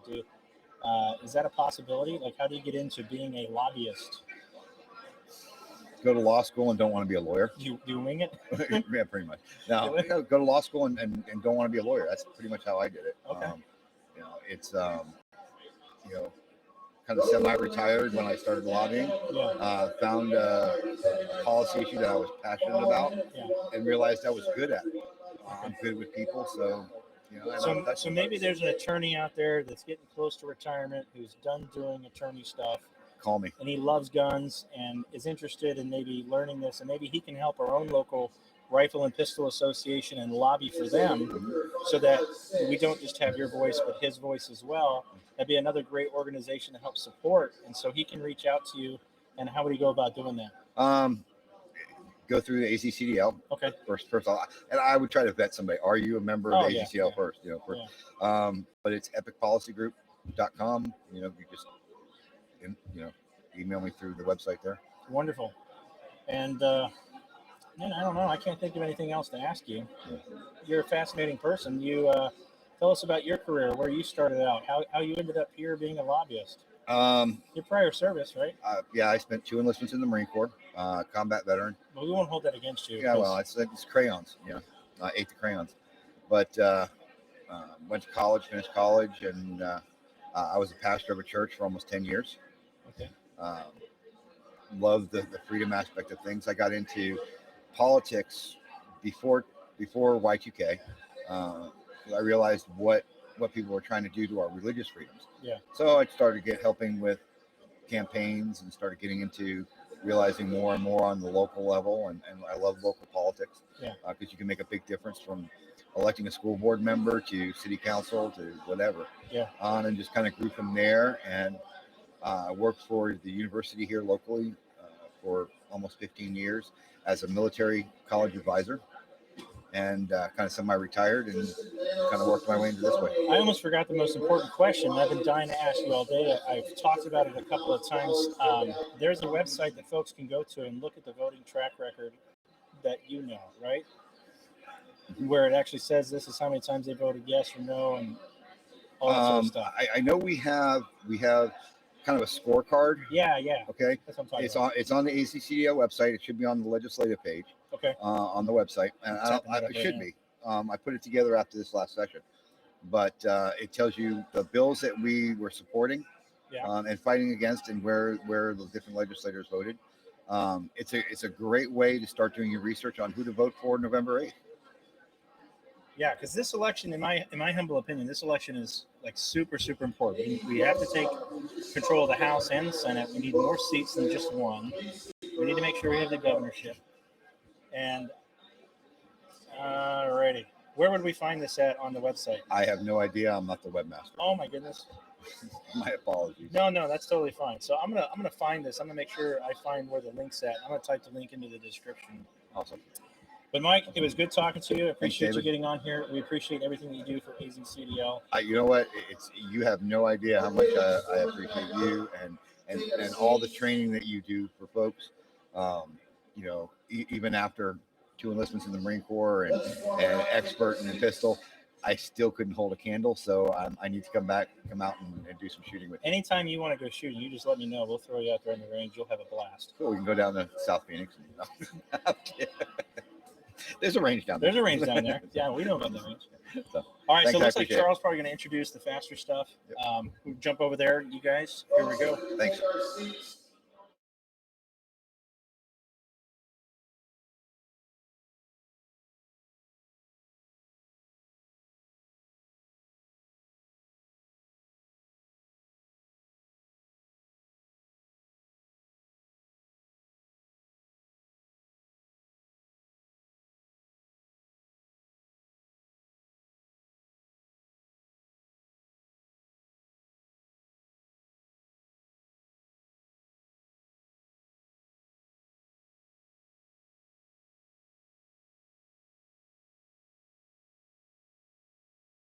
We're back in order. We've got an important award to give. Dave Kopp has been recognized repeatedly throughout this meeting, and we are no exception. Dylan, come on up. Dave's service was tireless. You've heard various people in political elective office talk about it and about how he was essential. You've seen the recognition at the national level for Dave's work. We also want to present to Dave's son, Dylan, the Lifetime Achievement Award.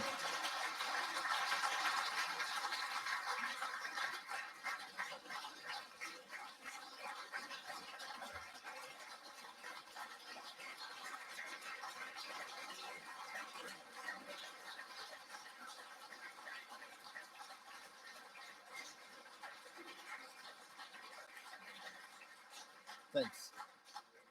Appreciate it. I wish it didn't represent an entire lifetime, but it does. And it is what it is. And what we owe to him is to keep doing what we've been doing and to continue on and right to keep and bear arms. Jeff Knox has something that he would like to talk about. And I constantly struggle not to look at you and say, Neil. Oh, good afternoon, gun lobby.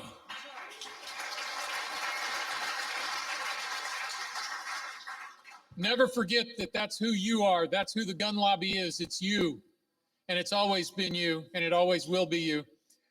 If you did not get a copy of Chris's book, Neil Knox, The Gun Rights War, please be sure and pick one up. It's back on the back table. If you'd like to sign up for our list to get our newsletters, please do that. I don't think anybody's signed the sheet. But we'd love to have you on our list, keep you up to date with what we've got going on. The book is just really great. I was talking to Chris earlier about it's a fantastic bathroom book. Leave your phone out because it's short articles, just about right. And there's some longer things for those days after the Mexican restaurant. But that's enough. I won't go farther into that. I've gotten a few comments today about my carry gun, and I just wanted to note, if you see it,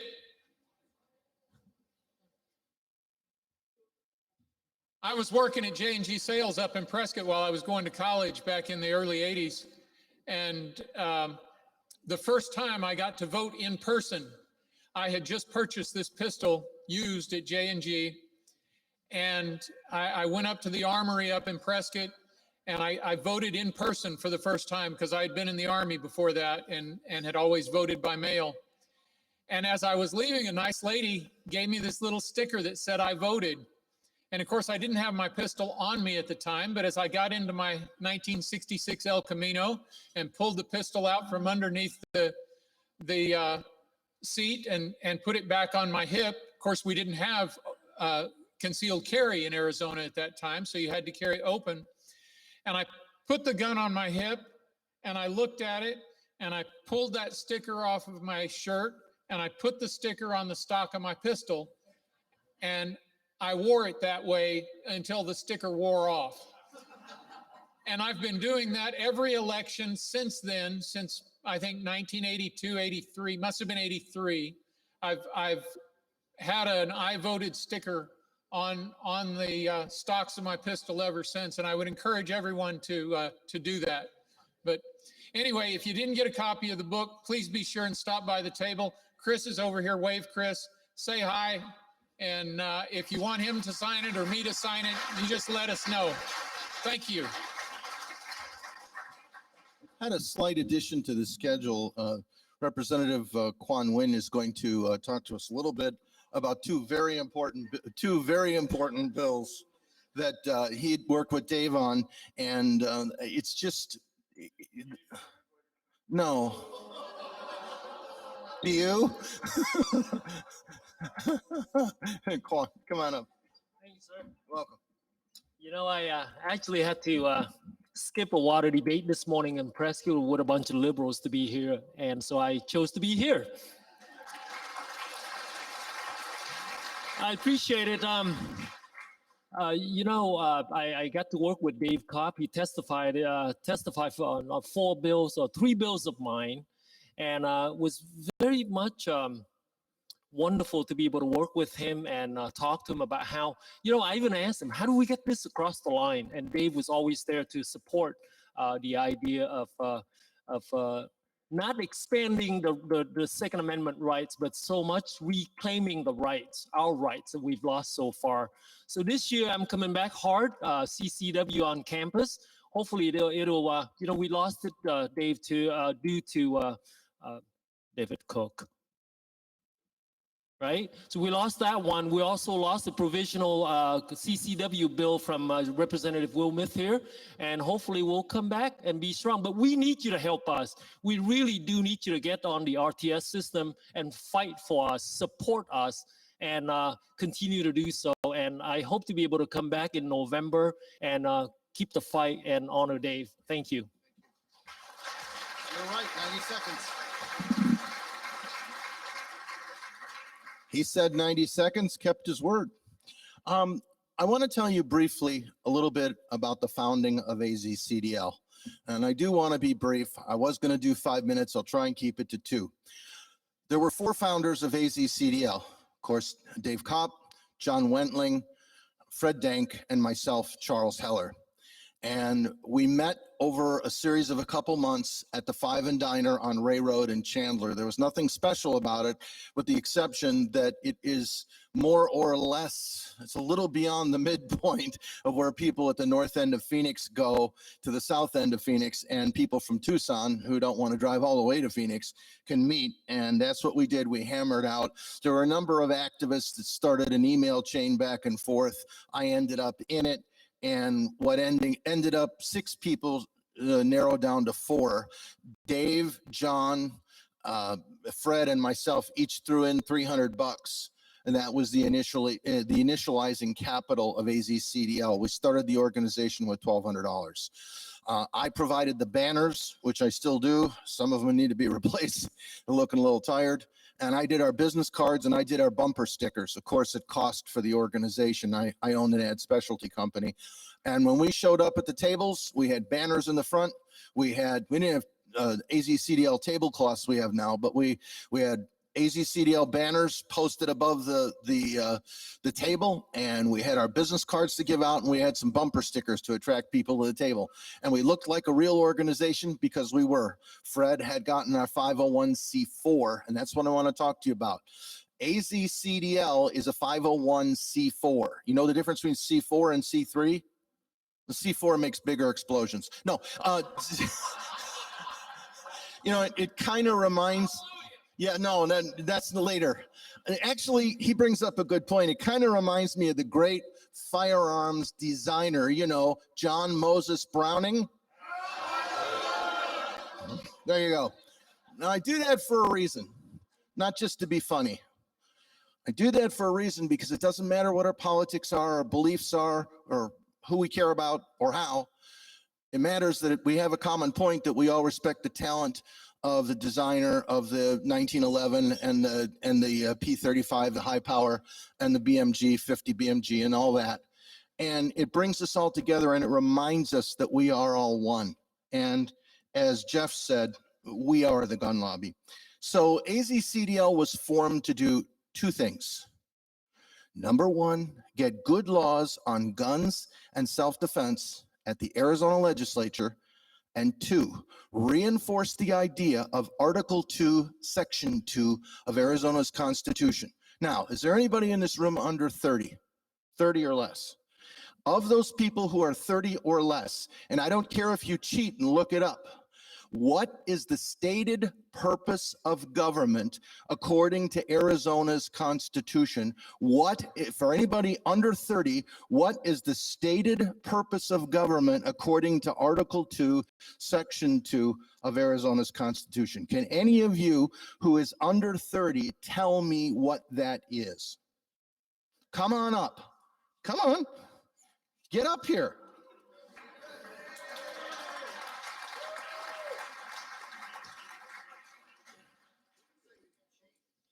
What's your name? Sarah, get up here. What is the stated purpose of Arizona's government? Read it to the audience.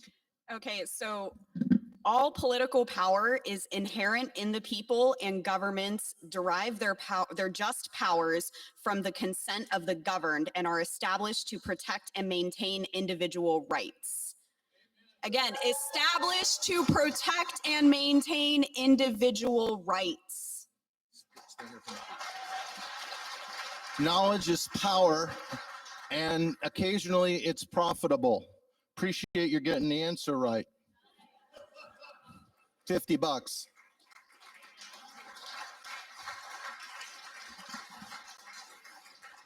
Hey, it was cheaper than 100 rounds of ammunition. Okay, so Arizona Citizens Defense League was designed to do those two things, is to reinforce Article 2, Section 2, and to get good gun laws on self-defense at the Arizona legislature. Over the years, many people have brought us many issues that many of us in this room would agree on, and they wanted us to help them with their issue. And we've always said, no, the reason AzCDL has been so successful, as one of the legislators pointed out, as Mike Gibbs pointed out, we've had 62 bills signed by 3 governors over 17 years. There aren't other activist organizations that have that record on other issues, but we do.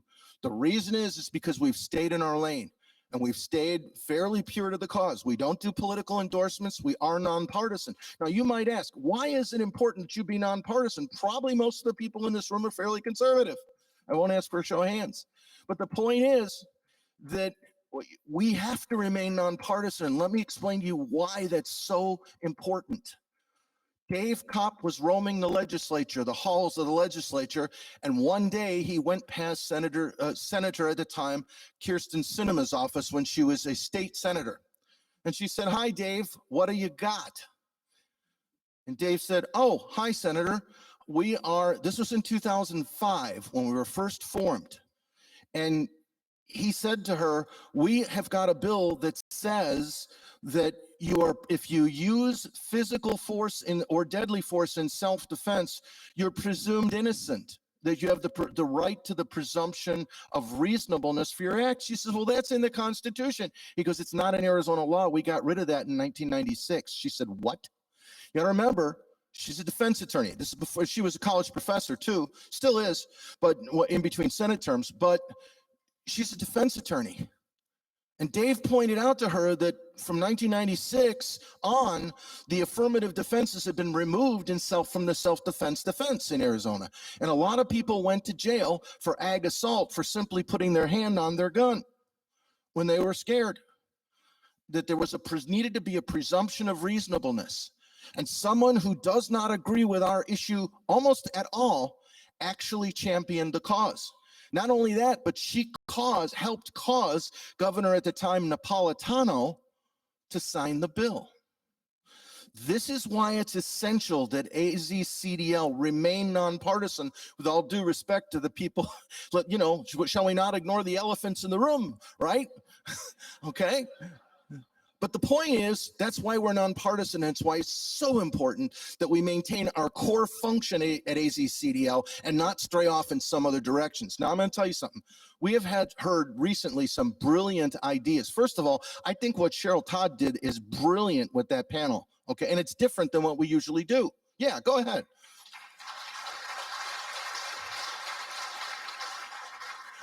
One of the best ideas I've heard in a long time came from Dave Laird, who's on the board of the foundation. And Dave said, we ought to do a GRPC, Gun Rights Policy Conference in Arizona, a one-day GRPC. I think it's a brilliant idea. It's not something that AzCDL can do, but AzCDL Foundation should do it. And if they do, the AzCDL will support what they do. I'm an audio tech. I'll sit there where that gentleman's sitting and I'll run the board for it. I'll gladly support what they do. It's a brilliant idea, as long as it's done by the right people in the right way. You know what I think? I think Arizona could become a capital for self-defense civil rights. Notice I don't say gun rights. Guns don't have rights. We do. Arizona could become a capital for self-defense civil rights. We could have a second GRPC here in Arizona opposite the one in October. We have one in, say, February or January or so of every year here in Arizona, and we start attracting the level of, Cheryl has already shown we can attract that level of guests to this room. She just proved it to you for an hour of a very well-run panel, okay? So the first thing we're gonna do is we're going to ask in the future, WWDD. Anybody want to take a guess what that stands for? WWD? That's right. What would Dave do? And that's what we're going to do. And I'm going to provide, for as long as I'm around, I am going to provide a sort of a historical memory bank for the organization, and so that we keep our keel and we keep heading in the right direction. We're going to get more involved in social media. Dave Laird is doing that brilliantly. Currently, social media is the icing on the cake. It's good icing. We still need the cake. So we're not going to, yeah, man does not live by icing alone, although if you looked at me, you might think he did. Let's see. The next thing we're going to do actually is Mr. Kavanaugh wanted to speak for about 90 seconds. And also, Tom, did you have something you wanted to announce? Go ahead. Come on up, Tom, and then Mr. Kavanaugh. For those of you that were as impressed by Miss Nikki Goeser's story as I was, she's selling copies of her book out front, right where we checked everybody in. If you would like to get a copy of that book, I believe she's selling them for $20, and she doesn't have very many. So thank you.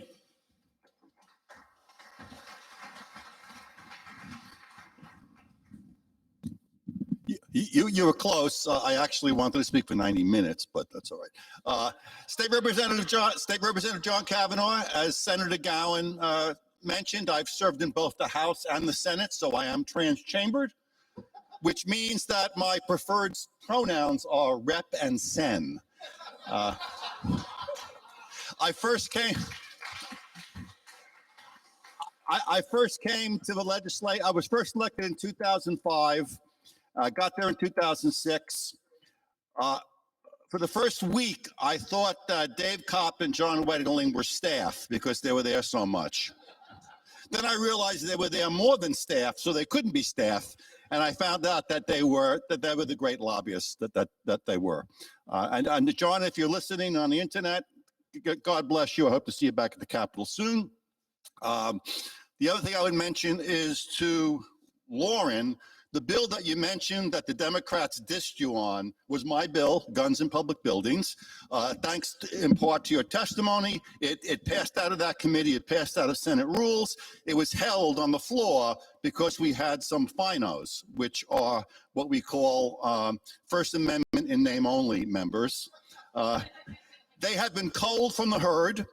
So I promise you, if we get Carrie Lake as governor, and if we maintain the majority in the House and the Senate, I'm going to change that bill. It's not going to be that people with CCW permits can carry in public buildings. It'll be anybody has a constitutional right will be in that building because we'll have the votes. And finally, because I'm already 60 seconds into my 90. Finally, was it Teresa from New Jersey Gun Owners? She was so modest. New Jersey gun owner, 50% of the gun owners in New Jersey belong to her organization, which means she actually has 12 members.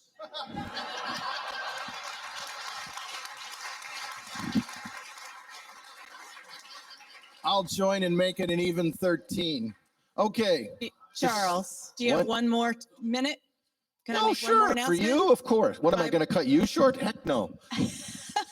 Well, I always go long, but I just wanted to say again that all the amazing ladies that were on the panel are in some way, shape, or form connected to a group called the DC Project. So that was started about 7 years ago by our founder, Diana Muller, 22-year law enforcement veteran out of Oklahoma, who felt that our voice as the female firearms owners and supporters of our Second Amendment, it was just not being heard well enough because we weren't stepping up. And so she has empowered those of us. We had 50 women, one from each state, that would go to our nation's capital once a year. She's empowered those of us that were representing our state to form a state chapter, for lack of a better word. So I am the Arizona State Director of the DC Project, and we need your voices. We need to show up in our teal is our color, our teal t-shirts at the legislature, because we will be that visual, that counter visual and that counter voice to the moms that demand action that show up in seas of red t-shirts. And so it's so important, even if you aren't ready to speak up, please sign up. It's free, dcproject.info. Sign up. You'll be connected to me. We'll get you connected and hooked into the whole process, and you get to work with some really amazing ladies. Thank you. Again, that's dcproject.info if you're taking notes. We got 3 more raffles for ammo. We got the AR-15 raffle and a Glock 34 raffle. So get your raffle tickets out. And the ammo raffle, 107168. 107168. Who's got it? 107168. Come on up. Aha, I love it. Yeah, at least you'll have 100 rounds of 9mm, if nothing else. Come on up. I got it. All right, and 107084. Just grab 100 rounds right there. And you don't have to show me your ticket. There we go. Something like that. All right, folks. Boom and a boom, boom, boom. All right, so I got a couple more speakers that are going to be coming up here in just a little bit. Some of the guest speakers that we had in today, we're going to get to talk to them a little bit. There's one woman in particular I'm so excited to introduce because I sort of told her a little bit of her story earlier about one of the state folks giving her a hard time. And I did a video clip, like I said, where I had kind of spliced those two together. And so you'll get if you go back and watch the video, initially it was she had gotten up and spoke, and then this guy several people spoke between them. So by the time he finally got up there, his focus was entirely on her, and he actually made a point of turning to her, looking at her, and addressing her specifically. And it was so irritating, even when I was trying to cut and paste all that stuff together, just because if you didn't see them side by side, it wouldn't have been immediately clear. But for the folks that were sitting in the room, it was absolutely clear. So the way I spliced it together really showed the fact that he was addressing her specifically, and it was so annoying. Give me just a second here. Okay. Well, I get her name pulled up. We're going to talk to Lauren Snyder. And here we go. Boom. Lauren, thanks so much for coming over here. And we're going to take advantage of this. Give me just a second here while I get my head on my fourth point of contact. It's a paratrooping term in case somebody doesn't know.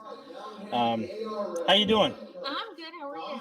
Fantastic. We got to unmute your mic there. Try Oh. that again. There we go. There, now, see, now I can hear you. Better now. Thank I just got to learn how to operate my gear. I'm so sorry about that. All right. So we kind of heard you tell a little bit about your story when you were up on stage earlier. And I remember hearing your testimony that particular day. You'd mentioned that you've been a victim of violence a couple of times. It wasn't like any one instance. It was a couple of times. So can you tell us a little bit about, when did you start shooting? When did you start considering self-defense, that sort of thing? Was it because of these incidents, or did you already carry a gun before that? It was, so I grew up in New York. Okay. And yeah, you can't defend yourself at all. No, there. gun, what's that? Yeah. Squirts and- water? Exactly. You throw a rock at somebody, you're going to catch charges. Like, you really can't defend yourself there. And a lot of the issues that happened to me did happen when I was younger. And Okay. so I learned at a very young age that I have to be able to protect myself. Yeah. And then realizing that I was living in a state that I was not allowed to protect myself, Yeah. I really, really wanted to get out of there as soon as I could. So back in 2012, I moved to Florida. Okay. And I started working in like a service industry. So I started meeting a lot of people, and I affectionately refer to Florida as the gunshine state. Okay. Because I like it. Yeah, they have definitely a lot of people that exercise their Second Amendment rights. So I got in with a group of people that were willing to teach me how to shoot, firearm safety. It was something that I didn't really grow up with living in New York. My dad had a rifle, but Okay. um, So this is before anything even happened to you. Like, you were just genuinely interested. Like, you said there were some things that happened to you maybe when you were younger. yeah, Okay. yeah. So there wasn't wasn't really any specific incident that made me say I'm going to go out and arm myself. It was Gotcha. just something that I learned that I have to protect myself, because sometimes even your own family members won't be on your side when you are in a situation that you are being assaulted, Yeah. and people don't believe you. Yep. So I knew that it was up to me to really be the one to spearhead my own protection. Okay. Yeah. And I turned out that I just absolutely loved just the hobby of shooting. I Right. really enjoyed it. And I got my concealed carry as soon as I could when I was in Florida. And I've had my concealed carry ever since then. Awesome. Yeah. And one thing I always like to point out to people that try to tell me that, people don't need to carry firearms, or, they are carrying with ill intentions. I've carried a firearm every day for like the last 10 years, and I've never shot it. It's my credit card. Or your cell phone. Yeah. You know what I mean? Like, Yeah. and you and I, we grew up in a generation that didn't have cell phones. Like, I remember when I got my pager, and I was like, oh, this is so awesome. And I remember when I got like my first Nokia Chase the Snake cell phone. I was like, this is amazing. So now we basically are carrying around pocket computers, and it's a great tool. But I mean, you wouldn't leave home without it. Guns have always been in my family's culture, and I've always appreciated the value and the respect of firearms. I've learned how to use guns at a very early age, and I didn't know that there was people in America that didn't like firearms. And even if you don't like them, that's fine, but don't try to take mine away. That to me is just odd. I've never looked to, well, we're going to go and wait for someone else to arrive to help us. You know what I mean? Nobody looks at you funny if you say you have a fire extinguisher in your home, or that you have a smoke detector in your home. But all of a sudden you tell them, I have a gun. I don't own dozens. I own a firearm. It's for home protection. I own a firearm for when I'm traveling. Suddenly they start looking at you like you're cross-eyed. Yeah. I actually experienced that a lot in New York when I did start getting into sort of firearms and self-protection, things of that nature. A lot of my friends and family disowned me because they thought that I was becoming some sort of radicalized person. You're nuts. You're right wing. Yeah, exactly. Yeah, they would call me you're a Republican now, as if that's an insult. And I was like, your hair's red. Your hair's red. So she's really switched to the other side. I'm representing. So it definitely is very interesting, and you're absolutely right. Like, I don't leave home without it. I actually recently had to go to jury duty, and I went to the Maricopa County Superior Court, and I still have my firearm on me, and I get up to the metal detector, and I pulled the guard to the side, and I was like, hey, I have my firearm. I can like run back to my car, whatever. But it's just such a part of like your Your daily person. life, yeah. Yeah. I don't leave home without it. And I appreciate too, because of the Arizona Citizens Defense League and some of the legislation that they passed before in the previous years, that a lot of the state buildings now have to provide you with the lockers. You don't have to leave it in your car anymore. Just it makes sense to me that, you know, we always talk about making sure we lock them up. If they're going to disarm us, you know, you need to make sure you provide us with a locker. And I found that to be a very useful tool. We get so used to our freedoms. Like the other, it was probably a couple years ago, but I had to go down to one of the courthouses for something, and they recognized me right away. Like, here's your key, Dave. You know, go over to my locker. And I download everything. Yeah. Because I don't like to beep. So now all I have is the key, and you throw that in a little tray, and you walk through, and they're like, all right, cool. You know, it's frustrating that there's still places today that. I mean, what am I going to do? It's going to sit there unless someone else does something. Right. You know, I passed a background check. Yeah. I've served my country. Yeah. My father has served this country. My sons are serving this country. It cracks me up that probably, and I don't like to point directly at myself, but there's lots of people that are perfectly capable of being good at this, who have done it professionally for a living, and suddenly they, you know, because I swore an oath to defend, protect, and defend the Constitution of the United States. I never undid that. They never asked me to swear out. Right. So it's still an obligation.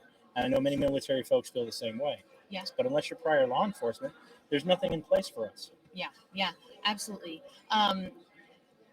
Actually, what you had mentioned about them providing lockers in these buildings, I was panicking a little bit because I remembered that I had my firearm on me. And then I thought about actually that bill that I had testified in favor of. One of the provisions was that if they're going to disarm you, they have to provide a locker for you to lock it up. So I was really grateful that I kind of got myself out of panic mode. And I remembered like, hey, I knew the Senate building had it. So they thankfully had it, and they didn't give me a problem about it. You know, same thing. They just like gave me the key and took me to the locker, and it was fine, which I was really happy because I was panicking a little bit. Yeah. So what are you doing now? I am currently unemployed. Unemployed. I love it. I love it. I like your twist on words. So there's another one that you said that day, that differently abled. Yes. And you have to forgive me because I really had to tune in the audio, and I had to play it back several times because I was trying to understand what it was you were saying. But once I figured it out, I was like, man, that's really interesting, because I work with a lot of folks who are differently abled, and they have surprised me. I had a woman call me once. She said, I'm really in fear for my life, but legally I'm blind, but I want to get my CCW. Yeah. Okay. And now there's no longer a CCW shooting standard. So I was like, well, sure. Like, I still want her to shoot, learn how to do everything. But literally I had to put a blindfold on and then ask her what model firearm she used. And I had to teach myself how to do it, a lot of things myself, so that I could learn to describe how I wanted her to do it. And it not only made me a better shooter for those that have difficulty with sight, but also a better instructor for those that naturally take it for granted. Does that make sense? Yes, absolutely. And thank you for that, because as somebody that is differently abled, and I prefer that term versus disabled, because that makes total sense. Right? Like, people are still able, it's just different.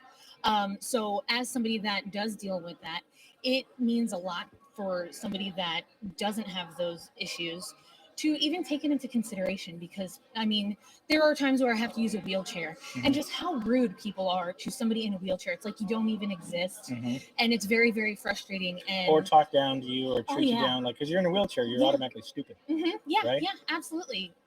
There's a woman that was a good friend of our family who spoke 12 languages fluently, and she was an interpreter for the government in some way, and she was a real hoot.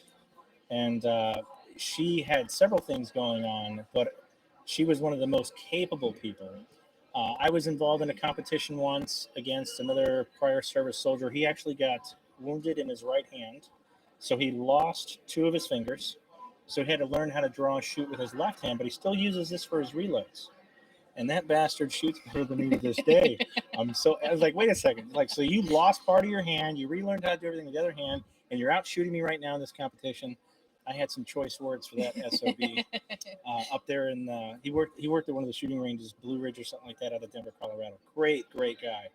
I can't think of his name right now. So I personally believe that just like everything else, whether you're a house mom or you're going to do security for a church, you're going to do it for police officer, you're going to do it for whatever. I take all those things into consideration whenever we're going to be doing training, because I'm not going to tell a house mom she needs to learn how to, jump out of airplanes and tuck and roll, with her AR. I'm not going to tell a soldier that he needs to learn how to conceal carry. Does that make sense? Right. It Yes. needs to be applicable to the student, etc. Yeah. So, Yeah. You got to meet people where they're at, and that makes all the difference. have you had difficulty finding folks or training that take that sort of stuff in consideration at all, or? All the time. Okay. Not even just with like firearms, just all the time. People just they take it for granted, and they don't consider that people have a different struggle than they do, and they can't just do something that somebody else might not even think twice about doing. Yeah. So I do find that a lot, and I struggle with talking about it when I'm not able to do something, because I don't want pity. I just want somebody to say, "Oh, okay, so you can do this instead." Just give me options. Well, yeah. Well, usually what I'll do is I'll say, here's how I like to do it. Mm-hmm. Give it a try. Mm-hmm. Yeah. Tell me what you're struggling with. Yeah. It's a big thing is having an open line of communication when you're teaching, instructing. There needs to be a relationship there. You're trusting me with your life. Someday you might be coming to my rescue. I want to make sure that you understand that there's a multitude of ways of doing things, and it's helped immensely. Yeah. Sometimes it's folks that have been shooting their entire life. Now they're starting to run into things. Like, I'm starting to get old, and I'm starting to use reading glasses. It's pissing me off because I like to do long range shooting. My kids like to tease me. And so that's one of those things where, like, now I find it more handy to have a red dot. I can snatch my sight so much faster than I can with my irons. And I had knee surgery on both knees from jumping out of planes. So I'm not running. Mm-hmm. I just learned to draw faster. Yep. I feel that. You know what I mean? Yeah. Like, so there's that all the time. So congratulations. I think that's really awesome. And what are you going to be, besides this speaking event here, there's got to be more stuff. I'm sure Cheryl's going to keep you busy with DC project stuff, right? Oh yeah, she's been wonderful. What do you want to do? So my term with the Arizona Libertarian Party is coming to an end in January. Okay. So I am really, really hoping to get more involved with the Arizona CDL and with the DC project. I am pregnant. I'm 6 months. So Hey, congratulations. Thank you. Have we found out what it is? A boy. It's a boy. It's a baby? Yes. Yeah, it's a baby. It's a human. It's a human. Yes. Cool. So that might, take up some of my time for a little while, but Okay. I hope to devote more of my time to activism. Being on the board of the party was great, but I felt a little bit limited as to what I could really focus on, things that I was truly passionate about. So Okay. I'm definitely hoping to do that. I'm in the process of starting a chapter of the Ladies of Liberty Alliance, or Okay. LOLA. It's actually an international organization. It's pretty cool. The woman that I have been in touch with to get the ball rolling is actually in India. Okay. And then they have, I believe, the most chapters in South America. Wow. Yeah, I was actually surprised that it was in America. I've heard of Lola before. Tell us a Mhm. little bit about that. What is it? So it is a nonpartisan, nonprofit organization, and it's basically trying to get women together. It's kind of similar to the DC project in a way. Okay. It's kind of creating a community for women where sometimes we don't feel welcome. Being a libertarian, most of the women that have the chapters are libertarian, and if you know anything about libertarians, they're not always very nice. So that has actually been a big That's weird. problem. I know.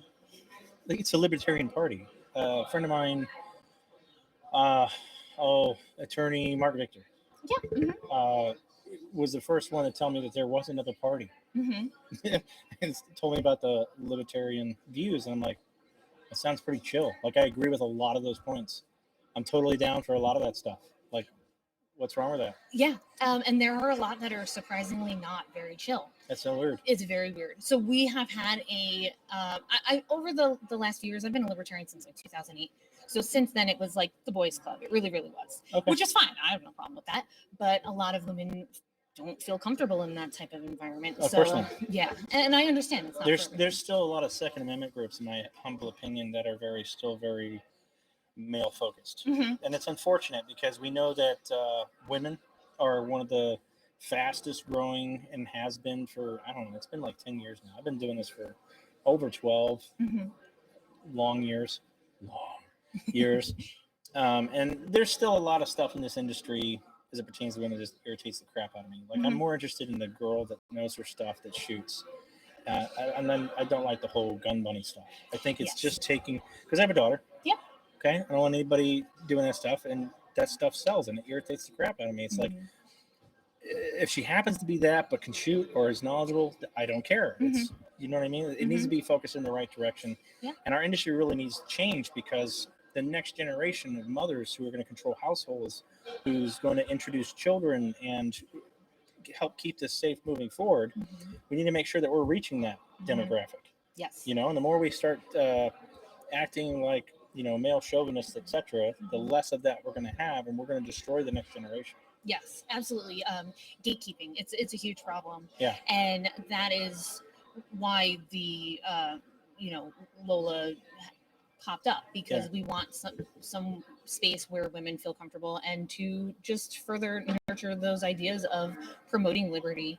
And it's pretty incredible how many countries that, I mean, women really have no rights. It's well, for someone who's been around the world a few times, I know exactly what you're talking about. Yeah. I don't think there's a lot of folks that really understand and appreciate a lot of the stuff that we have here in America that are protected by the Constitution. Oh yeah, even just going to college, like it's really, really just completely insane. So it's also very eye-opening to just show the importance of maintaining that progress of liberty. Okay. Well, listen, it was great having you on. Is there anything else you want to let folks know before we would let you go? We wrap this up because they're giving me the 4-minute warning. Yeah, no problem. We got to get out of here. If anybody does want to read about my experience at the Senate, I did write a statement. It's on my website. It is laurenliberty.com. So if you want to just get, I kind of tried to make it the Cliff's Notes version. So yeah. And then all of the podcasts, I mean, ever since I met Cheryl, she's been like, oh yeah, do this. So I have everything linked on there. So you're doing the podcast stuff too? I did a bunch of them. I did a bunch of the like radio, the like Liberty Watch Radio. So I have all of those interviews that I've done regarding that situation at the Senate is also on the website. Awesome. Yeah. Cool. Well, I know I will see you again a lot, because Cheryl will make sure we run into each other. But I really enjoyed getting to finally meet you. Yeah, I'm looking forward to seeing you do great things. I know that you're destined to go that direction. I think your story is important. I think that you can do a lot of good in this community with folks who are similar. And I think that your story really needs to be heard. Differently abled needs to be armed, because that is what the predator looks for. That's what they go after. And it could be any little hitch in your giddy up that they can identify. They see you as the lamb, and they're the lion. And that's absolutely the person I want armed and trained to the highest skill level possible, so we can get rid of more of these bad guys running around doing dumb stuff. 1000%. Thank you. I appreciate your understanding of that too. Duh. You would think. Duh. Right? Well, awesome. All right. Thank Okay, you. everybody. So let's see what we got left here. It looks like they're going to be kicking us out. And so that being said, I want to thank everybody who did join us here in the live stream. And, I noticed a few hiccups and giddy ups in this thing. And this is our first attempt at doing it with all brand new equipment all over the place. I just want to thank all of those of you that did sign up. You will be able to go back and view this on your own later. I will probably go through, make a few cuts and edits and stuff, and make available to the general public in the future if the board decides to do that. If you really enjoyed this, by the way, please reach out to Tom Woodrow with the Arizona Citizens Defense League and let him know what you guys thought of this program and how it went. And we'll see you next year at the next annual meeting. And that should do it for us.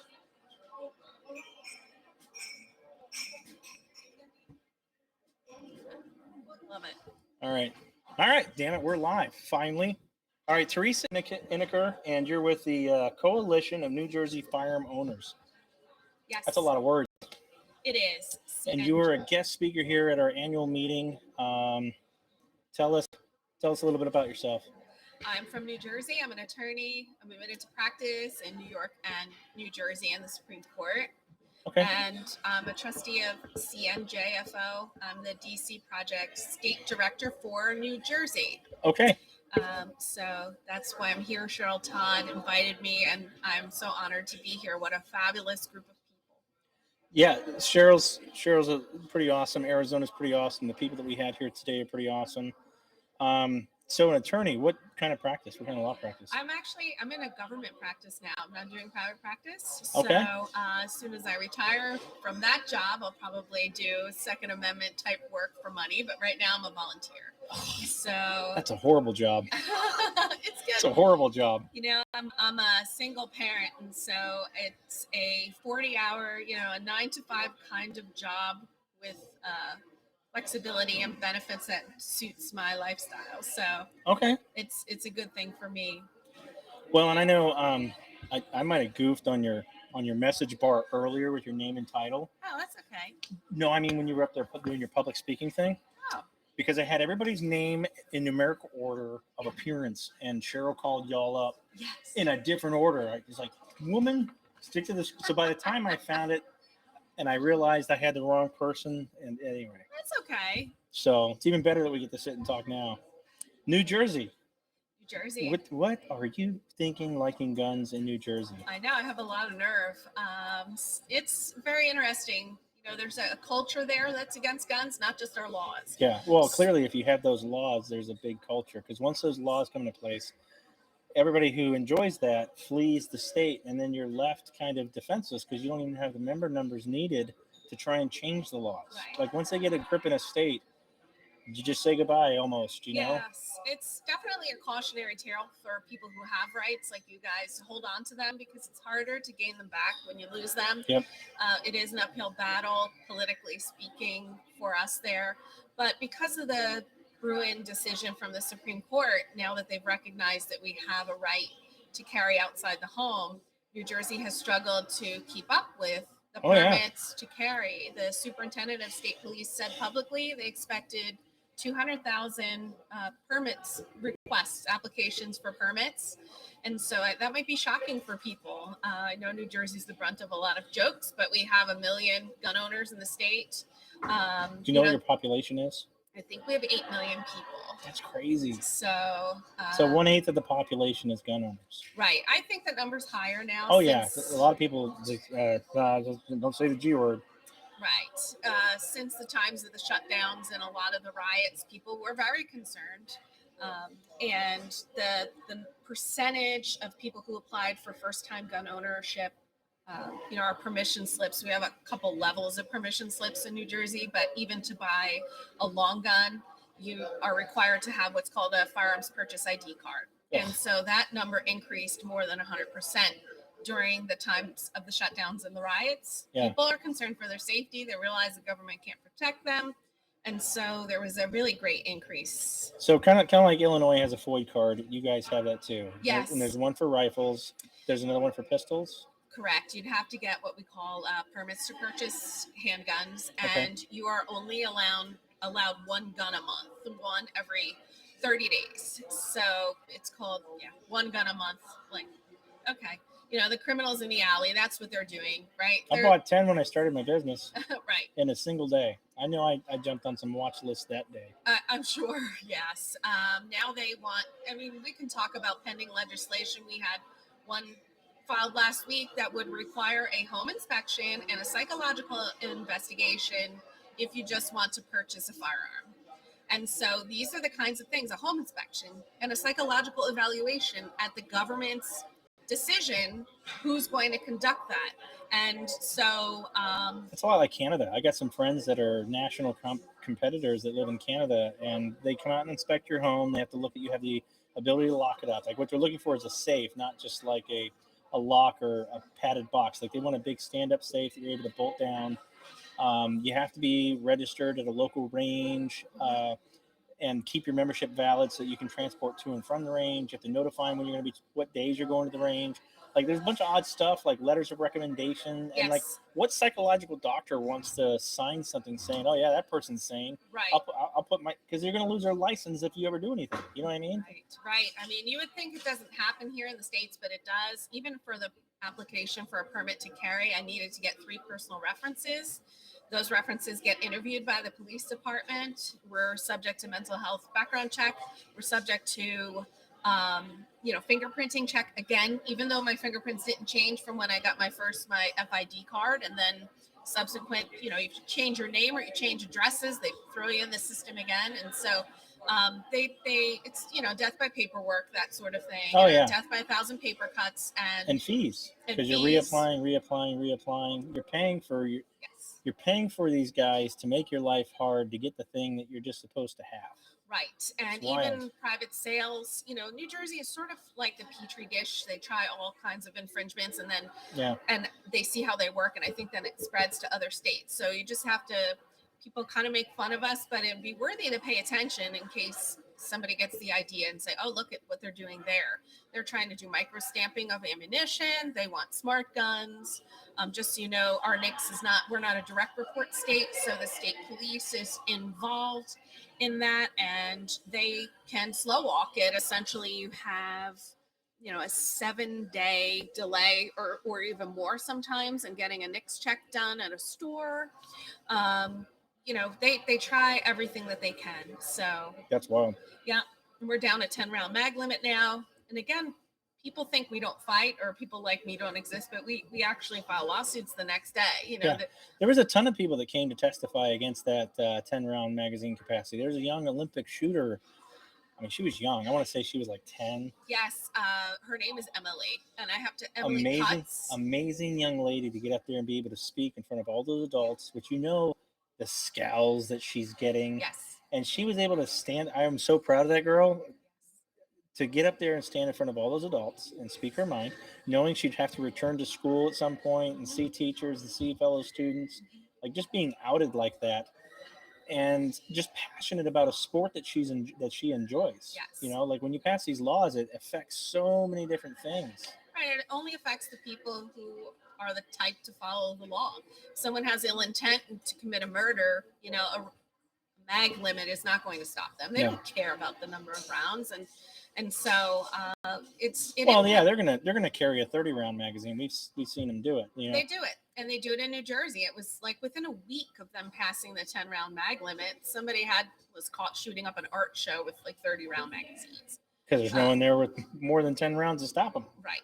Oh, there's no one in public to stop them in New Jersey. It's scary. So let's hope that changes now that they're issuing permits. I don't even think 100 of them have been issued yet. It's been a few years since I looked into New Jersey gun laws, but here in Arizona, they define a firearm as anything that uses an explosive means for the projectile. But in New Jersey, it's pretty much any pressurized system to release a cartridge. So BB guns technically are firearms in your state. They have to be licensed, registered, go through a background check to get a BB gun. Yeah, it is considered a firearm, so people can get jammed up. We even have, you can't do a private sale. Before, we used to be able to, let's say my shotgun is not suitable for me. We agreed to sell it. I would have to check your firearms ID card. You check mine. We fill out a form called a certificate of eligibility, and we exchange it, and it's done and over with. They got rid of that in 2018. Now we have to go do a NICS check. So I would have to check my shotgun into the FFL, and then the FFL does a NICS check on that person. So they got rid of the direct sales. Well, because of the gun show loophole. Right. And there's never been a gun show in New Jersey that I'm aware of, and we definitely don't have them now. So at least in the last 10 years. Because I know law enforcement there doesn't carry tasers, right? Have you ever seen? No, I don't think they do. Because again, it uses a pressurized air system as a form of release. I've always thought that odd, because that would be less lethal. Like you're going from baton. Do they carry batons? I'm not aware. I don't know what law enforcement is carrying. Okay. But I know that after there was a Supreme Court case, the Caetano versus Massachusetts case, that found that you could, the Second Amendment basically protected your right to carry non-lethal means. And in New Jersey, we were like, hey, it's something. Yeah.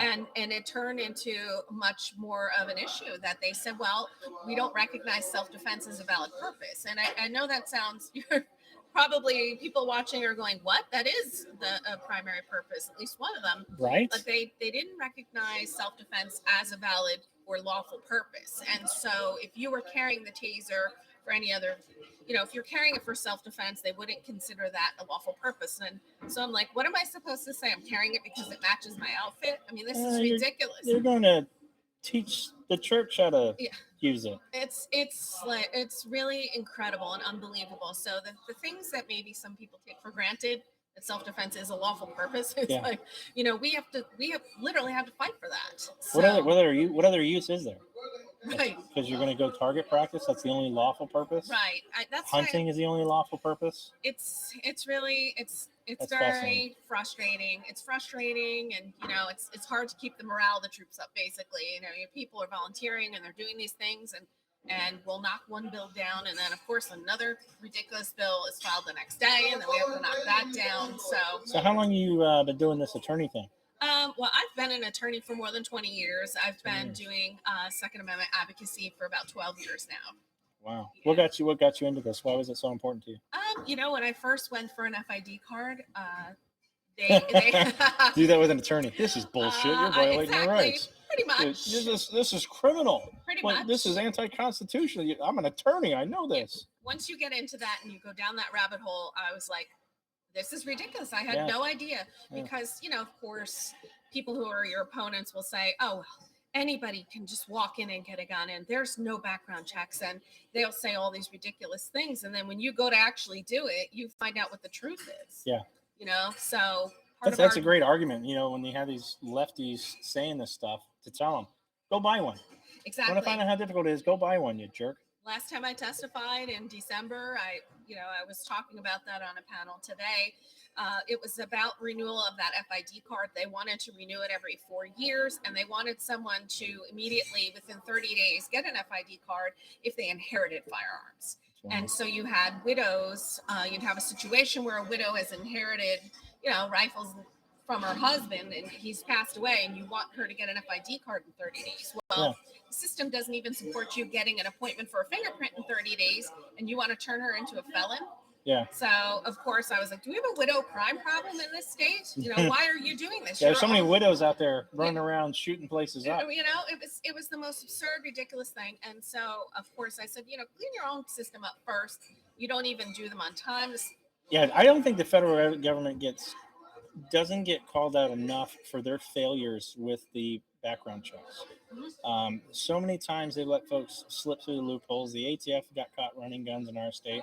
The South Carolina shooter got a clean bill of health, even though he was facing federal charges.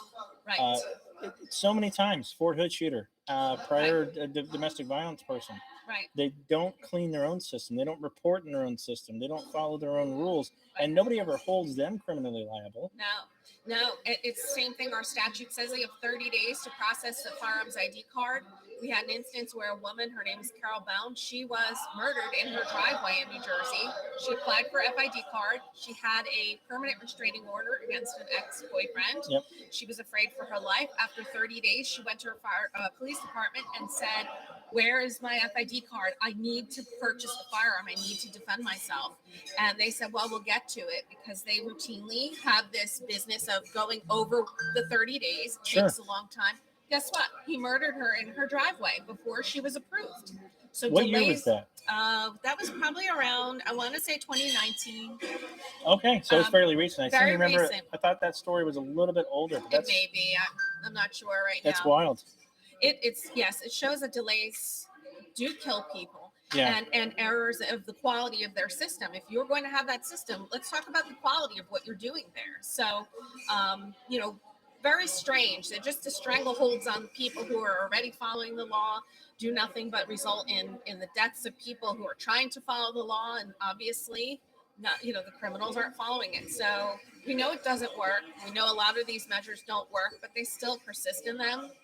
And it is very frustrating. So do you feel like, because it's New Jersey, do you feel like you guys aren't getting the attention that you need to make change?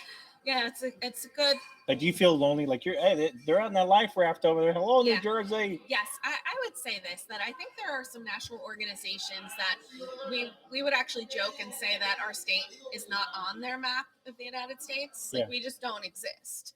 Sure. But we have many state level groups that have stepped up and actually have come together to file lawsuits and try to knock some of these things down. You know, carry permit lawsuits and magazine ban lawsuits, and even this crazy firearms ID card scheme. The whole scheme itself, we think, is unconstitutional. So we've bound together with some other state level groups to try to fight those, and we've had, you know, some good success at coming together and at least unifying. Yeah. But yes, I think that we could have some more attention, but some people might look at us as a lost cause.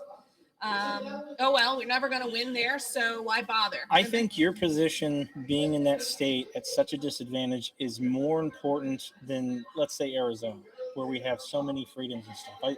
I don't feel like any one single state should ever get ignored. I know that your fight's harder, your road is longer, but the work that you and all of your folks there in New Jersey are doing is extremely important. I think this new Bruin decision is going to help you in that effort, and should help you make some big strides in 2023. What is it in particular? Like, what's the number one thing you want to see get fixed that you think Bruin will help you do? Definitely carry outside the home. So the process right now is it's a crap show, for lack of a better way of saying it. What does it cost do you have to have a firearm ownership card first, right? Yes. Then you buy one gun, Right. and then you have to go back to get your CCW. Right. So what you can do for permit to carry is you have to qualify. Okay. You have to have 3 references. You have to qualify. You have to do the fingerprints. You have to do the background check. You actually have to list by serial number any of the firearms that you intend to carry. Okay. So that's another issue as well. So there are a lot of problems in our process. They basically just removed this justifiable need requirement that we had before, but they're still putting us through the motions of what we have to do. They renew every 2 years. And so what we're having though is we have, counties in the north and counties in the south issuing permits in a different way. We have one county, Mercer County, that wasn't issuing any permits whatsoever. Some of them are requiring that you go to court. Some of them are requiring that the judge has to actually talk to you about your permit. We have some counties where they don't even do that. Yeah. And you have counties now where the prosecutor's office has 14 days to object to this. And it's like, let's just stop all of this. In my opinion, Bruin cleared all this up. Right. It's shall issue. That's what it is. When you start letting every, Tom, Dick, and Harry have an opinion, including personal references, about whether or not you're suitable for this, it's not shall issue anymore. It becomes may issue. Yeah. And that's the problem. So, What does that process cost, you think? With the fingerprints alone, we're around $60. Okay. $50 for by money order for the actual application. Okay. And then of course the instruction, you have to have a certified instructor, qualify you. So whatever that costs you. So I mean, What do you think the several average- $100s, like $200. I mean, if you're taking training on top of it, you could be up to $500. Of course, it's like a poll tax. Yeah. And then you have so you got the permit, the fingerprints, we're up to 110. Yeah. And we'll say 250 is maybe a good average. Yeah, I so think you're like 360. Right.